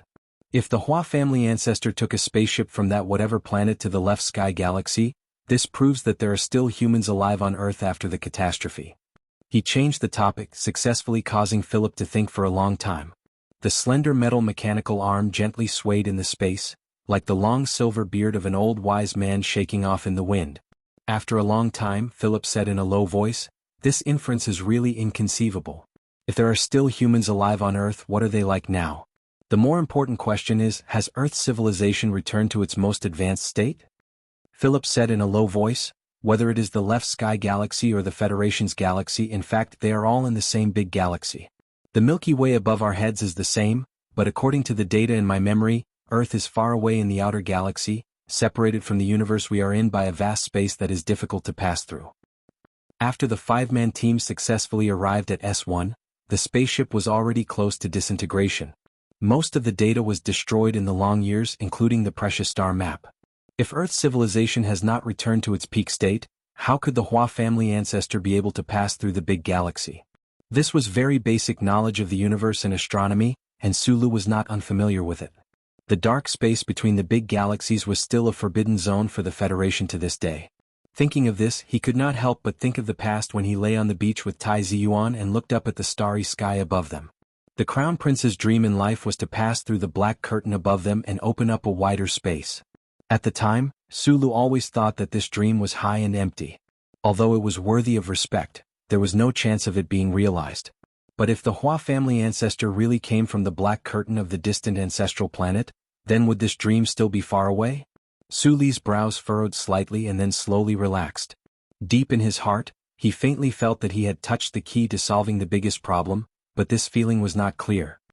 The Hua family's ancestor came to the left sky starfield. "There should be a star map on the ship," he said. "Where is the star atlas?" Philip showed an extremely rare expression of urgency and longing. "Well, if the star map I know is the one you want to know." Sulu scratched his head. "Maybe I really do know where it is." He looked at the probe, which was shaking excitedly as if it had eaten a blue bottle of drugs, and said, "I'm not an explorer. Although I'm very interested in these things, there are too many problems in front of us. If we want to sort them out, we still have to make a trip to Tianjing planet and catch that exposed crazy Master Fan Xian." "I agree. Empire's Tianjing planet. This was the most powerful and austere place in the left sky starfield. The capital city covered an area of about 30,000 square kilometers, as well as the majestic green building complex in the center of the Imperial Palace. Even if one looked at it from outside the atmosphere, they would still feel cold all over and have the urge to worship it. Countless poets had used exaggerated strokes to praise this building complex that had been built for almost 10,000 years and squeezed the blood and sweat of countless generations of the Empire's people. But there were not many people from the Federation, to be precise, other than the Lipifa brothers and Sulu, if Sulu could still be considered a person from the Federation, who had personally witnessed this miraculous existence. Otherwise, the fanatical people of the Federation who clamored to attack Tianjing planet and capture Huai Fuchai alive, would definitely have a clearer understanding of the Empire's power and suddenly calm down, just like the fleet commander Reger, who had rebelled in the early years of the Empire. Outside the Green Palace walls, dozens of ragged and skinny people at the bottom of the Empire's hierarchy were kneeling piously by the moat. Their withered hands cupped the cool river water and shakily sprinkled it on their faces, trying to wash away the dust on their bodies and souls and drive away the illness in their bodies. 20 meters away, the fully armed Imperial Palace guards coldly watched this scene. They watched this scene that had been repeated for many years. Even when they saw a seriously ill old man die in the arms of his companion, their expressions did not change at all. Later, the health officials from the Jingdo Public Security Bureau would come to take care of the body, so the imperial palace guards did not need to worry about it. In reality, in their eyes, the emperor had already shown great kindness by allowing these lowly people to share the good fortune of the imperial palace. And these seriously ill lowly people who deserved to die and were about to die one after another actually just wanted to use their deaths to exchange for a coffin from the Public Security Bureau. It was truly abominable. In the distance, under the branches of the green willows, a noble young master was talking and laughing with a young lady on the embankment. Further away, in the lakeside pavilion, there seemed to be a 17-line poetry session being held. No one was paying attention to the other side of the shade of the willows, where someone was begging for something lowly and someone was dying helplessly. This is the most beautiful place in the empire's Jingdo. Otherwise, the past generations of emperors would not have chosen to live here. This is also the ugliest place in the Jingdo because the way the nobles are beautiful is very ugly. Su Lu stretched out his hand and pulled away the tightly woven willow branches in front of him. Holding the small watermelon's hand, they strolled along the embankment. Although the Federation is essentially a cannibalistic society, in the end, it will not be as naked and extreme as the empires. Perhaps it was because the simulated gravity system on the dilapidated tri-wing ship was, after all, just a simulation, or perhaps it was because they had not spent much time on the ground in the past 3 years. Like a willow branch in spring, Zhong Huoyan grew quickly. Now, walking shoulder to shoulder with Su Lu, she was only a head shorter than him. For example, in the capital's airport in the rain, or in the amusement park, Su Lu and Zhong Huoyan were used to walking hand in hand like this. It was very natural. Perhaps it was because the girls' eyes were still young and immature. They did not look like a couple, but they were very harmonious. Schiller said that the joys and sorrows of human beings are never connected. In the end, Zhong Huoyan still had the temperament of a little girl. She was not willing to discuss such heavy topics with Su Lu. She looked at the towering building behind the green palace wall and asked curiously, "The emperor of the empire lives in that Jiaxing tower? Doesn't he have any fear of heights?" People like him and Pabre only worry that they can't climb high enough, see far enough and control enough. How can they have fear of heights? Su Lu said with slight ridicule. "Brother Su Lu, you brought me here to travel." Zhong Huoyan stopped and stared seriously into his eyes. She said, "Can you not give me politics lessons everywhere we go?" Su Lu sighed. "I don't know when I got this bad habit. I'll change it in the future." As he spoke, he narrowed his eyes and saw a shallow tomb at the end of the willow embankment. There was no tombstone on the tomb, no words and no obvious signs. He did not know who was buried inside. Su Lu walked slowly to the tomb and put the bouquet of flowers on the ground. He silently looked at the weeds on the tomb and murmured, "I heard that you are my mother. I came to see you today."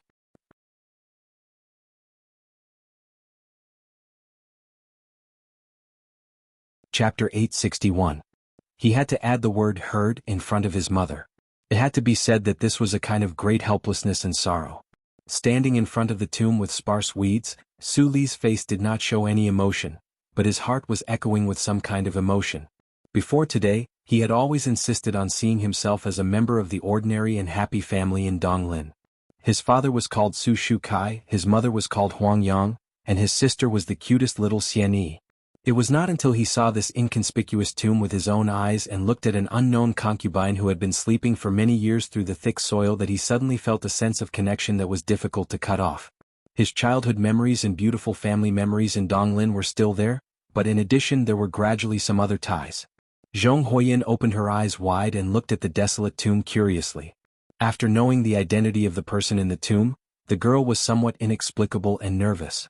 Her hand that was as smooth as a white stone in a stream tightly grasped Su Li's sleeve. Suddenly she raised her head and looked into his eyes. She asked, "Shall we pay our respects?" Su Li nodded. Zhong Huoyan bent down and picked up the stones in the grass on the ground and threw them away. Then she turned around and grabbed his thick, strong and warm hand. Like taking a child, she led him to the tomb and slowly knelt down. Because of the excessive dust particles in the atmosphere, the twilight of the Mo Hua planet was like a metal armor plate that had been smeared with blood 30 times. There was a chilling gray coldness in the bright red. The light from the setting sun spread across the grassland and sprinkled on the densely packed tombs, forming a kind of stiff and solemn feeling. General Du Shaoqing, the commander-in-chief of the federal enemy, stood in front of the battlefield graveyard in silence. His hands, which were wearing black lambskin gloves, were behind his back. His neat military uniform and the golden stars on his shoulders seemed to be made of steel. They did not move at all in the wind. He looked at the tombstones of these soldiers who had fallen in a foreign country. His grave and stern expression occasionally revealed traces of fatigue, but his pair of heroic eyebrows were still straight, like a sword that had just been unsheathed. Only his closest guards could see the traces of silver between his two heroic eyebrows.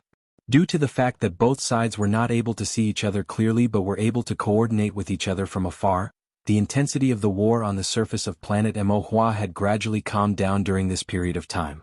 This was especially so for the Straits battle zone, which was known as the meat grinder. The humid atmosphere of that part of the Straits battle zone had actually not been torn apart by missiles for 3 consecutive days. As the highest commander of the Federation's front line, Du Shaoqing finally had some time. This war has been going on for 3 years. If we count from the time of the Westwoods counterattack, it has been more than 5 years. Back then, when I led the 7th Division on military exercises every day, I must admit that I once longed for the war to begin. But now, I don't know how long this war will last before we can obtain the final victory. You and I both know that even if the crystal mines in Galaxy X begin to take effect, the Federation will not be able to completely defeat the Empire with the current transport capacity and number of troops, let alone invade Tianjing planet and capture their emperor. But we must continue to fight. The blood-red light of dusk seeped down from the iron-like sky and reflected on the cheeks of this iron-blooded general. His eyes did not close as he looked at the group of tombs in front of him and said indifferently, even if it is just for the sake of the 28,373 Federation soldiers buried in front of us, we must continue to fight. At the very least, this Mo'Hua planet must become the territory of the Federation. Outside the white fences of the battlefield tombs, a black Federation military mecha was in a state of readiness. The twin engines at the waist of the tall mecha emitted a unique buzzing sound. The use of turbine technology allowed this mecha's power and performance to be much higher than normal new generation mecha. Other than the peach miasma of the Empire's princess and that white flower of the past, there was no other mecha that could match it. The only person in the Federation military who had the ability to control this MXT was Li Feng. At this moment, he was holding a cigarette in his mouth as he stood silently behind Du Shaoqing. Listening to his parting words, he was not moved and only nodded slightly to express his understanding. According to the tradition of the Federation forces, the soldiers who died on the front lines, regardless of whether they were generals or ordinary cookhouse soldiers, would usually be buried on the planet they sacrificed themselves on. This would prove that the place they fought for and bled for was the Federation. Now that the Federation forces were deep in the Empire's territory, Du Shaoqing said without hesitation that they must take down Mo'Hua planet and make this planet, which caused the deaths of countless Federation youths, a part of the Federation. It was precisely because of this iron and blood concept that had been passed down for a long time. It's been hard on you these past few years. Because of me, you have to stay in the headquarters and play the role of a bodyguard, never leaving my side. Du Shaoqing's gaze fell on Li Feng's epaulette. Looking at the few flowers, he frowned and said, with your ability, once you enter the war zone and assume personal responsibility, no matter how much President Li suppresses you, even if you only rely on military medals, you will still be able to pile up a gold star on your epaulette. Li Feng's fingers bent slightly and flicked the cigarette butt into the distance. His tall and sturdy body appeared exceptionally calm. After a moment of silence he replied, "It's not hard. When I took Su Lu from your hands back then I promised you this matter. Since he ran away from me I can only return myself to you. My current mission is to protect your life." He looked at Du Shaoqing's weathered side profile and said, "Whether you are a division commander or a commander, I don't like you, but I have to admit that the army can't do without you right now." After a short pause, Li Feng raised his eyebrows slightly and said with a hint of reminiscence and melancholy, "Of course if he was still alive he would definitely be the commander of the front line, and he would definitely do a better job than you. In your heart, Zhong Suahu has always been in existence like a father, so it obviously affects the accuracy of your judgment." Du Shaoqing put his hands behind his back and looked at the bloody battlefield under the twilight sky. He calmly said, "Under such an environment, no one can do a better job than me, even if your grandfather is revived." Li Feng was silent for a moment. Miraculously, he did not mock this seemingly exaggerated and narcissistic statement. "But there is one thing you are right about. If that tiger didn't die, many things in this universe would be different. I definitely wouldn't be able to become the commander, and the Westwoods people wouldn't only be able to squeeze out 12 mechanics. The corner of Du Xiaoqing's lips curled up slightly in an extremely rare manner. It was unknown whether it was a mocking smile or a self-deprecating one. He continued, "Even I feel that commanding the troops brought out by that guy is a very pleasant thing. The quality of the Silan military region soldiers is so high that it really makes the commanders of the other 3 military regions lose face. A tiger doesn't have a grave. Of course, even if there is, I won't go and worship it." Du Xiaoqing slowly turned around and looked into Li Feng's eyes. After staring at them for a long time, he suddenly asked, "Have you ever thought that I might have been involved in the explosion of the ancient bell? I don't know now, but if I find evidence that you were involved, I will naturally have my own things to do." After a moment of silence, Li Feng said, "But now I'm basically leaning towards you not being involved in this matter. This has nothing to do with feelings, it's purely a feeling. After spending 3 years together on the battlefield, to be able to gain some of your trust is probably one of the few things that Du Xiaoqing has gained on this planet."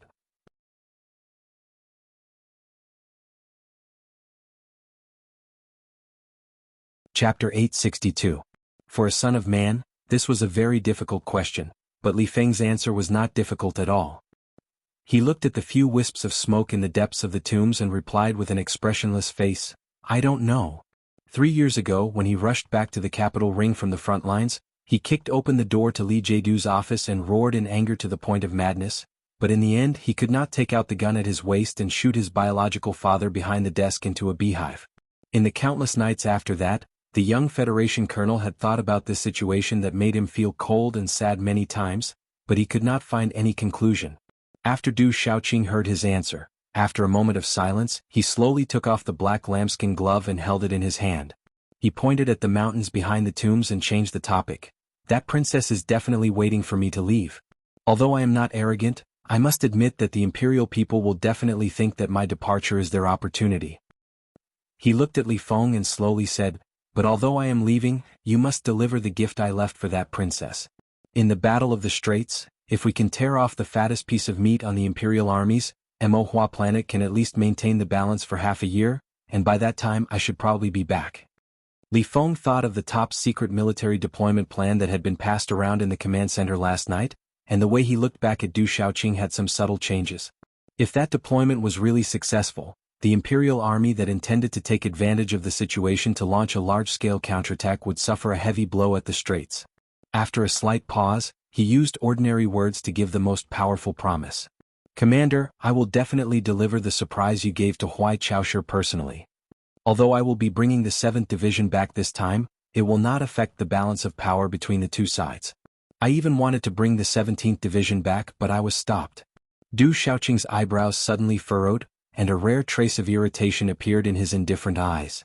He said coldly, "Commander Yu is officially retired. I am a bit worried about leaving your grandfather's Iron Division on Mohua planet. He came from the 3rd Military Region, and the undefeated Iron 7th Division and the 17th Armored Division that carried the glory of the God of War were the two peaks of the federal military that could not coexist." But Li Feng did not doubt the truth of the other's words. The so-called bearing, vision, and breadth of mind decided how far a person could go on the road of life. Du Xiaoqing was already the Federation's frontline commander, and in his eyes, every federal forces, every Federation soldier was an important point that he had to pay attention to, let alone an important unit like the 17th Division.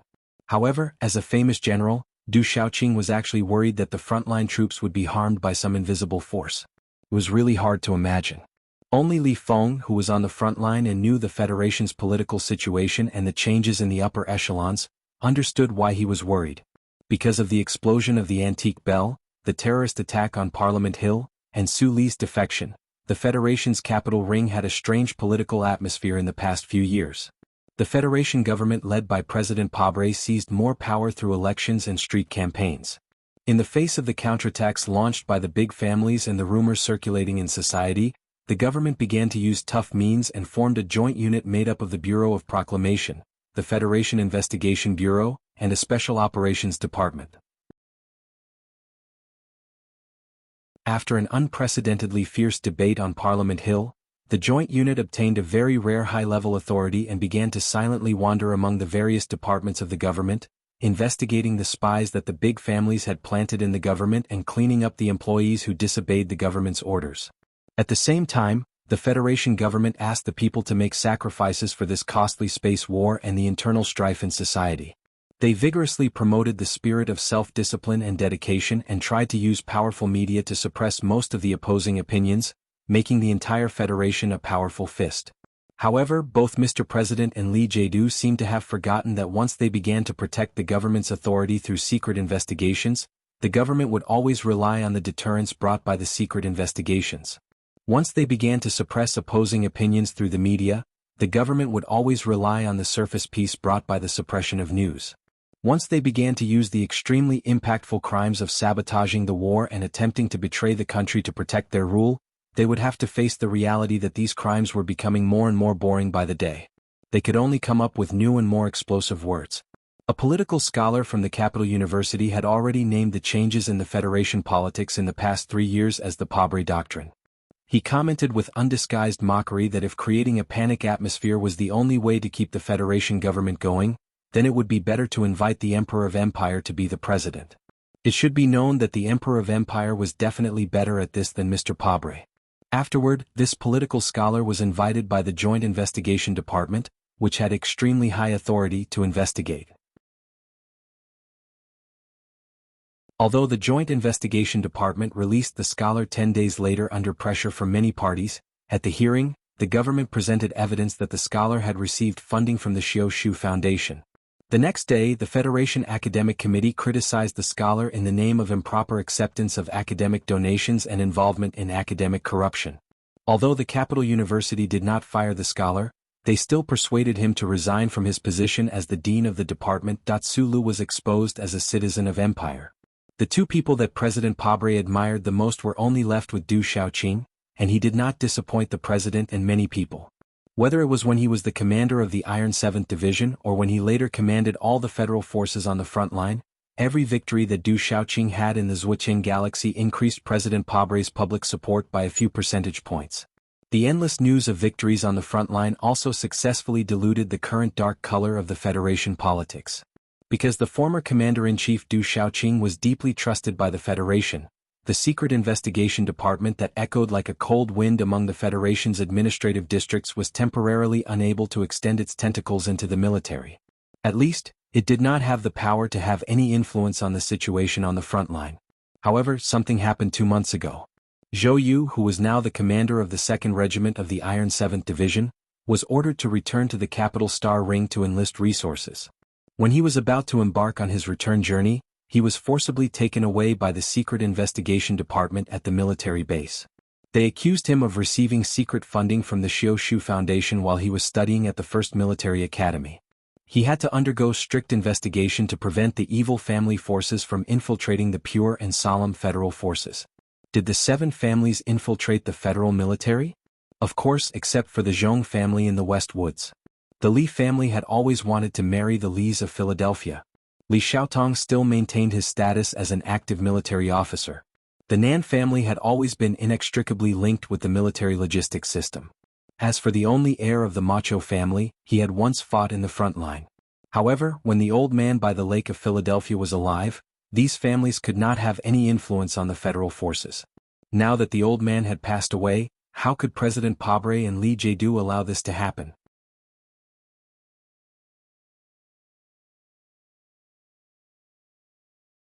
Chapter 863. No one knew why the Federation government's secret investigation department suddenly made a move against the military.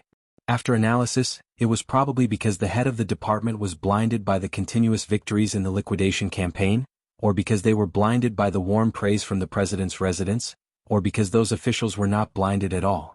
They just trusted General Du Xiaoqing's loyalty to the president too much.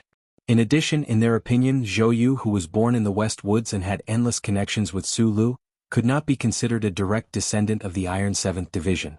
Therefore, they decided to use the gentle and excellent military officer as a kind of announcement to intimidate the Regency Council.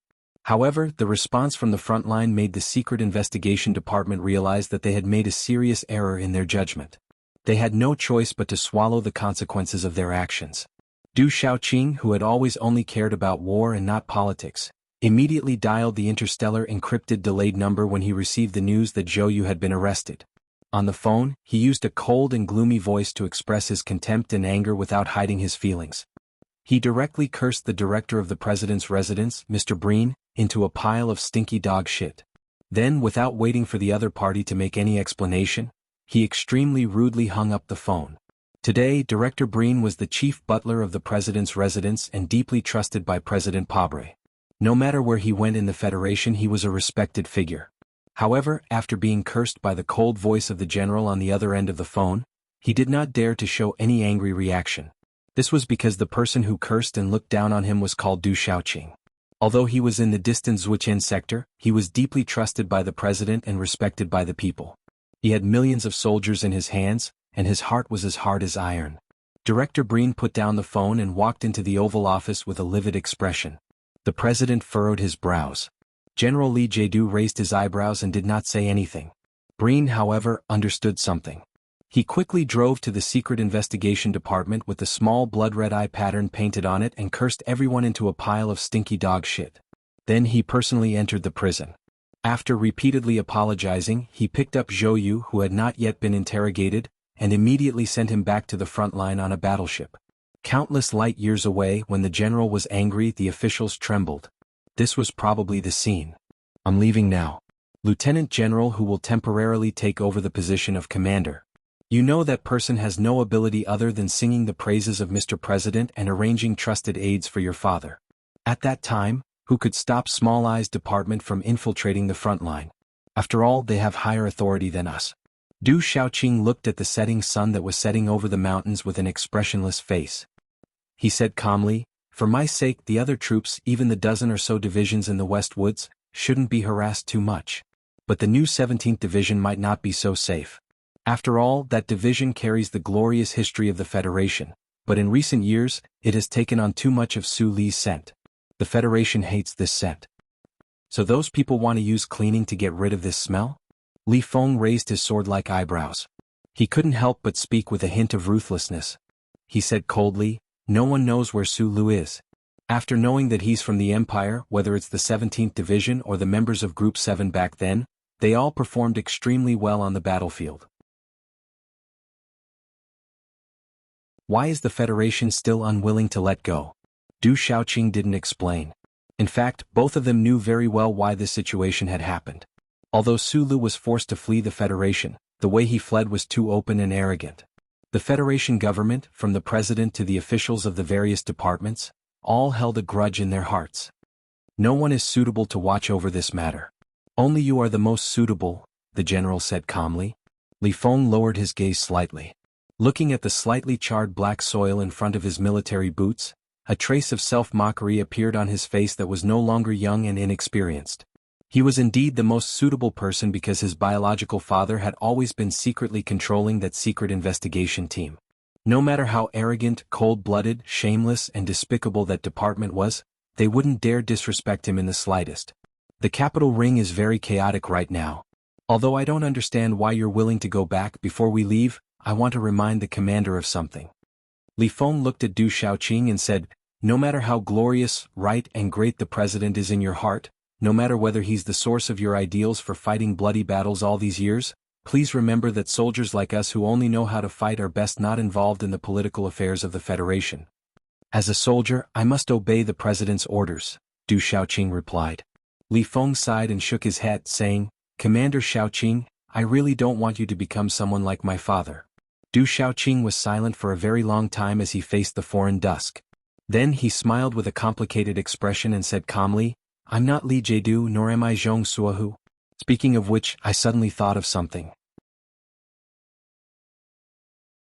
If you have the opportunity to meet Su Lu on the Emohua planet in the future, please help me ask if that little girl from the Zhong family is doing well." The little girl from the Zhong family had now grown into a beautiful young lady. She held onto Su Li's hand and stood up slowly in front of the grave. After the man beside her calmed down slightly, she smiled and said, "Speaking of which, Tianjing planet is the safest place for Big Brother Su Lu. Even if you killed 2 of their princes, who would dare to do anything to you? We really should have come a long time ago. Although this should be my hometown in name, to be honest, I don't have the slightest sense of belonging to this planet and this palace." Zhong Huiyin shrugged cutely and asked curiously, then where are we going after this? Amohua Planet or Bermuda? Why aren't you willing to go back to the Federation to take a look? Even if the charter has been waiting for you, with the abilities of that transvestite Philip, your safety is guaranteed. I'm not going back to the Federation because there's a question that I can't find an answer to. Sulu looked at the young lady and said, I've already lost the right to choose a side. If I can't find a way to resolve the conflict between the two sides, then there's no meaning in going back or appearing. At this moment, his thick black eyebrows furrowed. He seriously listened to the warning signal in his ears. Without hesitation, he held onto Zhong Huiyin's hand, turned around, and walked with his back facing the grave. Far away from the willow embankment, countless fully armed elite soldiers of the Imperium appeared like dark clouds. Then clear music echoed leisurely. Dozens of maids of the Imperium holding golden sunflower ceremonial fans slowly walked over, dragging their flowing dresses behind them. Behind them was an enormous carriage painted with the pattern of black hibiscus. The middle-aged man on the carriage had a dignified appearance, calm and graceful. He was the Empire's Emperor Huai Fuchai.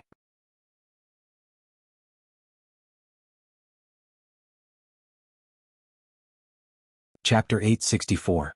Sulu had never thought that he would be able to hide his tracks after entering the left Skystar sector and landing on Tianjing Planet. However, he was still shocked by the arrival of the ceremonial guards at the end of the willow embankment.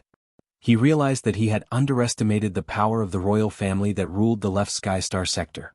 They had discovered him much earlier than he had expected. The chief steward of the royal palace, who was wearing a brown uniform, walked up to the two of them. His sharp voice was extremely gentle, but he did not speak to Sulu. Instead, he bowed humbly and said gently, Your Highness, the peach blossoms of the three-headed centipede are blooming. Would you like to take a look? Zhong Huiyin understood that the chief steward was clearing the area for the emperor. Although she was curious about what would happen after brother Sulu met her biological father, she knew that some conversations could only happen between the father and son. Therefore she looked up at Sulu. After receiving the look of inquiry, Sulu thought for a while and asked, Is the place where the peach blossoms are blooming far away? The chief steward replied softly, Not far away. This place was close to the Empire's royal palace, so there should be no problem in terms of safety. Therefore, Sulu nodded. After the arrival of the ceremonial guards, the young nobles of the Empire who were admiring the flowers and beauties, as well as the old and sickly people who were kowtowing in front of the palace walls, all of them disappeared in an instant. There were faint figures of guards in the distance. However, at the end of the willow embankment, there was only a shallow grave and two men. A wind blew in from the south, causing the leaves to sway uneasily. An indifferent voice sounded, carrying an indescribable sense of majesty as it easily passed through the shade of the trees. Sulu did not hear what the other party was saying. He narrowed his eyes and looked at the man in the black and gold hibiscus imperial robe very seriously and rudely. There was no expression on his face, but the shallow lake in his heart had already started to ripple. He thought to himself in a daze. If it was in the past and he could get so close to the Emperor of the Empire, he would definitely kill him at all costs, even if it would cost him his life. However, he was no longer a member of the Federation, nor was he a soldier of the Federation. The man with the greatest power in the universe in front of him had become his father. This was truly an absurd and incomprehensible world. Sulu recalled that he was captured by Huai Chaoshi and brought to the Empire. When he entered the stargazing pavilion in the Imperial Palace, he saw the Emperor for the first time. He saw the Emperor's brother, Prince Bai Wu, the head of the Imperial Military Headquarters, jump into the clouds because of a rebellion. Then he was beaten into a bloody figure by the Emperor with metal hooks. Not a single part of his body was left unscathed. At that time, every time the thorns fell, it brought pain and humiliation. What did he curse in anger? Fuck your mother? Yes, it was like that at the time. Sulu, who was standing under the willow tree and looking silently at the lonely grave, could not help but curl his lips. He was probably the only person in the world who had the opportunity to say those three words to Huai Fuchai. However, the smile on his lips quickly disappeared and turned into a very strong self-mockery. Although it was satisfying to say such words, it was really meaningless. He remembered that he seemed to have said the same words to Macklin and Keaton. Did it mean that he had been trying to fuck his grandmother, his great-aunt, and all the female elders? Well, it was still an absurd and incomprehensible past. Because of this inexplicable dark emotion, Sulu woke up from this strange mental state. Only then did the cold and majestic voice forced out of the black and gold hibiscus imperial robe enter his ears effectively for the first time. "You're a stupid person. You can't even be called a man, and you are far inferior to your sister." Huai Fuchai looked at him and said in a low voice, "As a man, you should understand where your responsibility lies, and not escape because of those illusory moral pleasures." Huai Fuchai put his hands behind his back and looked leisurely at Peach Mountain. He said coldly and mockingly, "There is no such thing as true fairness in this world. If you still insist on this, then you are not even as good as the children in Chaimen kindergarten." The Huai family of White Hibiscus took advantage of the situation in the past and took the hegemony of the left sky galaxy. It has been hundreds of years since then, and it is all because the Creator chose us, the most excellent bloodline among all living things. And for the sake of this brilliant galaxy, the royal family has sacrificed too much. Especially in these 70 years, for the sake of this cruel universe war, for the sake of protecting this peaceful galaxy, who knows how many young people have died in battle between the stars. Huai Fuchai slowly turned around and stared coldly into Su Li's eyes. "There are even more members of the royal family like you, drifting alone to the other end of the universe. Most of them, if they did not die in the space channel, they died in the cold huts of Bermuda. Those who were lucky enough to survive in the end, inevitably died in the purges of the Federation's Bureau of Proclamation. I have 37 sons, and now you are the only one alive. You have the obligation to live well in place of your 36 dead brothers, and bravely bear the responsibility you should bear. This is the glory of your bloodline that the heavens have bestowed upon you, and you cannot refuse. I have been to White Hibiscus, I have been to the ancestral shrine of the Huai family." After a long silence, Su Lu raised his head and calmly looked back into the unfathomable eyes of the monarch.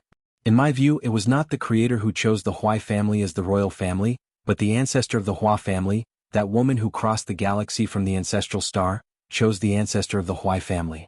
To put it more harshly, the so-called glory of the royal family is nothing more than a few hundred years of living off a woman." Huai Fuchai's brows slowly rose. His anger did not appear, but one could see that his weathered brows were like swords. Without waiting for him to become angry, Su Lu continued, "As for how many people of the royal family died in this war, it has nothing to do with the royal family enjoying the privilege of tens of billions of slaves. There is no need to debate whether the royal family is fighting for the people of the left sky galaxy or for their own rule. At least I know one thing very clearly. Under your tacit approval and even secret urging, Keaton's butcher's knife swept through several galaxies. Of the tens of millions of people who died, who knows how many families were lost? Compared to those heads and pools of blood, the sacrifice of the royal family really does not have much reason to be praised." Back then in Huai Fuchai's eyes, Su Lu was the bastard son of that damn dog thief Nasri. He was a dog-shit war hero that the Federation deliberately promoted. He was an insignificant figure that could die at any time, so he vented his anger with thorns and could not be bothered to look him in the eye. The stars moved and the situation changed.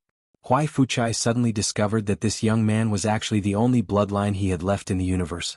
Naturally, his feelings were very different, but he did not expect that today, outside the palace walls, he would hear an ear-piercing lecture. The emperor's eyes slowly narrowed as he coldly assessed Su Lu. He increasingly felt that it was very reasonable that he had never liked this kid. Everything that needs to be done is almost done. Starting to update normally, tomorrow at 3 o'clock.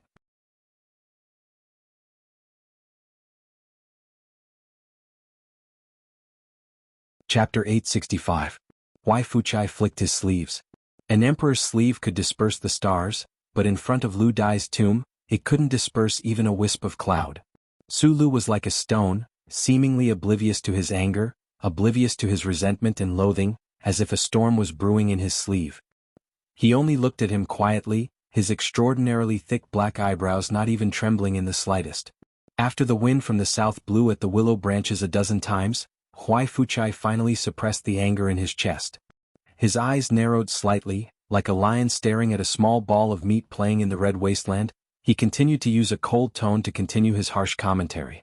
For a world as vast as the left sky galaxy, how can it continue to develop steadily? From the nobles to the people of the empire, no one is willing to be like those plastic-eating trash in the Federation, wearing a dog chain behind their heads. Then what should we do? Huai Fuchai stared into Su Li's eyes, his hands slowly loosening in his sleeves. It was obvious that there was a trace of disdain and tiredness in his eyes. He slowly raised his right arm and pointed behind the black and green palace walls, at the stargazing tower that towered into the clouds, taller and more majestic than the space-based tower. It is impossible to rely on Tianjing or this palace to rule the left sky galaxy. We must use strong methods to maintain the integrity of the empire. Although you have always been in the army and are unbearably stupid, since you have read so many history books of the empire these past few years, you should have this kind of common knowledge. The relationship between the time when information is transmitted and effective rule. Su Lu nodded and replied, I can roughly understand what you mean, but these past few years of reading the empire's history books, I have been thinking about this question. If we must use such bloody methods to maintain the strict hierarchy, then only then can we ensure the integrity of the empire. His brows furrowed slightly, and he raised his head to meet the emperor's scrutinizing gaze.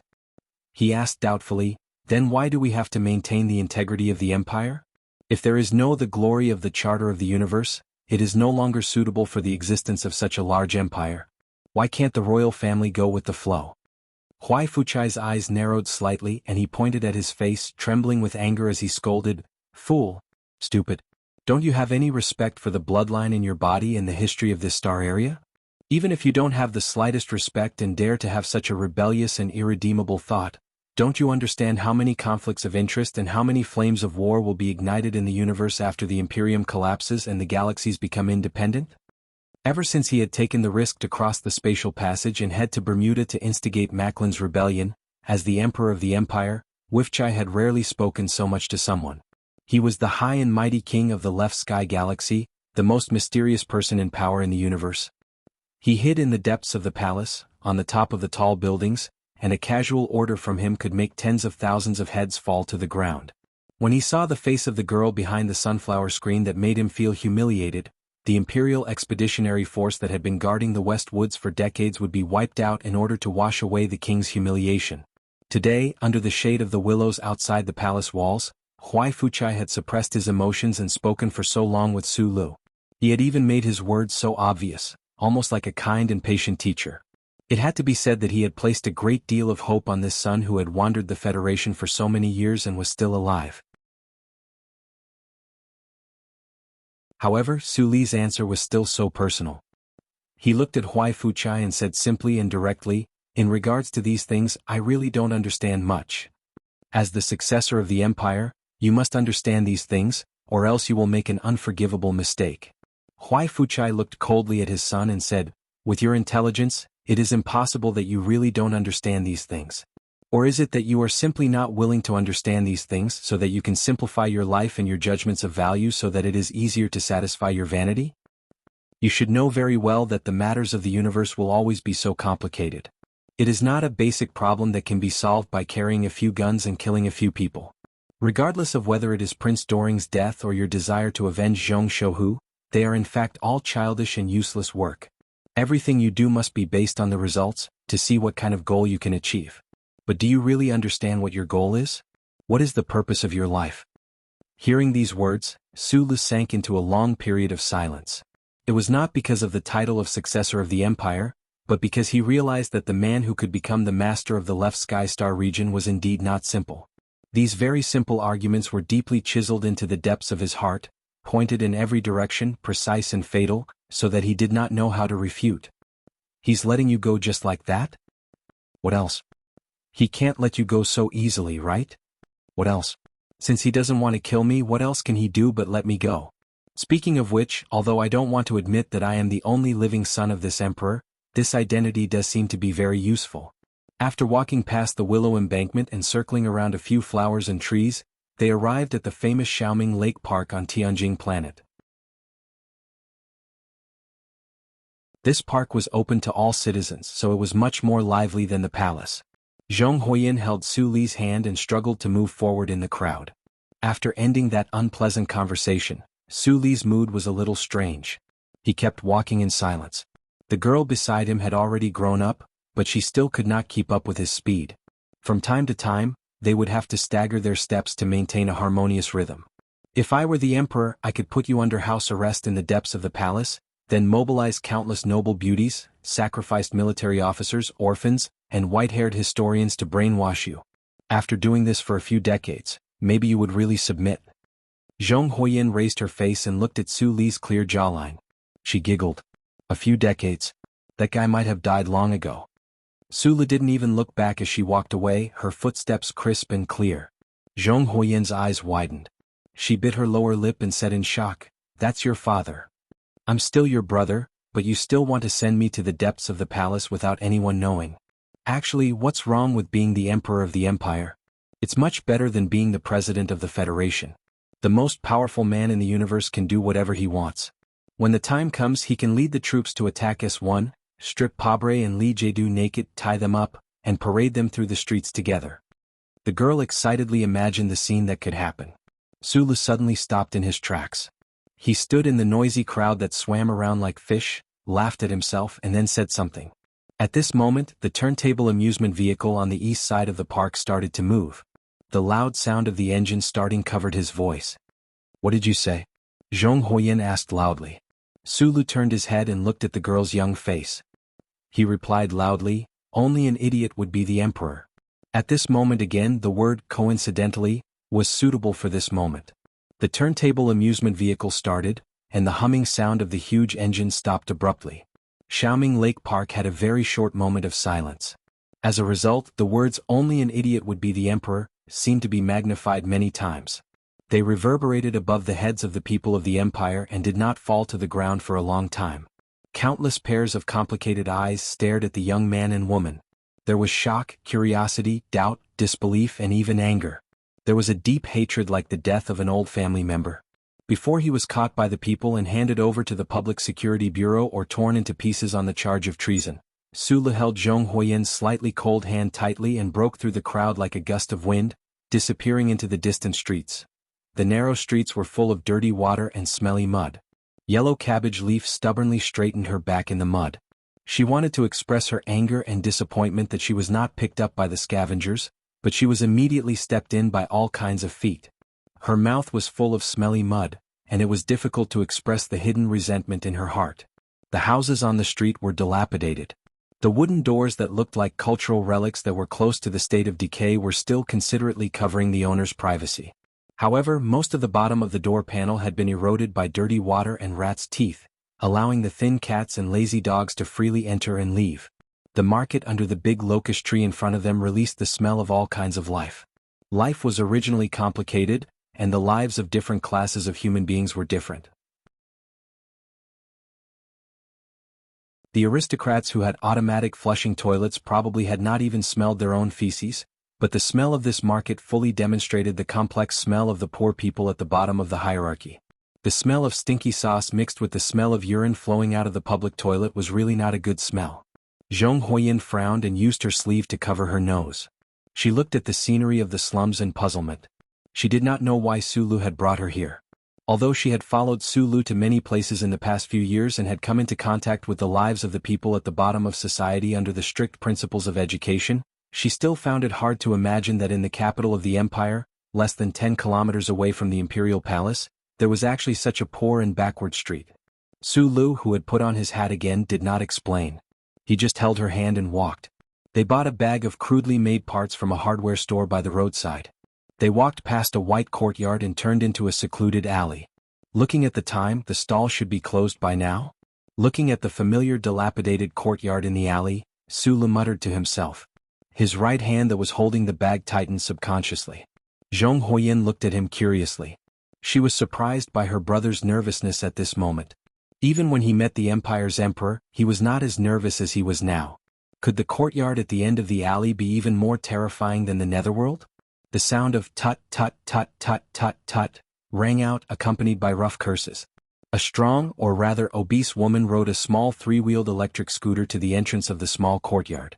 Twisting her thick, bucket-like waist, she took out a bunch of keys and walked up the stairs while cursing. Su Lu looked at that figure, and a surge of warmth suddenly surged in his chest and abdomen. He quickly walked up to that small courtyard that used to be paradise.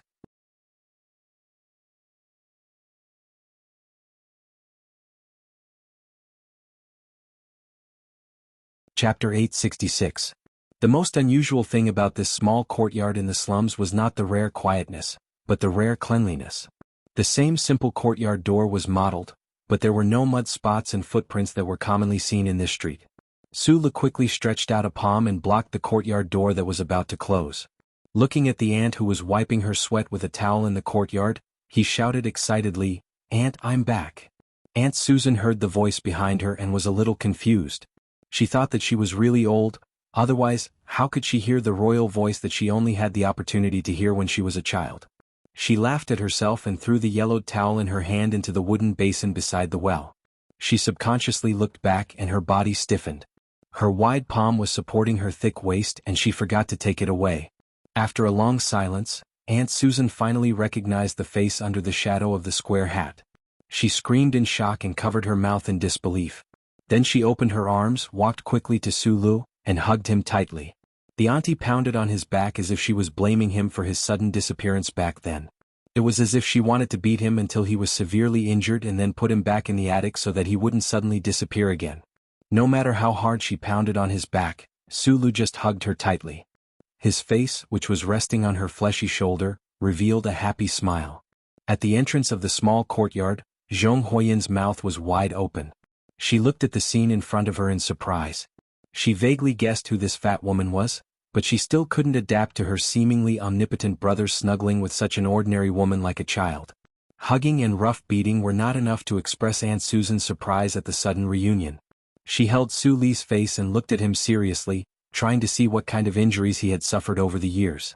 Her thick lips kept moving, and she expressed her concern in the unclear dialect of her hometown. Then she kissed him fiercely on the face. Sulu also kissed her on the forehead. Because of this kiss, Aunt Susan seemed to have thought of something. The expression on her face suddenly became extremely nervous. She twisted her obese body and rushed to the door like a hurricane. Like a lioness protecting her cub, she vigilantly looked at the alley outside the courtyard and noticed that no one passed by. It was not until she closed the door and inserted the iron rod that she was truly relaxed. Patting her chest heavily like a drum, she turned around and looked at Su Li's face. Rubbing her rough fingers, she asked in a rough voice, "Little guy, are you an exiled noble or a member of the Federation?" After a pause, Aunt Susan tried to make her expression look as fierce as possible. She put her right hand on her waist and threatened in a low voice, "If you are from the Federation, then leave immediately. Otherwise I might call the police later." Sulu knew this kind auntie too well. He smiled and shrugged. "Auntie, of course I'm not from the Federation. This is my younger sister." He pulled out Zhong Huoyan, who was still in a semi-sluggish state behind him. Aunt Susan looked at the beautiful and lovely girl. For some reason she nodded with satisfaction. Then she patted Sulu on the back of his head and said, "What are you waiting for? Bring the little girl in for tea." 2 cups of weak tea steaming hot and the room was very warm. Aunt Susan was naturally concerned about where he had been and what he had done over the years. Sulu found that he could not answer this question at all. He could not help but feel a little ashamed. Because of shame, his eyes drifted a little. He saw from the corner of his eyes that there was only a pair of chopsticks on the plate of leftovers covered with a gauze umbrella on the small table. He asked doubtfully, "Where is Paul? He should have graduated from the second university the year before last. Which department is he working in now? Doesn't he usually come back to accompany you?"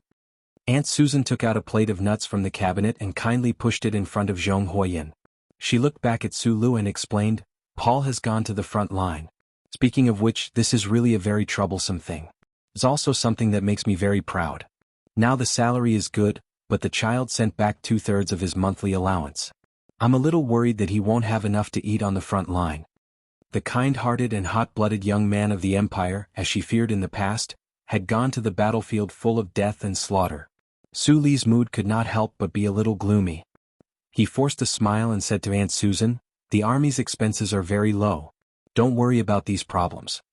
Aunt Susan looked at him with a smile and said, "Knowing that you are still alive, I have less to worry about. How many days will you stay this time? Is it convenient?" "I will stay a little longer," Sulu replied with a smile. He did not say any polite words such as troubling the other party. In this small courtyard, in front of a fat woman, any polite words were unforgivable hypocrisy. "How's the market business? Did you hire a few more people?" During this time, Sula confirmed that Aunt Susan had been living a good life these years. At least it was much better than the poorest days. There was even a TV in the room. "The business is getting worse and worse. Those high-definition players you made were all copied by those damn guys. Paul and I are not as capable as you." Aunt Susan sighed and said, "Fortunately, Paul's allowance is high now. He asked me to transfer the business directly, but I still feel a little reluctant." Sulu mentioned the parts he had bought at the hardware store, looked at Aunt Susan and said with a smile, "It's okay. Since I am back, I will design a few more three-dimensional players, solder a few physical passwords, and let those guys eat shit." Aunt Susan clapped her hands, laughed loudly and said in a rough voice, "Of course that's good. You are a meritorious person. Tell me, what do you want to eat today? Now that the days are better, I changed a big refrigerator. There is still beef in it. Do you want to eat steak? I want to eat chowder. I can't forget the taste," Sulu said with a smile. "Okay." Aunt Susan quickly put on an oversized apron, wiped her greasy hands in front of her, picked up the kitchen knife and went out to the yard to slaughter chickens. Watching the rough back disappear at the door, Zhong Huiyin, who had been silent, turned around and looked at Sulu as if she was looking at a monster. She spread out her hands and shrugged cutely. She asked incredulously, "The most powerful engineer in the universe assembling pirated high-definition players in the Empire?" Sulu stood up and walked to the yard, ready to help Aunt Susan. After hearing this sentence, he replied with a smile, "Don't look down on this work. This is the source of the annual expenses of this small yard." The white porridge in the big pot exuded a simple and charming fragrance along with the hot steam. The tender fresh vegetables were cut into pieces by the sharp kitchen knife, mixed with the bloody black feather chicken pieces, and a few small red oranges were thrown into the porridge and boiled. After adding a spoonful of spicy seasoning, the steaming chowder completed most of the work. Only some chopped green onions needed to be added later. Aunt Susan refused Suli's idea of helping and quickly solved all the work. She closed the lid of the pot and clapped her hands happily. She turned to Sulu and asked, "That little girl is very beautiful, but she looks a little young. When are you going to have a child?" Sulu was leaning against the door at this time, looking around the kitchen that he was once very familiar with. His chest and abdomen were full of warm and relaxed emotions. Suddenly, when he heard this question, he nervously stood up and explained, "Don't misunderstand, she is really my sister. I'm not blind." Aunt Susan glared at him and said, "How can you have such a beautiful sister?" Sulu was speechless. He thought that it was impossible to judge whether they were related by blood based on this. If Aunt Susan saw Hui Chaosher and Jian Shuier, she would definitely not think that they were sisters. Aunt Susan pinched a handful of fresh onions with water droplets on them.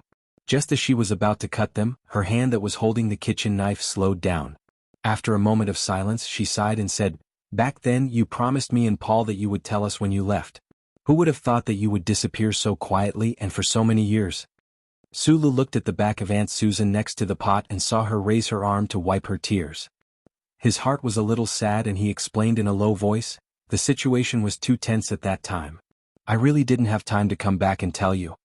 Aunt Susan looked back at him worriedly and asked, "Is it related to the army entering the city that day?"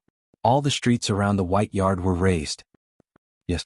Sulu didn't want to hide anything at all, so he answered honestly, "I was in the White Yard at that time. Paul insisted that it had nothing to do with you, but I knew at that time that you must be in that yard." Aunt Susan put down the kitchen knife and came forward. She rubbed Suli's head and said, "You have to know that we are really worried about you." Sulu forced a smile and said, "It's all right. Don't worry." "It's all right?"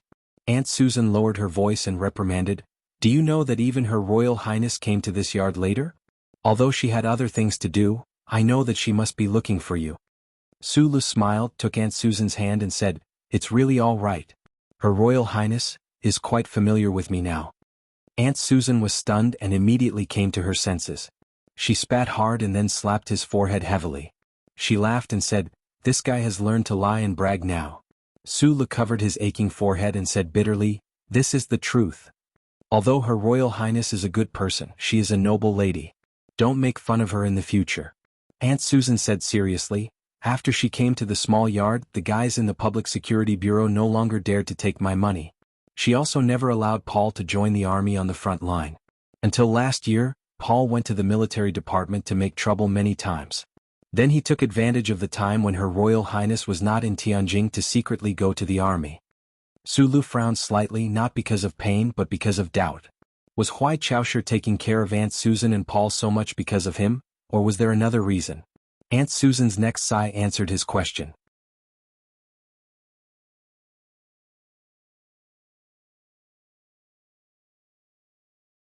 Chapter 867. Many years ago, in the distant star field of the West Woods of the Federation, on the planet named 5460, an Empire officer named Arthur was executed by military law because he refused to obey the orders of his superiors to slaughter civilians of the Federation. Then he was buried in the cold ground with more than 9,000 corpses of civilians of the Federation. This Empire officer named Arthur was Aunt Susan's elder brother. I'm proud of him. Aunt Susan turned around and stirred the chowder porridge in the pot. She wiped the corners of her eyes. She didn't know why, but her nerves, which had been tempered by life, had become so delicate and sensitive today. It was as if she had returned to her happy and beautiful childhood. After the hot and fragrant chowder pot was finished, the quiet small courtyard lit up with soft lights. Sulu rushed Zhong Huiyin to wash the dishes. Aunt Susan couldn't persuade him, so she sat down and held his hand to chat. She was concerned about how he had lived these years. At some point, Aunt Susan remembered the story told in the kitchen. She took out a well-preserved diary from the room very carefully and opened it carefully. She continued to talk about her memory of her elder brother and the pride that came from it. This is the diary I gave him when he joined the army. The outside of the diary was a tan coarse calfskin jacket. On the inside page of the plant fiber paper, the content was scribbled in blue-black ink. Sulu silently watched the pages turn one by one in front of him. He didn't tell Aunt Susan that it was he who found her elder brother's body. It was he who brought the diary back to the Empire and returned it to this warm and peaceful small courtyard through Huaichaoshe. After paying the heavy price of 2 broken bowls, Zhong Huiyin finally finished the cleaning work clumsily. She rubbed her red little hands awkwardly and sat back in the chair in the living room. When she saw the scene behind the curtain, she curiously leaned over. "Let's play cards for a while?" Sulu asked Aunt Susan with a smile. Just like many long nights in the Empire during the escape, the small courtyard began a game of cards that had nothing to do with gambling.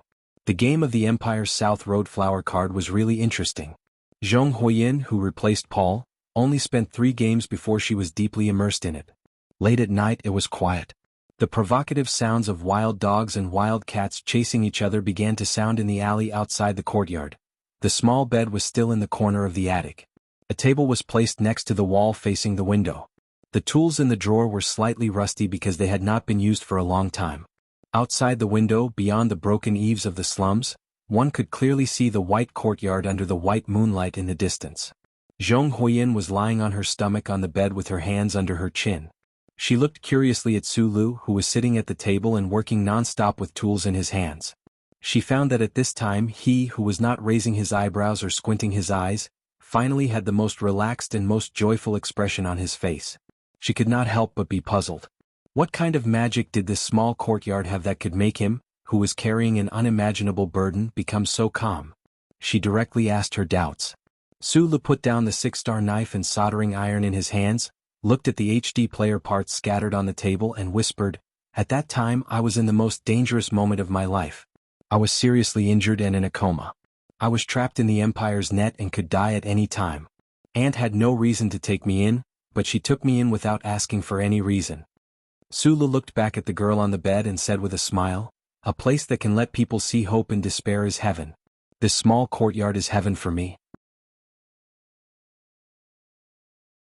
After a moment of silence in the attic, his rare emotional voice sounded again. "You've seen that diary just now. What you don't know is that this diary followed that young, proud, determined and gentle Imperial officer for 7 years in the treacherous space, and then was buried deep in the mass grave under Glacier 5460 until Shangqiu and I discovered its existence that year, and then I brought it to the Empire." Zhong Huiyin looked at him in surprise. "I met Arthur, and then I was saved by Arthur's sister in the Empire. Is this fate or fate? I have learned at least one thing in this small courtyard. Humans may be noble and despicable, but this really has nothing to do with race.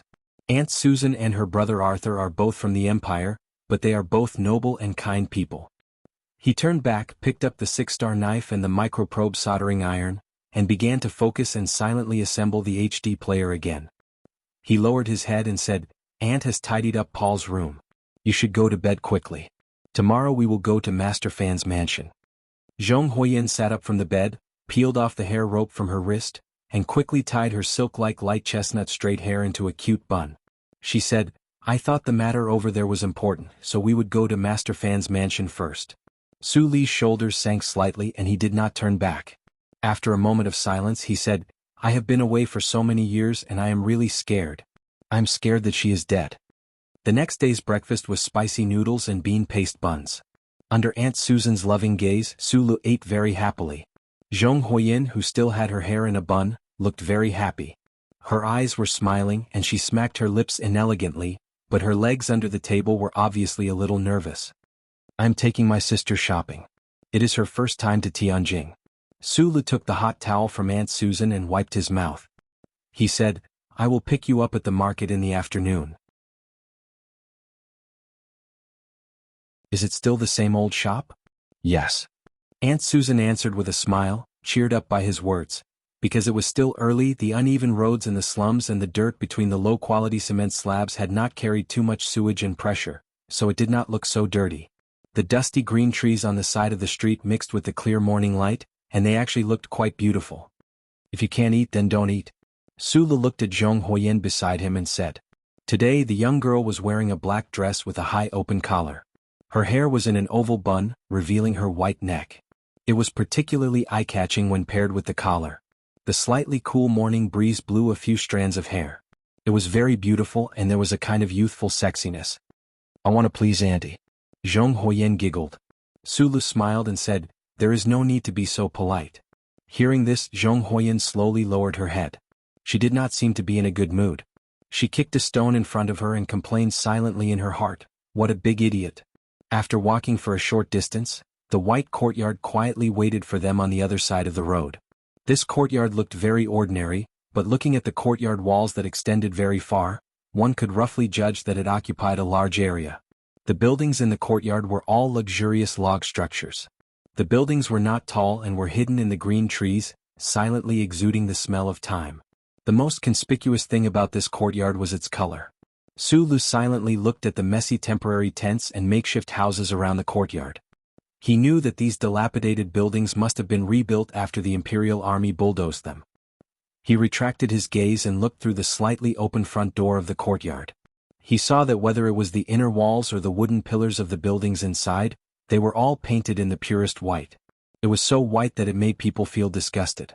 It was the time when the flowers bloomed in the spring. Although the morning breeze was cold, it blew bursts of flower fragrance through the walls. It curled around the tall green trees and turned into a wonderful smell that penetrated the nose. Although in the slums, the streets around the white courtyard were as clean as a palace. Even the stray cats and dogs did not get up because of last night's tiredness. Around the courtyard, there were many imperial soldiers and police looking around indifferently. Zhong Huiyin felt the tension and solemnity in the air. She narrowed her eyes and asked, "How do we get in?" Sulu replied, "Walk in." Zhong Huiyin was stunned. Her thin eyebrows slightly furrowed. She looked at him and said, "Brother, you're becoming more and more like a third-rate philosopher. I'm not used to it and I don't like it." Sulu smiled and said, "I'm telling the truth." After a pause he explained, "Right now the entire upper echelon of the empire knows who we are and where we are. Since that's the case, we can only pay them a visit." After entering the manor of the Great Master, he politely reported his name and accepted the routine security check. Under the guidance of the housekeeper he had met once before, he walked into the depths of the white courtyard. Along the way there were flowering trees, green trees and withered trees. He could see stone walls, wooden walls and projection walls. He could hear the sounds of reading, discussions and debates coming from the buildings. There should be many scholars of history holding a seminar on the verification of specific historical facts. Several years ago when he sneaked into the Great Master's manor, it was at night, and when he fled in a hurry, so Sulu did not see more details of this white courtyard. But today he was not in the mood and spirit to see the most bizarre place in the left Sky Star region. He was only waiting to meet that guy and ask him some questions. In the innermost part of the white courtyard, the man on the stone steps turned around. His fluttering white robe fluttered in the wind, revealing a pair of dazzling naked legs and a dazzling and perfect face. White streaks of stars could be seen in the tightly tied hair behind his head. His smile was still as shameless as ever. The housekeeper retreated. Sulu looked at the Great Master and could not help but scratch his head. He asked, "Are you waiting for me to come again?" "Of course." The Great Master chuckled and prepared to walk down the stone steps. He said, "Again in the name of love, literature and peace." Sulu held Zhong Huiyin's small hand and stared at the fluttering white robe around the Great Master's waist. He suddenly thought of an extremely important question. He extended his left hand to cover the girl's eyes and asked in a low voice, "Today, are you wearing underwear?" The great master furrowed his handsome eyebrows. Although he was already very old, that beautiful face of his still had a seductive charm. He was like a demon emitting luster. He said bitterly, "I'm not an exhibitionist." Sulu looked at him mockingly. He was about to open his mouth to mock this guy when he suddenly realized that there were a few cold and slender fingers on his left hand. He looked down in shock and saw that Zhong Huiyin had pulled away his hand that was covering her eyes. She looked at the white-robed great master floating down the stone steps. Her bright black eyes sparkled as she shouted in shock and infatuation, "Brother, look at how beautiful this uncle is."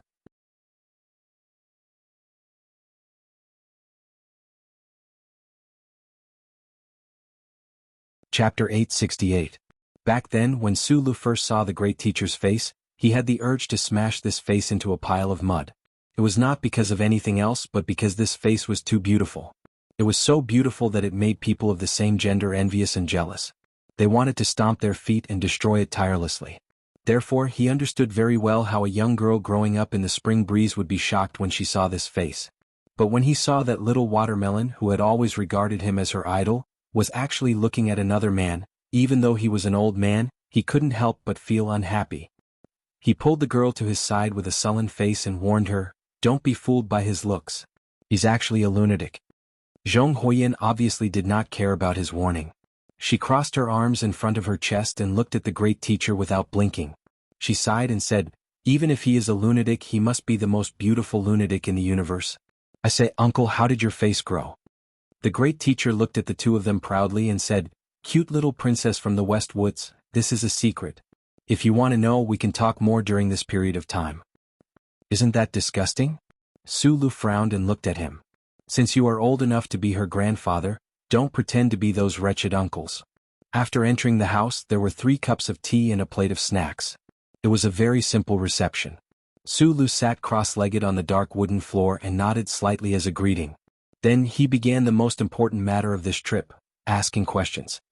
"My first question is, where did Feng Yu go after returning to the Empire with you? Sister said that she got off the spaceship early.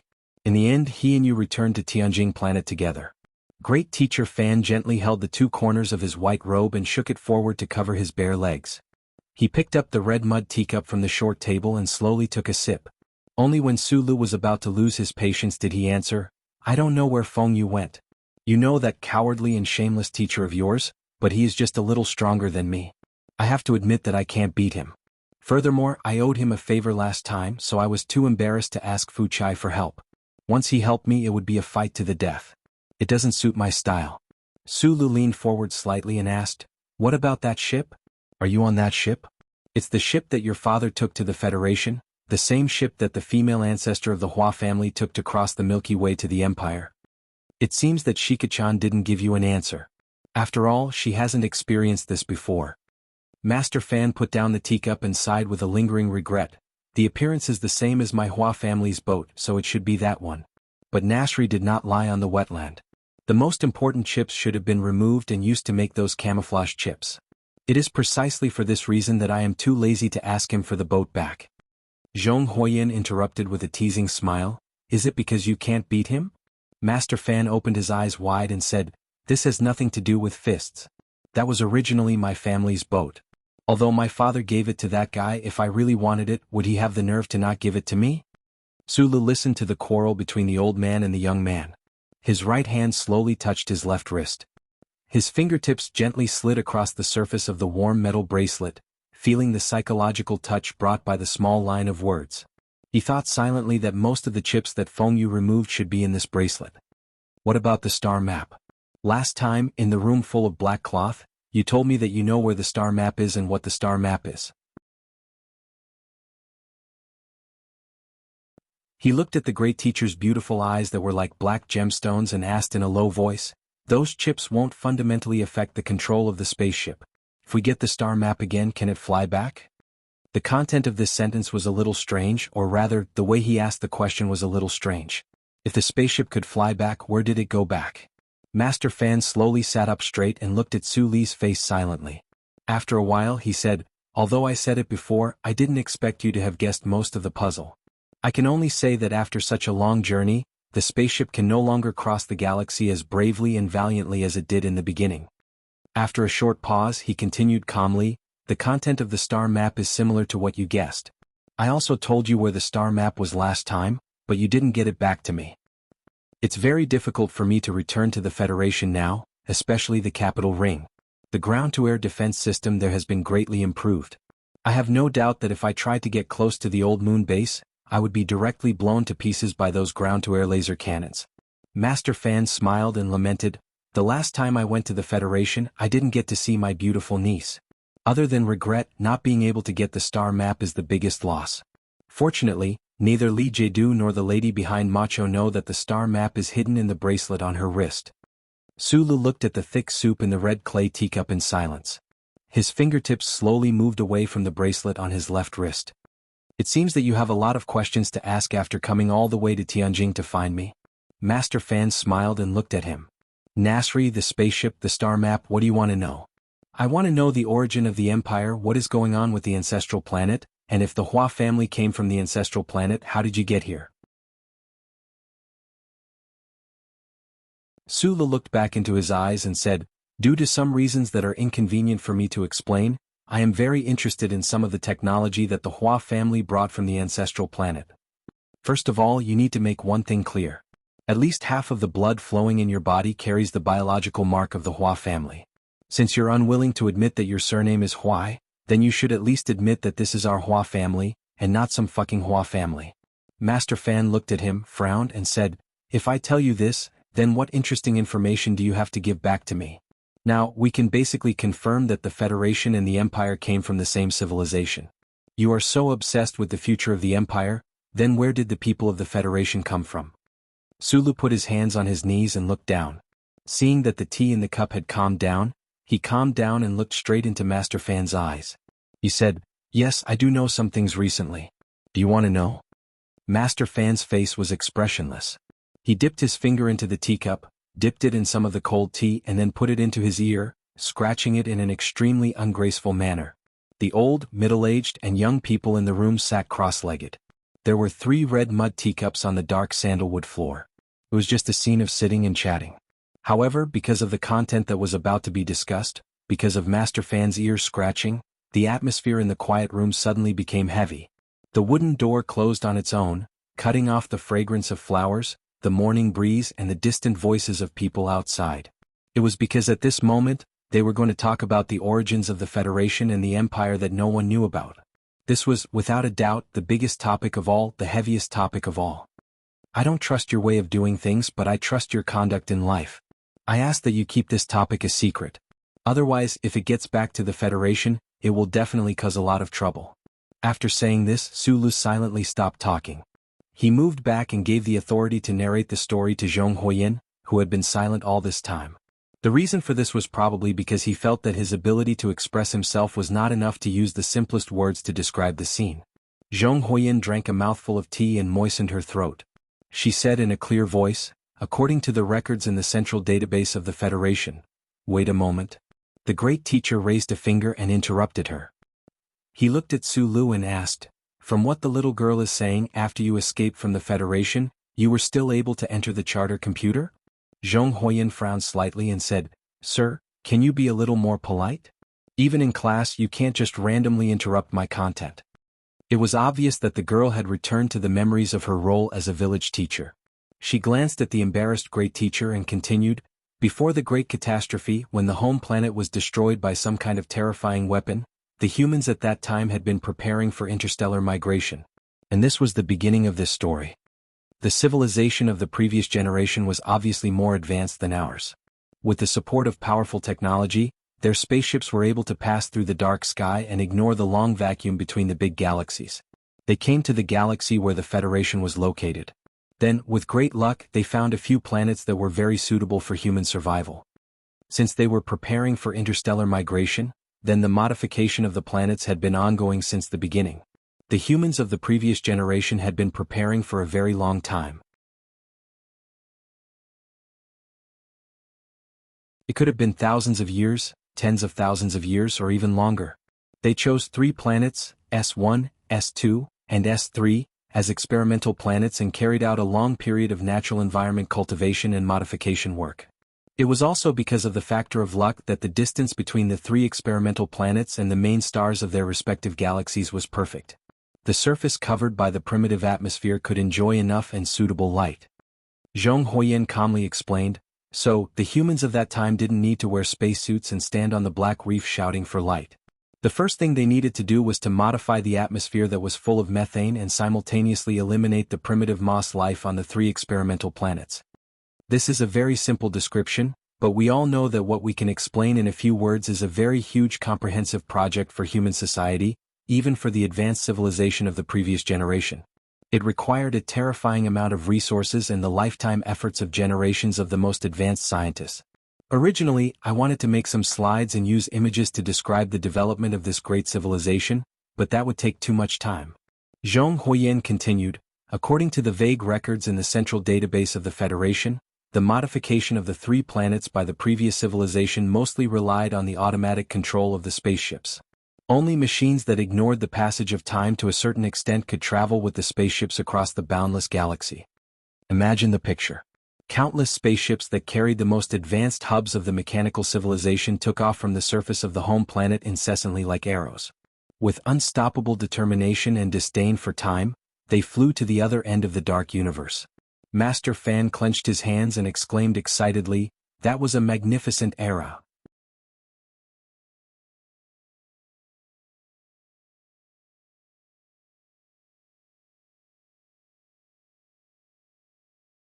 Chapter 869.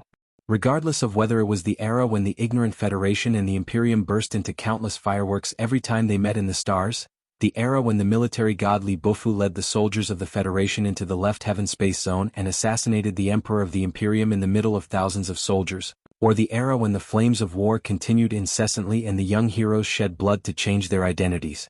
Compared to the soul-stirring interstellar migration tens of thousands of years ago, it was just a scene in history that could be easily washed away. That was the great era when intelligent life society had a system to march into the universe. It was the great era when humans tried to leave their homeland and fundamentally change the form of life.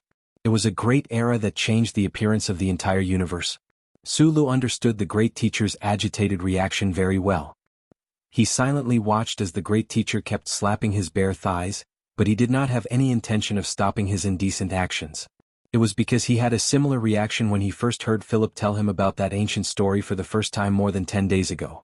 Zhong Huanhua watched as the great teacher gradually calmed down and continued. After the adjustment of the atmosphere was completed, the removal of the low-level anaerobic alien moss was naturally accelerated. Then, the transplanting of plants, all kinds of trees and all kinds of flowers. I don't think the scientists at that time even forgot about fungi, bacteria, and the like. Then, of course, there were animals. For example, the bison and white birds you saw in the Federation's wetlands were probably the descendants of the animals that crossed the galaxy before humans and scattered on the 3 experimental planets like seeds. In short, there were a lot of them. This was a full replication of the biological library of the ancestral planet. According to the records of the central database, the method of selection of the previous civilization was similar to letting the animals, plants, and even smaller life forms coexist, compete, compromise, and help each other on the 3 experimental planets. Humans did not exert any influence on them. Under the influence of time, life stubbornly survived. The ecosystem completed a strong self-recovery, and the life system of the entire planet began a new cycle. No one could tell how long this long process took, but humans finally obtained the possibility of interstellar migration. The great teacher, who had been silent for a while, frowned, raised his finger, and suddenly interrupted, "This is the way of the Creator." The humans of the previous civilization were not creators. Although their technology was very advanced, they still could not do this. After a moment of silence, Sulu said, "The real creator is the natural environment and a long period of time. Of course, it also includes life itself." "Alright, I agree with you." Master Fan turned to look at Zhong Huiyan and said with emotion, "Every story always needs to ask 3 words. What happened next?" Interstellar migration had already become a reality, but large-scale migration was something that the society at that time could not support. It still needed a period of accumulation. However, at that time, the war that we talked about at the beginning, which is also known as the catastrophe in the Federation's history, arrived on that planet. The planet was reduced to a scorched earth, and mankind was destroyed by the terrible bombs that they developed.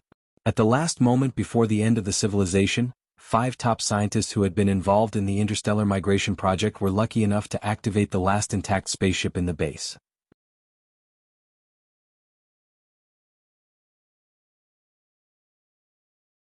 They broke through the strange lead clouds brought by the war, passed through the dark sky, and successfully arrived at 3 planets without any human beings. They were completely animal paradises. Then it must be a group of 5. The great teacher frowned and asked, "The problem is, since there were no humans on the 3 experimental planets, could it be that these 5 scientists were the ancestors of all the people of the Federation? There was only one female in the group of 5, and the books I read mentioned her age. Even if the previous civilization was preserved to a certain extent on that spaceship, I don't think she could have given birth to a child that could carry on the fire of humanity."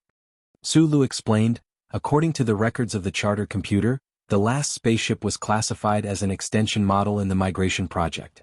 This means that there might be an embryo bank, a biological marker bank, or something like that on that spaceship.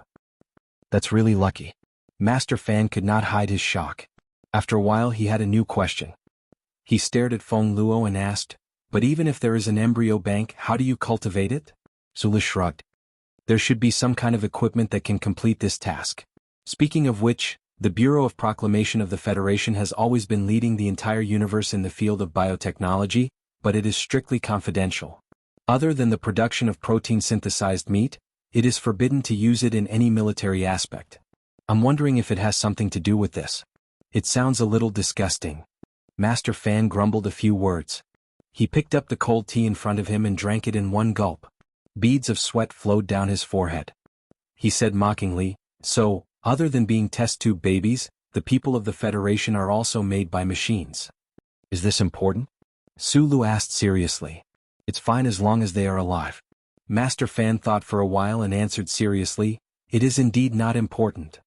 Don't ask me where that spaceship is."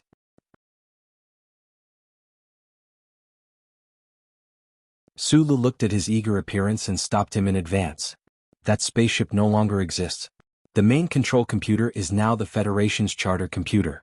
The parts of the spaceship have been dismantled and are now under the Bureau of Proclamation as the core protection layer of the charter computer." Master Fan sighed again. "A spaceship computer, in our era, can become the shining existence above the entire Federation and make the entire Empire fear it. That civilization of the previous generation is really unimaginably powerful. After knowing these things, I've been thinking that perhaps it was because the technology of the previous generation was too advanced that led to the catastrophe later." Sulu stretched out his hand and gently turned the red mud teacup.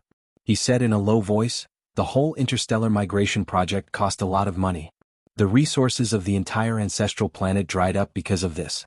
The social conflicts intensified and the ideologies clashed. Then an extremely cruel and desperate war broke out.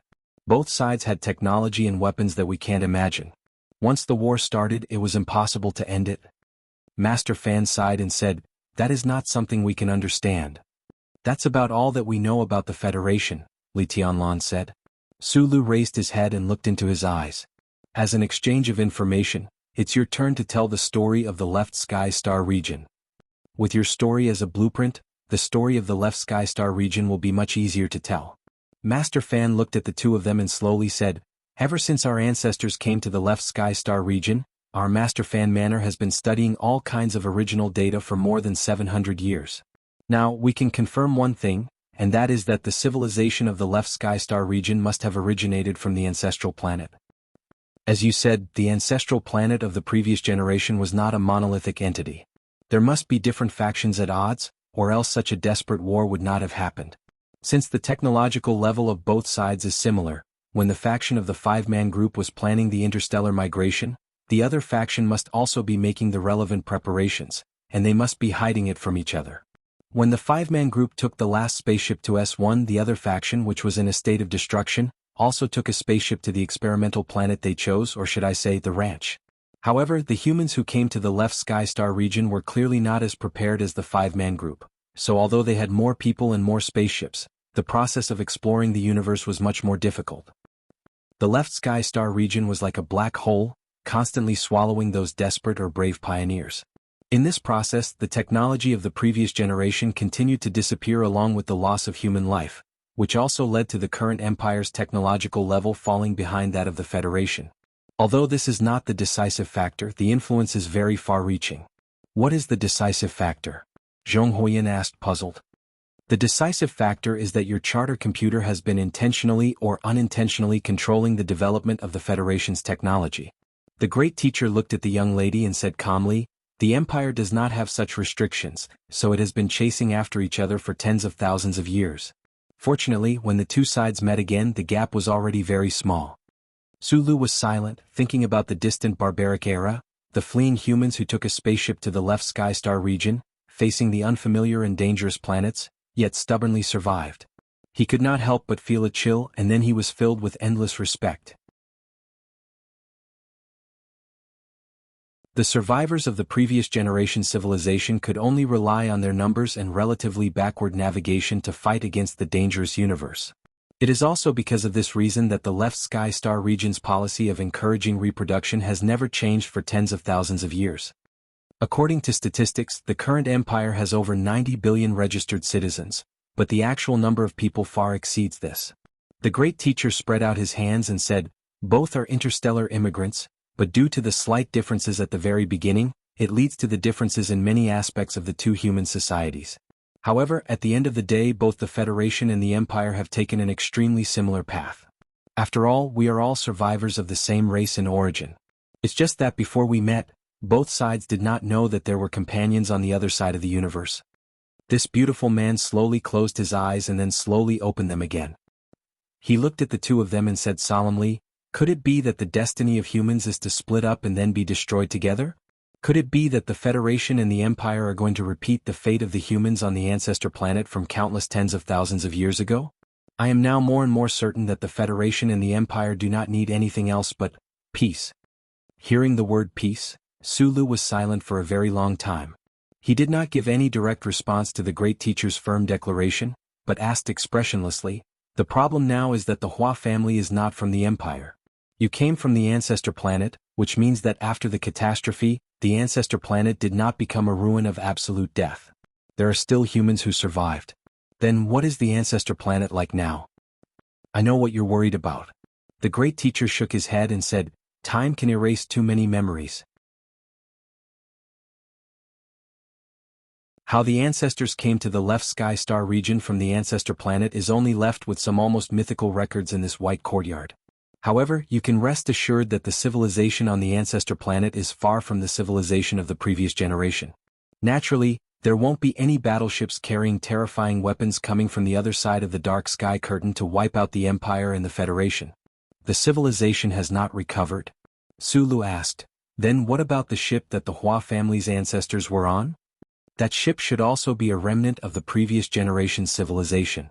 No matter how terrifying the catastrophe was, there should be some advanced things left behind on that planet that was once filled with the fruits of the previous generation's civilization.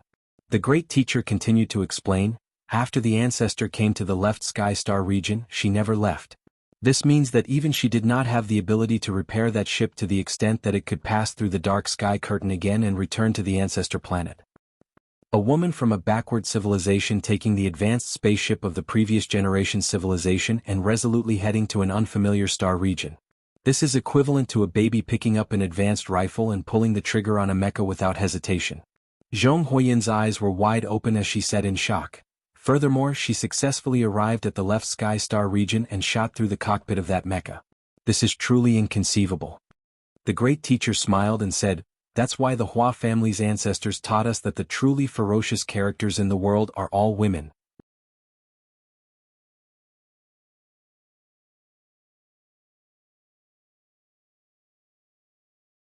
Chapter 870. The stories that needed to be told and the context that needed to be clarified were clearly laid out on the dark wooden floor through the three people's casual narration. The room returned to silence. The three people sitting cross-legged on the floor did not open their mouths like the red clay teacups in front of them. Instead, they were as silent as the teacups. After a long time, the great teacher once again pulled his soft white robe down to cover the slender legs that had been exposed due to his excitement. He looked at Sulu and Zhong Huiyan and asked with an indescribable emotion, I say, for such a big matter, such an important matter, the three of us are like idlers who have nothing to do after eating, sitting on the sofa and talking about celebrity scandals. Wouldn't that seem disrespectful to history and disrespectful to our predecessors? What else can we do? Sulu lowered his head and replied in a muffled voice, are we going to hold a joint press conference between the two sides of the universe and invite Wuxia and Pabre to attend together? Zhong Huiyin looked at the great teacher's face and added harshly, are we going to invite Jian Shuier to sing for fun while Her Highness and Madman Li operate mechas and dance in front? I just feel that the importance of the discussion and the atmosphere of the discussion are too big. Great teacher Fan laughed bitterly and then looked at Sulu and said seriously, however, there are still many details in these stories that have not been clarified. As the only comparative literature researcher in the Federation, you know that I value these details very much. The details decide everything. It's fine. I still want to stay here for a while. Sulu replied, as for those details, I think there should be some historical materials in this courtyard. I want to take a look. No problem. After all, the blood of the Hua family flows in your body. Great teacher Fan frowned slightly and looked at him. However, before opening up these historical materials, I have a question. Based on your personality, why are you suddenly so interested in the history of the Empire and the Federation? In other words, we have now clarified some of the historical clues. What is the significance of this to you? Sulu was silent for a moment, then looked up and sincerely replied, I don't know.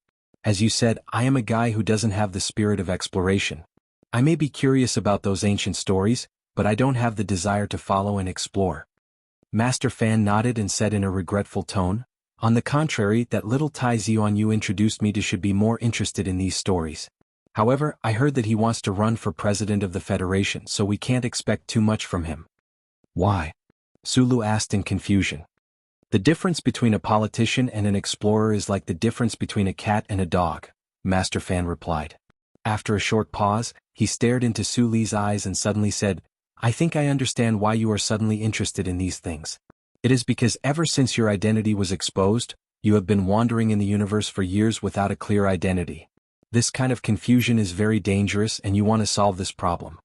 Sulu's eyes slowly narrowed, and his pupils gradually shrank.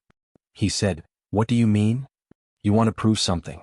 You want to prove that since the people of the Empire Federation are all from the ancestral planet, then they are all humans. The great teacher looked straight into his eyes and said calmly, if that is the case, then it is no longer important whether you are a person of the Federation or a person of the Empire. Only then can your state of mind be truly peaceful. Perhaps, but I am not one of those philosophers who like to ask and have the willpower to think about where I came from. I am not even a third-rate philosopher. Sulu glanced at Zhong Huiyin and continued, other than some reasons that I cannot tell you, I really don't understand why I am suddenly interested in these things. However, I have a vague feeling that these stories may be very important to me and to many people. For Sulu, the library was a place with deep memories. The libraries of Tennessee State University and Ua University had occupied a very important place in his short life. In the past 2 years of traveling in the various prefectures of the empire, he had also visited many historical libraries with royal prefixes and collected many books. A small portion of those books filled the simple classroom in Sanka Town, while most of them were randomly thrown in a secluded corner of the spaceship. However, he knew that the library in this white courtyard was definitely completely different from the libraries he had seen before. It was because history was stored here and secrets were hidden here. Otherwise, why would those heavy black cloths still be floating in the room that he had visited before? The wooden door slowly slid open, revealing the layers of black cloths that were trembling slightly in the wind. Thousands of files of various styles were neatly arranged in the space separated by the black cloths. Because no one had read them for many years, the thick books exuded a deathly stillness. This is the family rule set by the ancestor. For some reason she likes the black cloths very much. Master Fan pointed at the black cloths hanging straight in the spacious room and explained to the two people behind him, although the ancestor has passed away for hundreds of years, no one dares to disobey her rules. Sulu took off his shoes and put on the prepared white footwear. He walked into the quiet room. Zhong Huiyin placed his shoes neatly outside the door and then quickened her pace to follow him. Master Fan accompanied them to the second door and refused to go in again. In his words, he had read these lifeless records since he was young, and there were too many bad memories in his mind. He did not want to repeat the torture. However, just before he left, he suddenly looked into Su Li's eyes and said, I found the answer to the question. Su Lu asked, what? Peace. Master Fan's smile was like a flower. You want peace? Only now did Su Lu understand why he was suddenly interested in these secrets. After a moment of silence he replied, if I don't think about what I did on the battlefield, if I don't think about the discussion I had with Commander Zhong about whether or not the progress of the war has been reached, whether or not I am a third-rate philosopher, I must admit that I am in a crack right now. The reason I am not returning to the Federation is because I cannot find a solution to this problem. Because of my identity, I do not have any leeway to choose. His eyebrows, as thick as ink, were still as straight as a blade. His expression was still calm, but at this moment he appeared particularly serious. He looked into the great teacher's eyes and said, I can only hope that the two sides can achieve peace. What if they can't? In a limited space, both sides need resources, especially the current Federation. However, when the Federation seizes enough resources and grows stronger, what will the Empire do? Will a lion with a new set of sharp teeth let go of the prey in its mouth? If the Empire survives and begins to counterattack, will the wolves whose homes have been destroyed give up their desire for revenge? If the war between the Empire and the Federation is destined to continue forever and tragically, what will you do? What can you do? Like the tragic hero in the 8-part opera, sacrifice your life for this tragic fate? In front of the heavy and drooping black cloth, the great teacher's calm tone was like a bullet without feeling, pressing forward coldly and valiantly. Su Lu looked at him and replied, I am not that kind of person. If I had the strength or power of the 8-part opera's hero, I would have killed the emperor directly and ended that war. Killing an emperor can only end one war, and as long as human society is in a state of division, there will never be only one war. No one can control the world after death. It is even impossible to deduce what effect one's current actions will have on the world after death. Therefore, I can only be responsible for the world I am alive in. Very good.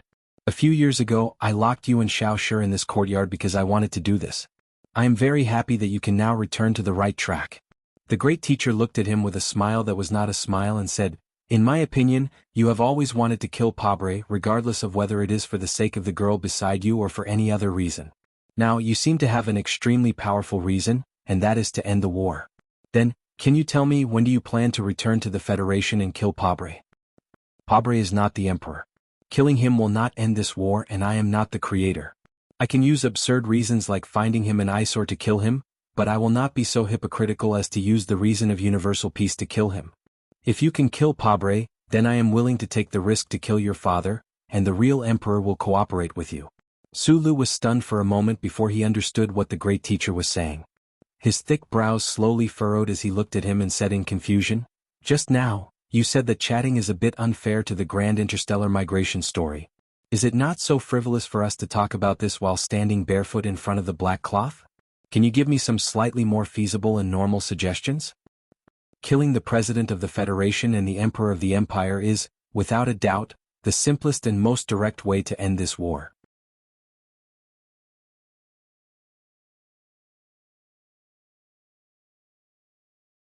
My suggestion is very feasible. The great teacher looked at him and shook his head. He sighed and said, it is a pity that you are afraid of being accused of being hypocritical and are unwilling to accept the former. Student Fu Chai is also your biological father. Su Lu frowned and was speechless. Back then, I once told you that, according to a distant and almost blurred legend, although my ancestor was the biggest war oligarch, he was also the person who hated war the most. War oligarch? That's right. He is the father of the female ancestor of the Hua family. It seems very complicated. It's more complicated than you think. The great teacher Fan waved his hand and continued, based on family teachings, both my father and I have been thinking about a way to end this war. My father's idea is to carry out racial integration, which is also the seed plan that the Federation mentioned, especially the fusion of the blood of the royal family in the Federation. My idea is another type of integration. Back then, I thought that if you and Xiao Shi could get married, that would be the best thing that could happen. Unfortunately, you are no longer the successor of the Federation's military god. Instead, you have become her biological younger brother. The great teacher Fan looked at Su Lu, whose expression was somewhat ugly. He smiled and said, but, I heard that President Pabre has a daughter called Miss Dell. This young girl fanatically worships you. Do you want to try dating her?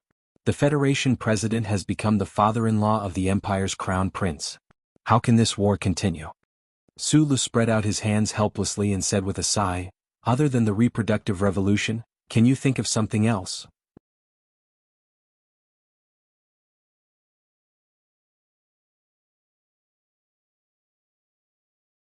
Chapter 871. Lifting up the black cloth, they walked into the pile of historical papers belonging to the mysterious Hua family. The carefully designed window allowed sunlight to pass through but not piquing eyes, making this secluded journey particularly warm. However, Su Lu and Zhong Huoyan did not stay in this room for too long. When the sun began to emerge from the window and was about to change its name to sunset, they walked out. Master Fan held the teapot, closed his eyes, and sat peacefully and happily on the bamboo recliner under the big tree. He seemed to have forgotten the humiliating time when Feng Yu threw him naked on the tree. Hearing the sound of footsteps behind him, he opened his eyes and looked sideways. He asked in surprise, "Finished reading so quickly?" Master Fan's family history in the Empire is more than 700 years. Of course, it's impossible to finish reading it so quickly. In fact, I've only read half of that female ancestor's mood diary. But time is up, so I have to leave. Sulu replied. Leave? Where are you going? The Federation? Master Fan asked with a frown. Sulu answered, we're going to the market. We'll come back tomorrow. Master Fan slapped his thigh heavily, leaving an angry palm print on his white and tender skin. He cursed a famous line from Schiller's early comedy script. Come back tomorrow? What do you think my place is? A public toilet? You think you can come and go as you please? Sulu had read this script. He smiled and did not explain too much. Holding Zhong Huoyan's hand, they walked out of the white courtyard briskly under Master Fan's scolding. The setting sun cast countless oblique shadows on the shabby streets of the slums. The two of them walked in these shadows. They passed through the alleys under 3 locust trees and arrived at the market. Under the curious gazes of the surrounding stalls, they arrived at Aunt Susan's shop. The steaming dinner, the warm atmosphere, and the quiet night in the small courtyard of the slums seemed so warm. After eating to their heart's content, it was Zhong Yenhua's turn to wash the dishes unwillingly but still with a sweet smile on her face. After chatting for a while, the 3-person game of the Imperial South Road flower card began fiercely again until late into the night. In the attic, Sula quietly assembled the improved HD video player. His fingers, which did not seem to be very nimble, were as stable and precise as a machine. At an unbelievable speed, he turned the scattered components into a good toy that the young masters of the noble families in the capital of the empire could not help but feel sore again. For him, being able to occasionally smell the smell of machinery in such a peaceful day was a very happy thing, just like chatting about cards during dinner. Zhong Huoyan was lying on her stomach on the small bed. She supported her chin with her hands and her legs were bouncing up and down mischievously. Her beautiful eyes, which were like black gemstones, were quietly focused on Su Lu, who was sitting beside the table. Men are sexiest when they're working hard? It seemed that the women's magazine she read when she was young said so, the young girl thought. Brother, when you were sleeping under the sun in Master Fan's manor during the day, I carefully read the mood diary. I increasingly feel that the ancestor of the Hua family was an amazing woman. Su Lu carefully placed the soldering iron on the metal blade of the 6-star knife. He turned back to look at the young girl on the bed. After a moment of silence, he replied, I don't want you to become such an amazing woman. What? Zhong Huoyan rolled up from the bed. She opened her eyes wide and looked back at him very seriously. Sulu knew how to answer. From the last time he met Huai Chaosher, Zhong Huoyan yearned for that kind of life, that kind of valiant life, but Sulu thought for a moment. He looked at her and said gently, whether it's the ancestral planet, the Federation, or the Empire, many things may have changed on the surface, but in fact there are many things that haven't changed. One of the most important things is the relationship between men and women. Why are there so few women like the ancestor of the Hua family or Huai Chaosher? Because it's very hard and I don't want you to live too hard. The small talk was just an interlude.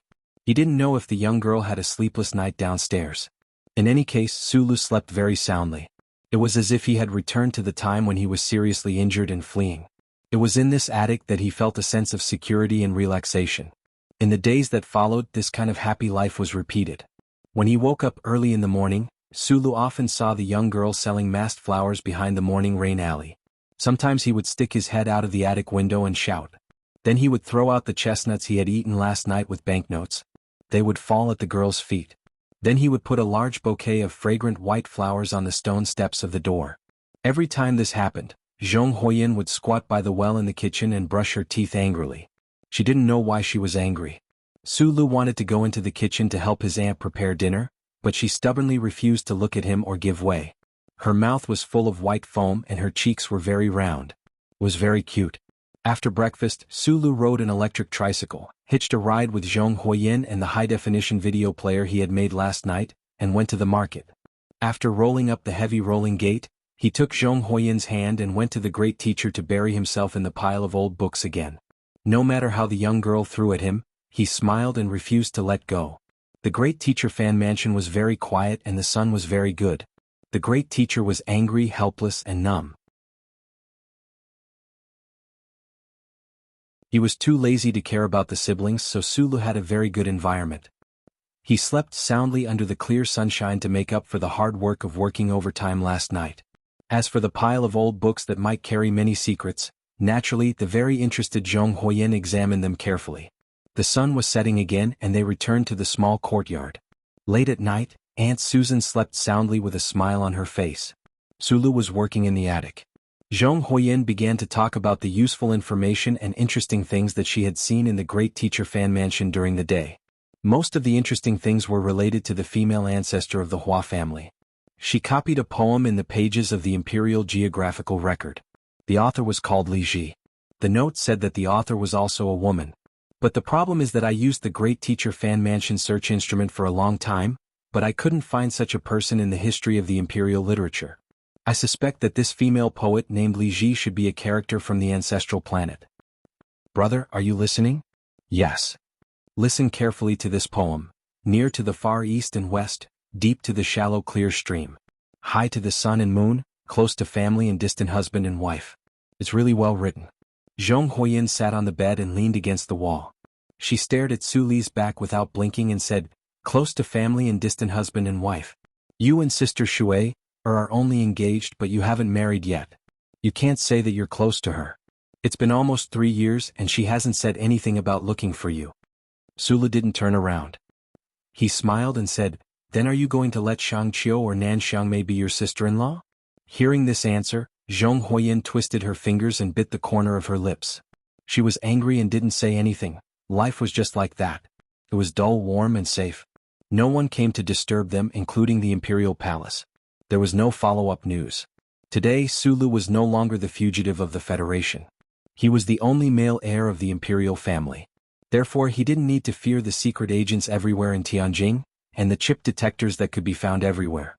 However, on such a happy day, under the warm sun of the Empire, he couldn't help but miss everything about the Federation. He missed his friends over there. He was very happy, so he hoped that they could be happy too. There was a faint shadow in his happy life. According to the usual practice, Paul's monthly allowance would be transferred to Aunt Susan's account around the 12th. However, it was already the 20th of this month, and the number in the bank account still hadn't changed. When Aunt Susan was cooking, she was obviously a little absent-minded, and she lost even more when playing the South Road flower card. You don't have to worry, I know some news from the front line. There hasn't been a big war in Mo Hua planet for 2 months. Moreover, the front line is too far from here, so the communication of information is not smooth. It's normal for the allowance to be sent back a few days later. Aunt Susan shook her head, looked at Su Lu, and said, that child signed an allowance distribution agreement with the military logistics department before he went to the front line. Now, a large part of his allowance will be automatically deducted every month and transferred from the department to my account. All of it is electronically transferred. He only needs to make an electronic signature confirmation at the front line. It's impossible for him to be delayed by the journey. The fact that the allowance hasn't arrived yet can only mean that the logistics department hasn't gotten his electronic signature confirmation. Sulu continued to comfort her. This doesn't mean anything. If Paul is really in the personal guard camp, then the straight line distance between him and Her Royal Highness won't be more than 2 kilometers. It's impossible for him to be in too much danger. As for the delay in the electronic signature confirmation, it may be because Her Royal Highness is out on patrol or something like that. He has to follow her all the way and doesn't have time to deal with it. I hope so. Aunt Susan forced a smile. If comfort was useful, there wouldn't be so many sad love songs in the world. What's more, a mother and son's heart were connected. Once the worry started, it couldn't be stopped. Countless terrible conjectures made Aunt Susan toss and turn at night, unable to sleep peacefully. Perhaps it was because she caught a cold. In the quiet night below the small courtyard, from time to time, there were painful coughs that couldn't be suppressed. Sulu put on his pajamas, gently walked down the attic and went into the kitchen to boil water. He took out a pear from the refrigerator, peeled it, put it into a bowl, put it in the pot and waited quietly for the pear to be steamed. Then he slowly raised it in warm water for Aunt Susan to eat when she got up tomorrow. The next morning, Aunt Susan habitually went to the market to sell goods with her sick body. She was stopped by Sulu, fed her medicine, and then returned to the small courtyard from Master Fan Manor early at noon. The steamed pear in the kitchen was still on the stove, still warm, but Aunt Susan was gone. There was a note left by the stove with 2 lines of scribbled handwriting on it. Because of some inconvenient reasons, we can only ask you to meet us in this way. I believe that this is enough to show our sincerity and determination. Sulu slowly clenched his right hand, and the note in his palm shattered under the pressure of an invisible force. He looked back at the clean wooden door of the small courtyard, and his eyes slowly narrowed with a murderous look. He thought blankly, someone is forcing me to kill someone again?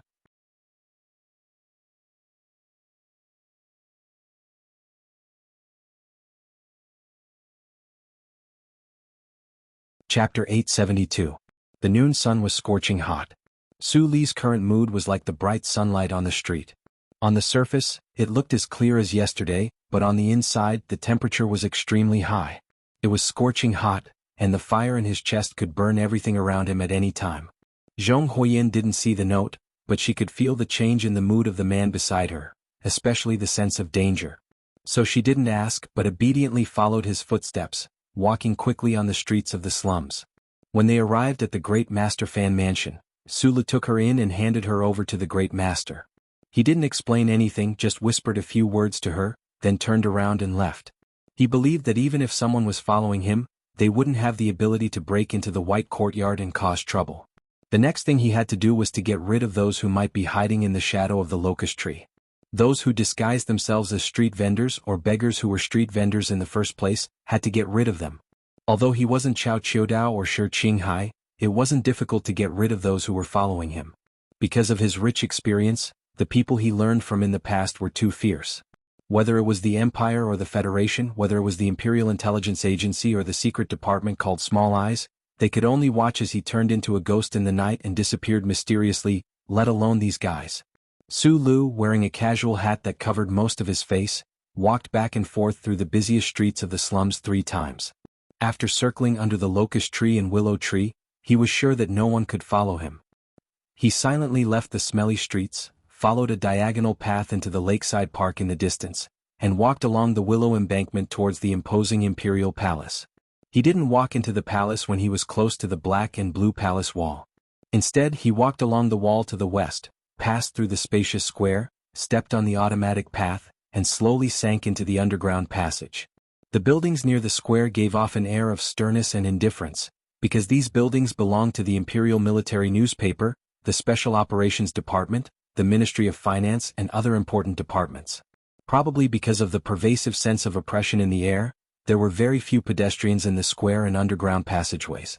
There were not even many nobles, and most of them were soldiers in dark imperial military uniforms, walking with stern expressions. Su Lu, who was wearing ordinary civilian clothes and had a hat covering his face, was naturally very eye-catching among these soldiers. Dozens of vigilant and suspicious gazes fell on him, but he seemed to be unaware of them as he slightly lowered his head. He silently looked at the constantly moving road under his feet, thinking about what he thought was important. He wasn't sure who the idiots were, but he was sure that some of the idiots were trying to threaten him by kidnapping Aunt Susan. They wanted to get some benefits from him. The question was, what exactly did those people want to obtain? Philip's secret or the secret of the star chart? If it was those people he suspected, with their ability, it was impossible for them to obtain this information. Then what did they want to do? Well, there was no need to think about this question anymore, Sulu said to himself. Then he slowly raised his head and looked at the Imperial Military Headquarters building across the underground passage that was full of murderous aura. He silently thought, what I need to think about now is how to kill those idiots and bring Aunt Susan back to the small courtyard. behind the solemn Imperial Military Headquarters building, there was a very inconspicuous, gray and plain building hidden behind a few rows of gloomy trees. The shape of this building was square, and from the outside, one could not find the slightest trace of an arc. Because of its age, it looked like an iron box that had been buried in the desert for hundreds of years. Although it was modeled, it was exceptionally stiff. This was the most gloomy agency of the Empire, the Intelligence Department, and also Su Li's destination. At the entrance of the Intelligence Department building, he was not surprised to be stopped. A certain staff member, who was wearing a black uniform and looked like a murderous demon on a rainy night, stared at the guy who looked like a tourist with deathly white eyes and asked gloomily, "What do you want to do?" Su Li didn't have time to explain anything. He took out the identity chip that Hui Chaosher gave to him on the Liban Star and handed it over. The staff member frowned and picked up the scanning stick to scan it. He casually glanced at the display on the light screen, and his face suddenly changed dramatically. Because of the sharp contraction of his pupils, the color of death quickly occupied a larger part of his eyeballs. Sir. The staff member bowed with a trembling voice, guessing the identity of Su Lu, wondering if he should kneel down to show respect. Su Lu didn't have the time or interest to enjoy this kind of pleasure. Expressionlessly, he walked into the gloomy building. The staff member hurriedly dialed the number of his superior, then quickly ran behind him and followed him step by step. His voice was still trembling. Sir, on behalf of all the staff of the Intelligence Department, I warmly welcome your inspection. Director Cisco is rushing down, but I'm very sorry, the 3 deputy directors are not in the department today. Deputy Director Bim is assisting His Highness in the battle on Mo Hua planet. Deputy Director Kempade is handling the military supply in L9, and Deputy Director Yaki is on the orders of His Majesty to investigate a murder case in the Archdiocese. After confirming the terrifying authority of the other party and guessing that the other party was secretly working in the Intelligence Department, this staff member of the Intelligence Department told him everything he knew. In just a short distance of a dozen meters, he clearly explained the current personnel situation in the department. When they reached the stairs, Colonel Cisco, the director of the Intelligence Department's General Affairs Department, rushed down, sweating profusely. Behind him were 2 directors. When the 3 directors saw Su Lu, their gazes subconsciously swept past his hair and eyes, revealing a hint of hesitation, but they immediately hid it. With unusual respect, they stood at attention and saluted, saying respectfully, "It's a great honor to have you here to inspect our work." As the highest-ranking officials of the Imperial Intelligence Department, they had the right to access some secret files and could directly receive the orders of His Highness. Therefore, they could vaguely guess the identity of this ordinary-looking young man. However, since it involved the secrets of the royal family, no one dared to mention it. They just tried their best to stand as straight as possible, pressing their palms and thighs together a little tighter, and their attitudes a little more serious. "Keep my arrival a secret." Su Lu looked at these officers of the Intelligence Department and said, "Give me a room with a good workbench." "This way, please." Walking into the room, Su Lu extended his finger and adjusted the metal piece in his ear. After a brief pause, he immediately said, "Bring up the data on all the resistance organizations." The workbench made a light beep, and a pleasing stream of data began to flow on the thin screen. Su Lu quietly watched for a few seconds, and after confirming that the computing core was quite fast, he nodded in satisfaction. None of the officers of the Intelligence Department present dared to ignore his request. Director Cisco quickly rushed out of the door, and just as he was about to call for his subordinates to prepare the relevant data, he suddenly thought of something and turned to Su Lu. Wiping the cold sweat on his forehead, he said in a trembling voice, "Milord, in the past 10 years, a total of 3,412 rebel organizations have appeared in the Empire. Although the data index is complete, the database is simply too large. Which star field would you like to see the data from first?" Su Lu was stunned. Although he had wandered the star field of the Empire for more than 2 years and had seen many bitter struggles, he still did not expect that the class conflict in the Empire had intensified to such an extent that so many rebel organizations had appeared in just 10 years. "The biggest one." He gave a very clear direction, and after a brief pause, he narrowed his eyes and said, "Chi Dabing's one." The underground resistance organizations in the Empire were officially recognized as rebel organizations. There were countless of them, and they had all kinds of strange names such as the Liban Youth Army, the Mushi Land Cleaners Movement, and the Tsangsong National Salvation Group. In the past few decades, there was only one organization called the Underground Resistance Organization, and everyone knew what this organization was. The reason why there was no need for a prefix was because this underground resistance organization was the biggest, most powerful, and most fiercely competitive with the Empire's royal family.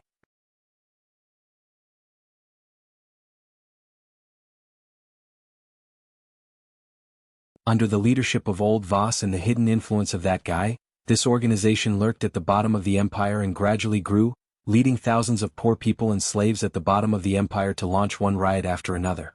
A few years ago, after being brutally suppressed by the butcher King Carden, and then being cruelly harvested by the Empire's military, the underground resistance organization suffered a great loss in strength.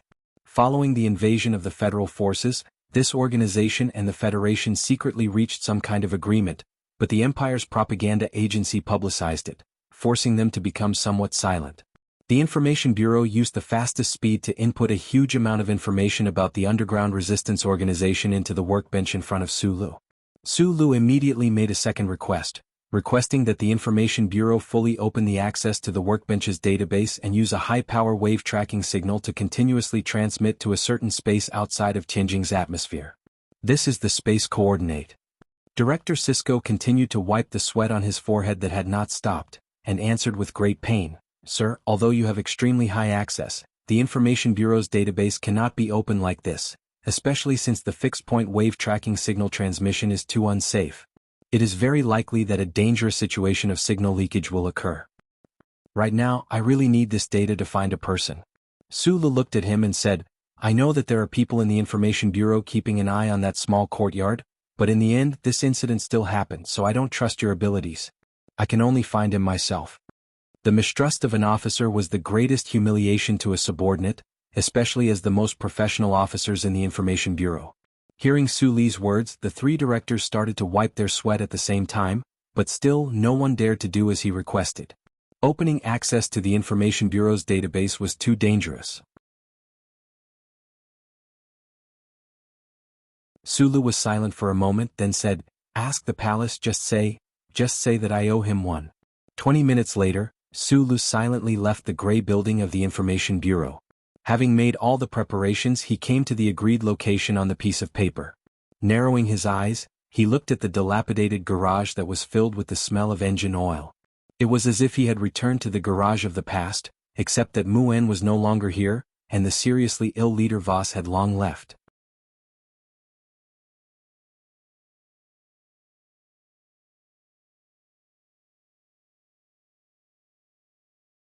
Chapter 873.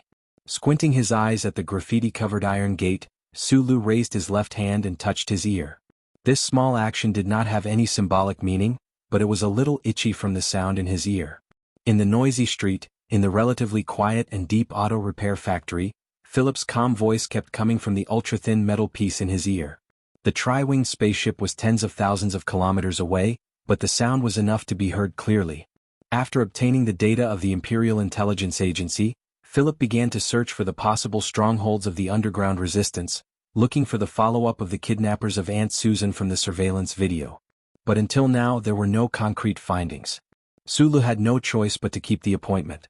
Philip, on the other hand, activated another part of the computing core.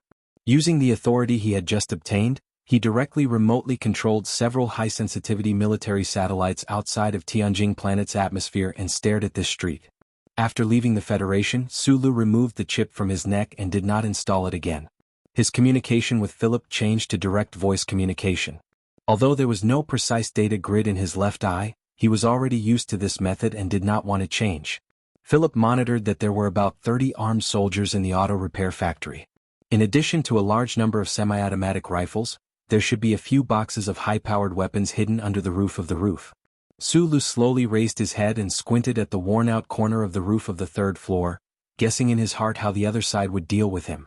"Do we need to inform the Imperial Intelligence Agency about this stronghold?" Philip asked, or rather he gave his own suggestion. In his opinion, with the support of his data, the Imperial Intelligence Agency could easily destroy this auto repair factory. Sulu shook his head. Before Philip found Aunt Susan, any action should be cautious. And because of some of the past experiences and kindness, although he was angry at this time, it was difficult for him to make the decision to directly help the Imperial Intelligence Agency to deal with the resistance. The iron gate that was only opened a crack slowly opened, and a faint smell of engine oil appeared in front of Sulu along with a mechanic covered in grease. Today, Chi Dabing was wearing a gray auto mechanic uniform, but he was still as cold and proud as when he wore the Empire's military uniform. He looked down at him condescendingly and said coldly, "You finally appeared." Sulu frowned slightly as he looked back at him. This fellow did not have the self-awareness to work underground at all. His domineering aura was simply courting death.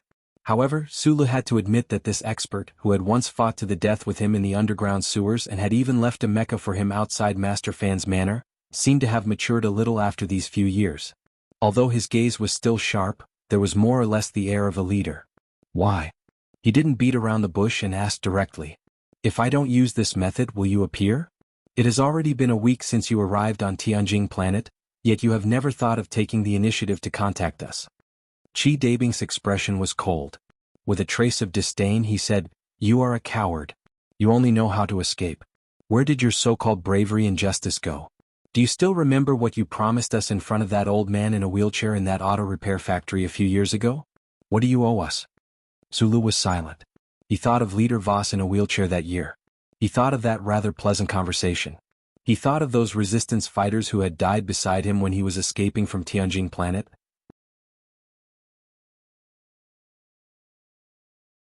He forcefully suppressed the gloominess in his heart and asked softly, "Tell me your demands. What will it take for you to let him go?" Chi Dabing didn't answer this question. He lowered his gaze and stared at his wrists. Suddenly he frowned and asked, "What about that watch?" "I threw it away," Sulu replied. "Threw it away?" Chi Dabing's brows slowly furrowed. He asked with an oppressive aura, "That was the only memento that teacher left for me. You shamelessly snatched it away and you actually threw it away just like that?" Sulu extended an index finger, looked at him and replied, "You have to understand one thing. That is my watch. I can do whatever I want with it." Chi Dabing was silent for a moment and didn't say anything else. He raised his right arm and gestured for him to enter. He said coldly, "Someone will answer your questions later." Sulu saw the cold killing intent in his eyes. He was naturally not afraid, but he was a little cold that the other party didn't hide it at all. It was just like the contempt and ridicule from before. "I thought you were already the leader of the organization. It seems like you haven't been doing well these few years." Since the other party didn't hide his hostility or even his killing intent, Sulu naturally didn't mind reviving the harshness of his youth and using words to make the other party unhappy. Walking from the auto repair factory into the building, Sulu saw a lot of young and old repair workers along the way. He didn't know if they were wearing bulletproof vests under their oily overalls. He didn't know if they had calluses on their hands from repairing cars or pulling triggers. These resistance fighters still retained their former special colors. Regardless of age, they all looked extremely strong. Their stiff faces and calm eyes revealed different emotions. They watched Sulu walk in front of them. Some showed vigilance, some spat to show disdain, and some smiled and even waved to him. Although his heart was filled with worry for Aunt Susan and some kind of anger that was about to erupt from the volcano, Suli's mood gradually calmed down when he saw the resistance fighters smiling and greeting him. He nodded and greeted these old friends who had fought side by side with him in the rain. "Welcome." In the innermost room on the second floor there were 5 people sitting. After Chi Dabing brought Sulu through the door, under the leadership of an old man, everyone stood up at the same time to welcome him. The old man's attitude was gentle and warm. He opened his arms as if he wanted to give Sulu a hug. Sulu stood in place and didn't go forward to hug the old man. After slightly bowing his head to show respect, he directly said, "I don't think this is a good way to welcome you. And I can't believe that the resistance group after Leader Voss would be so shameless as to kidnap an innocent woman at the bottom of the hierarchy." A trace of embarrassment flashed across the old man's wrinkled face. He apologized in an extremely sincere tone, "Please allow me to apologize to you on behalf of the organization. In fact, this action didn't get the consent of most of the committee members. But since it has become an established fact, we have to bear the consequences of this immoral action together. In fact, we understand your current difficult situation very well. We thought that it would be difficult for you to make the decision to contact us, so we were forced to use this method. I hope you can understand after hearing our explanation." Hearing this, Chi Dabing raised his eyebrows slightly. He immediately returned to his indifference and sat down next to the old man. Sulu roughly confirmed some things. After a moment of silent consideration, he sat down under the old man's warm invitation. His hand didn't hold the cup of hot tea in front of him. Instead, it was slightly hanging by his side, ready to attack at any time. He said, "When will you release her?" "Immediately." The old man looked at him with a smile and said, "Please don't worry. That Madame Susan is very safe now. Her health is guaranteed." Su Lu raised his head, stared into the old man's eyes and said, "An ordinary woman who sells pirated music players in the market was kidnapped by a powerful underground resistance group when she was sick. She didn't know where she was or if she would die. She would be scared and fearful. Do you think this is the so-called safety? Or do you think that having a bowl of rice and not being tortured is healthy?" The expressions of the people in the room were a little awkward. Only Chi Dabing was still indifferent and calm, as if he didn't feel Su Li's sharp gaze that was like nails hammering into his face. "Before we talk, I want to introduce the current situation of the group to you. Leader Voss passed away, and the resistance movement in various areas has suffered an unprecedented blow. Now, the Committee of Seven is temporarily in charge of the work arrangements of the entire group," the old man said with a pained expression. "But as you can see, there are only 6 people in this room now because Mu En betrayed us 3 years ago." Su Lu frowned slightly. The highest level of the underground resistance group, the Committee of Seven? If that was the case, Chi Dabing really didn't become the second leader Voss. But why would these big shots of the resistance group take such a great risk to gather in one place and use such a method to force him to meet? What was even more strange was why this old man wanted to report the situation of the upper echelons of the resistance group to him. Just like most of the time in the past few years, he didn't have the time, energy, and interest to guess the other party's thoughts. He asked directly, "Why do you want to see me? What do you want?" "We want to continue the agreement we made years ago with you," the old man looked at him and said calmly. Su Lu frowned slightly and thought of the agreement he made with the wheelchair-bound leader Voss back then. He smiled bitterly and replied, "You should know very well that I'm no longer some Federation hero, and I'm also not the successor of war god Li Pifu. I don't want to interfere in the cooperation between you and the Federation, and I can't interfere. Of course we know this very well. We even know that you are the only flesh and blood of His Majesty in this universe, but we still insist on the agreement we made years ago." The old man looked at him with a complicated expression. After a long silence he said, "We all believe in Leader Voss's judgment. He won't be wrong about you. You are a kind person. You can easily become the king of the left Sky Star region, but according to our intelligence, you have already rejected His Majesty's proposal to invite you into the palace. This fact is verified with some of our whimsical thoughts. It can only be said that this is fate's arrangement." Su Lu had a beast-like ability to read people that Feng Yu praised so much. All these years he had only seen Pabre once. He narrowed his eyes and looked at the old man. He could see the sincerity and no malice in the other party, but he still couldn't understand. "What do you want to say?" "We want to invite you to lead the entire underground resistance group." The old man looked at him with a serious expression and said sincerely, "We want to invite you to be the emperor."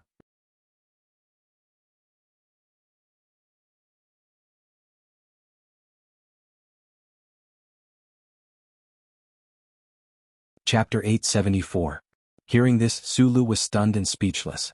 Staring at the leaders of the resistance organizations in the room, he subconsciously frowned and slowly loosened his fingers.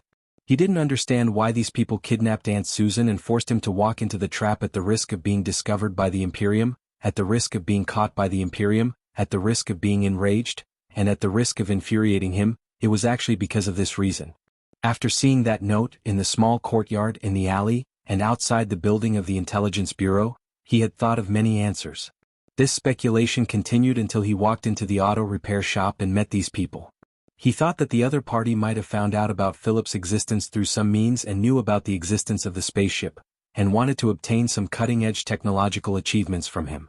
He thought that the other party might have set up an extremely terrifying encirclement, and wanted to kill him at all costs so as to make the Emperor extinct. He even thought that the other party might use Aunt Susan's life to threaten him into entering the palace to assassinate the Emperor, but he never thought they wanted him to be the Emperor of the Empire. Su Lu said that he needed to calm down for a while to digest this shock. The old man smiled and waved his hand to signal the other committee members in the room to leave, but he stayed behind. He politely and even somewhat humbly replaced the undrunk tea in Su Li's cup with a hot one. Almost at the same time, Su Lu heard Philip's voice in his ears. The resistance fighters who had been lying in ambush in the corridor had quietly retreated. He frowned and slowly raised his head, looking at the old man who was moving slowly. He felt the other party's sincerity and thus found the other party's proposal extremely absurd. Let me introduce myself first. My name is Tang Zhizhong. The old man looked at him with a smile and said, I can understand the shock in your heart right now. When the committee's proposal was just in its embryonic form, it was greatly criticized. In the eyes of many people, suggesting and using all the power of the organization to help you become the emperor of the left Skystar region is a muddled and absurd crazy idea.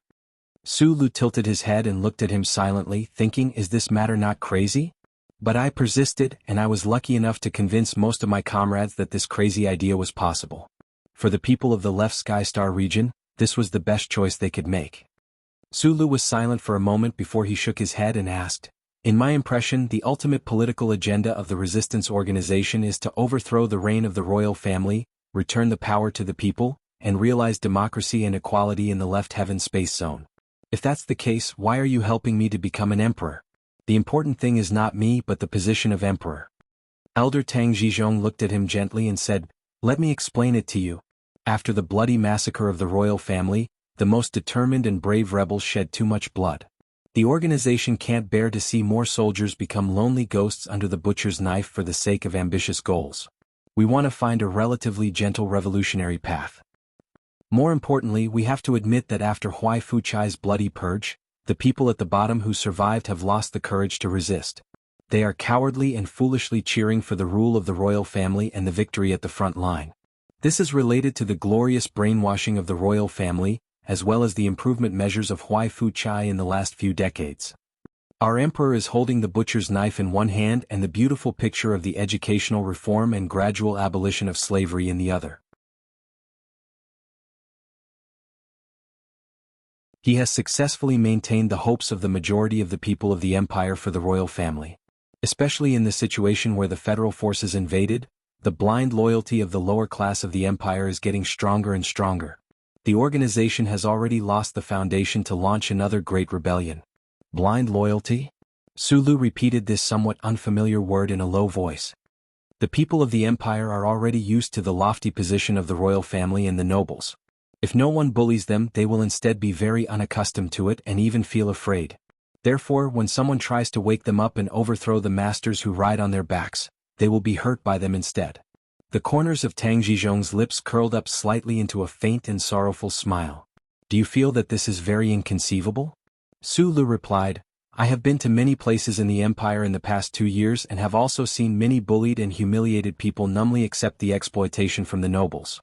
Sometimes, they would even take the initiative to defend the nobles and some systems that, in my opinion, are very problematic. He raised his head to look at the old man and said, you know that I grew up in the Federation. I truly cannot understand what I have seen and what you have said before. Tang Zhizhong shook his head and sighed. But this is the current situation of the empire. Although the blankets on the people are very heavy, so heavy that it is painful and can even suffocate them, their most intuitive feeling is that the blankets are warm in the end. Who would be willing to have their blankets taken away from them and stand naked in the night wind, needing to search everywhere for firewood to warm themselves? But what does this have to do with me? Su Lu asked. The history of civilization in the empire is not entirely made up of blood and slaughter. Sometimes there are also many shining points full of wisdom.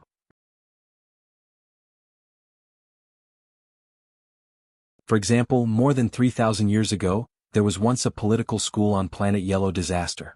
They once wanted to establish an experimental system, but unfortunately, the royal family at that time did not give them the opportunity and responded mercilessly with bullets. What is that? The false monarch republic. Su Lu once again heard a political term that he had never heard of before. Although he had been crazily reading books on politics and humanities in the past 2 years, he still had to admit that he was only a hair's breadth away from being an idiot in this regard. So he could only listen silently. Tang Zhizhong looked at him and gently explained, the false monarch republic can actually be understood as a kind of dual power system. The empire still has an emperor who is still hereditary and has the right to appoint the cabinet. The legislative and supervisory power is exercised by the parliament, and the parliament is elected by the people regardless of race or class. However, the emperor has the right to veto. After giving a very brief explanation, The old man took out an electronic document from the drawer and slowly pushed it across the table to Su Lu. He said, "This experimental political design of the predecessors and many key points of checks and balances are basically recorded here. When you have time you can take a look." Su Li's fingertips lightly slid across the electronic document. Looking at the complicated clauses, he frowned slightly and directly asked the most important question: whose orders does the military obey? The military is strictly prohibited from interfering in internal affairs. The right to declare war is given to His Majesty by the Parliament. Who are the powerful organizations in the empire accountable to? For example, the police. Su Lu looked up at the old man and asked, "If the cabinet is appointed by the emperor, then he naturally has the most powerful armed forces in the empire. How does the parliament keep him in check?" "There is relevant content in this document," Tang Zhizhong said. "While you are reading, I would like to explain to you why I insist that the false monarch republic is very suitable for the current empire. Keeping the monarchy, keeping the dignity and glory of the emperor, will make it easier for the nobles and the people who are loyal to the royal family to accept it. It will unite the people to the greatest extent so that the empire will not fall apart because of the turmoil of the regime change and become a dish for the people of the Federation. As for the parliament that has the legislative power, whether or not it will be full of nobles, slave merchants who bribe people, or the most shameless political opportunists in the first few decades, as long as these people have power and are used to the wonderful taste of confrontation with the emperor, it will be difficult for them to get rid of it.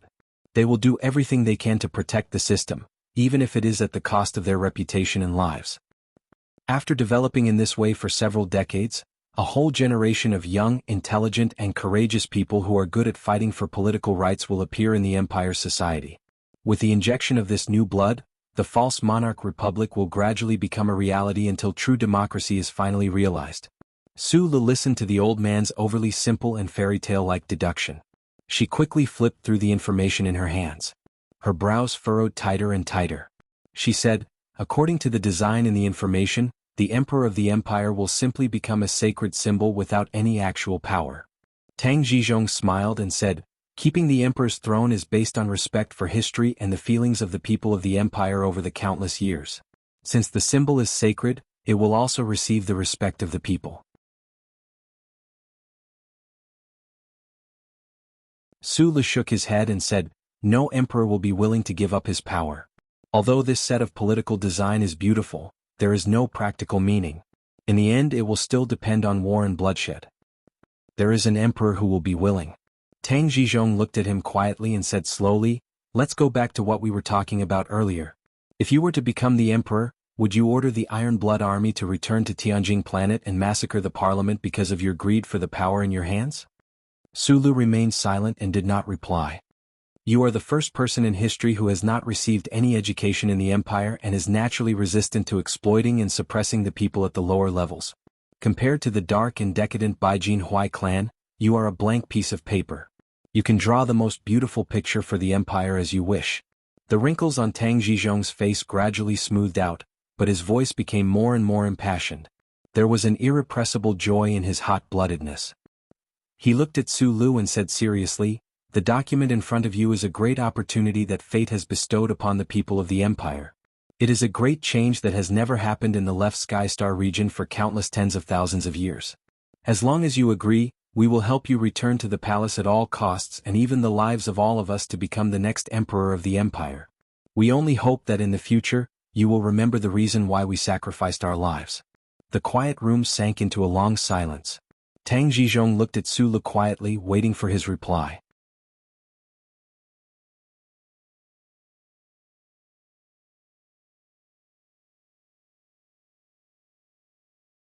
Chapter 875. In these 2 years under the company of sunshine and rain, Su Lu had read many books related to the history of the empire.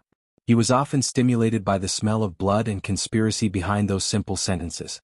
In the long years of the left sky galaxy, who knew how many families and geniuses had sacrificed their lives to the abyss for the title of emperor?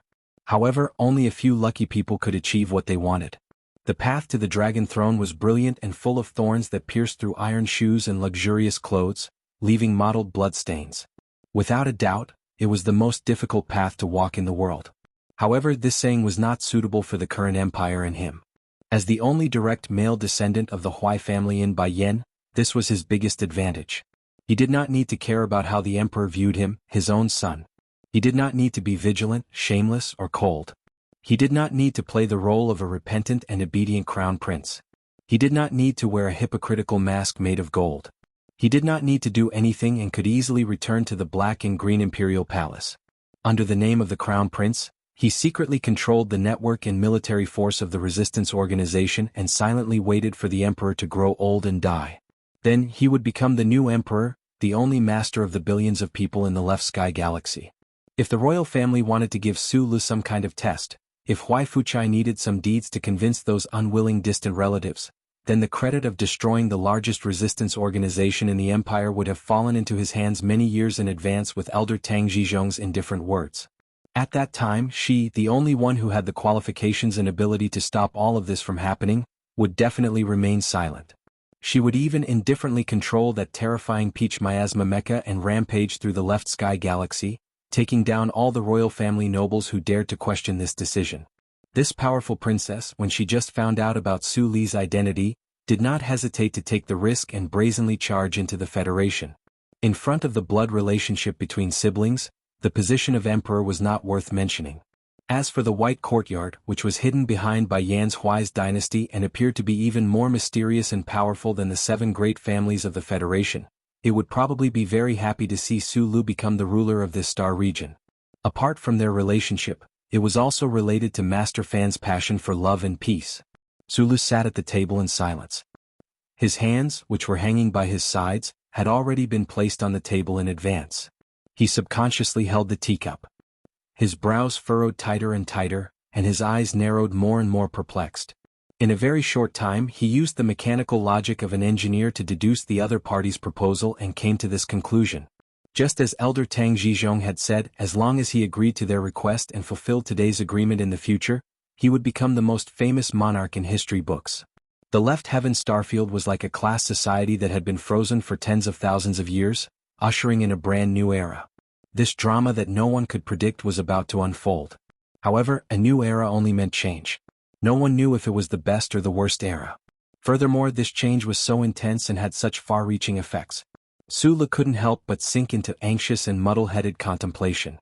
He didn't know how to answer or how to choose, so he could only remain silent.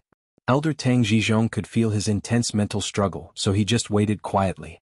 He believed that the dead Voss and himself wouldn't misjudge the young man across the table. He believed that no matter how long he waited, there would eventually be a result, and it would be a very good one. The confrontation between the silence and waiting was forcefully interrupted by a sudden noise. As the wall creaked, the tightly locked door was violently pushed open. Qi Dabing walked to Su Li's side with an ashen face. He looked at Elder Tang Zhizhong across the table and said in a deep voice, "We are all willing to sacrifice for our great ideals, but have you ever thought about why this person deserves our trust?" Tang Zhizhong furrowed his brows and said, "Trust is something that can't be proven. I believe in your teacher, Voss, and my own judgment. Just because of this inexplicable trust, you want the entire organization, hundreds of thousands of brave warriors, to risk their lives for this person? Don't forget he is the son of that tyrant Wuxia. Although he grew up in the Federation, the filthy blood of the Hui family still flows in his veins." The veins on Qi Dabing's neck popped out. He waved his arms and asked angrily, "Even if he is worthy of our trust now, what will happen after we push him onto the throne? 3 years ago you told all the comrades that position can change people, and unrestricted power can corrupt the noblest sentiments of humans. Therefore you objected to me taking over the position of the leader of the organization, and instead created this so-called Committee of 7. Fine. I believed that you were doing it for the sake of justice, so I accepted the decision of the organization. Then what about now? Why do you believe that the position won't change this guy after he becomes the emperor of the empire?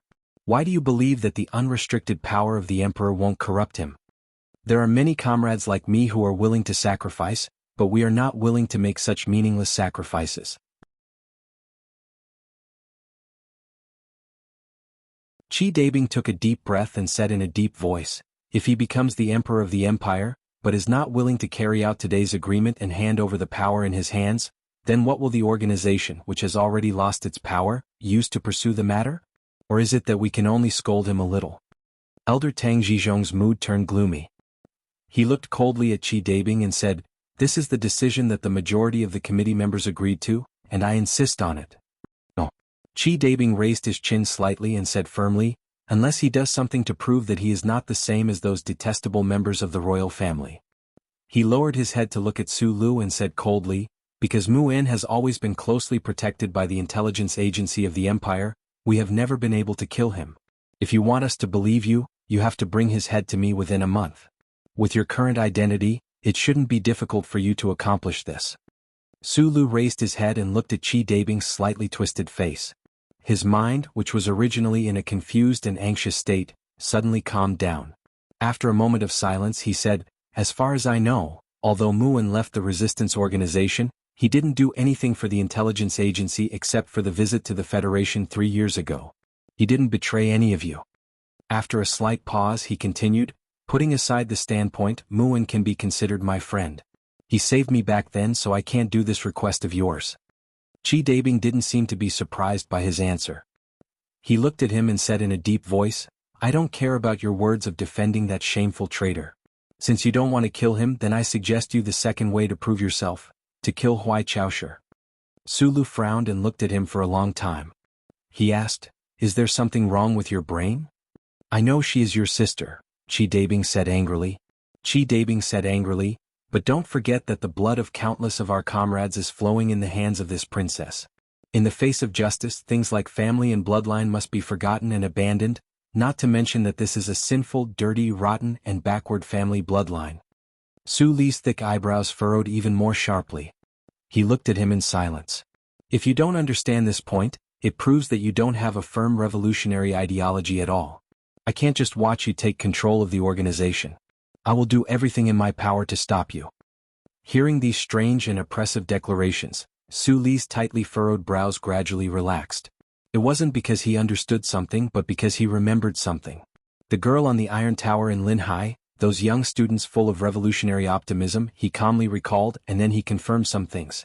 In terms of emotions, I've always been leaning towards you until this moment. It's because I can't accept that an organization waving the flag of idealism would actually use this kind of robber gang method. Is this a kidnapping between two murderers? The sharp light in Chi Dabing's eyes gradually calmed down. With his hands behind his back he looked down at Su Lu. After a moment of silence, he didn't say anything and turned to leave. I'm sorry, if thinking is something that can be easily changed, then you don't need to think for so long before. It's obvious that some comrades in our organization haven't changed their thinking. Elder Tang Zhizhong sighed, stood up and said to Su Lu. However, he felt a little strange in his heart because Chi Dabing's performance of rushing into the room was obviously meaningless. It seemed that he only wanted to provoke Su Lu so that he wouldn't accept this agreement. I'm sorry. Su Lu looked at the elder and said. Elder Tang Zhizhong's expression slightly froze.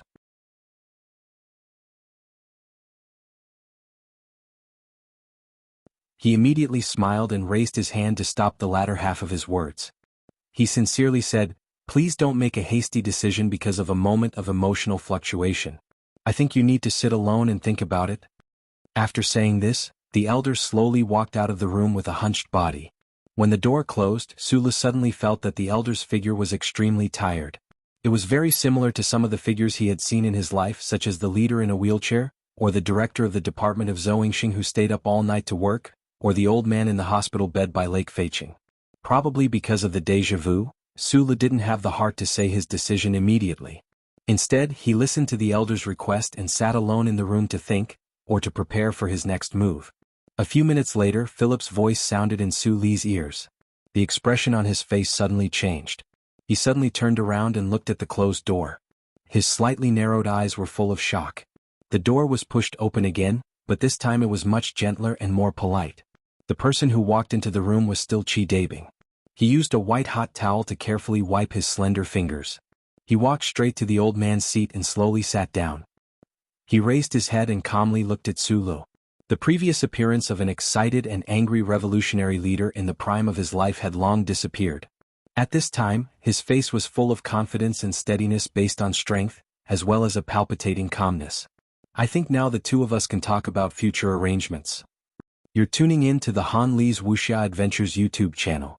We're so grateful for your support, and don't forget to subscribe to join us on this incredible journey through captivating stories. Your generosity through donations truly makes a world of difference, as it's the primary source of revenue that allows me to expand and enhance this channel for you. Thank you from the bottom of my heart for being a part of this adventure.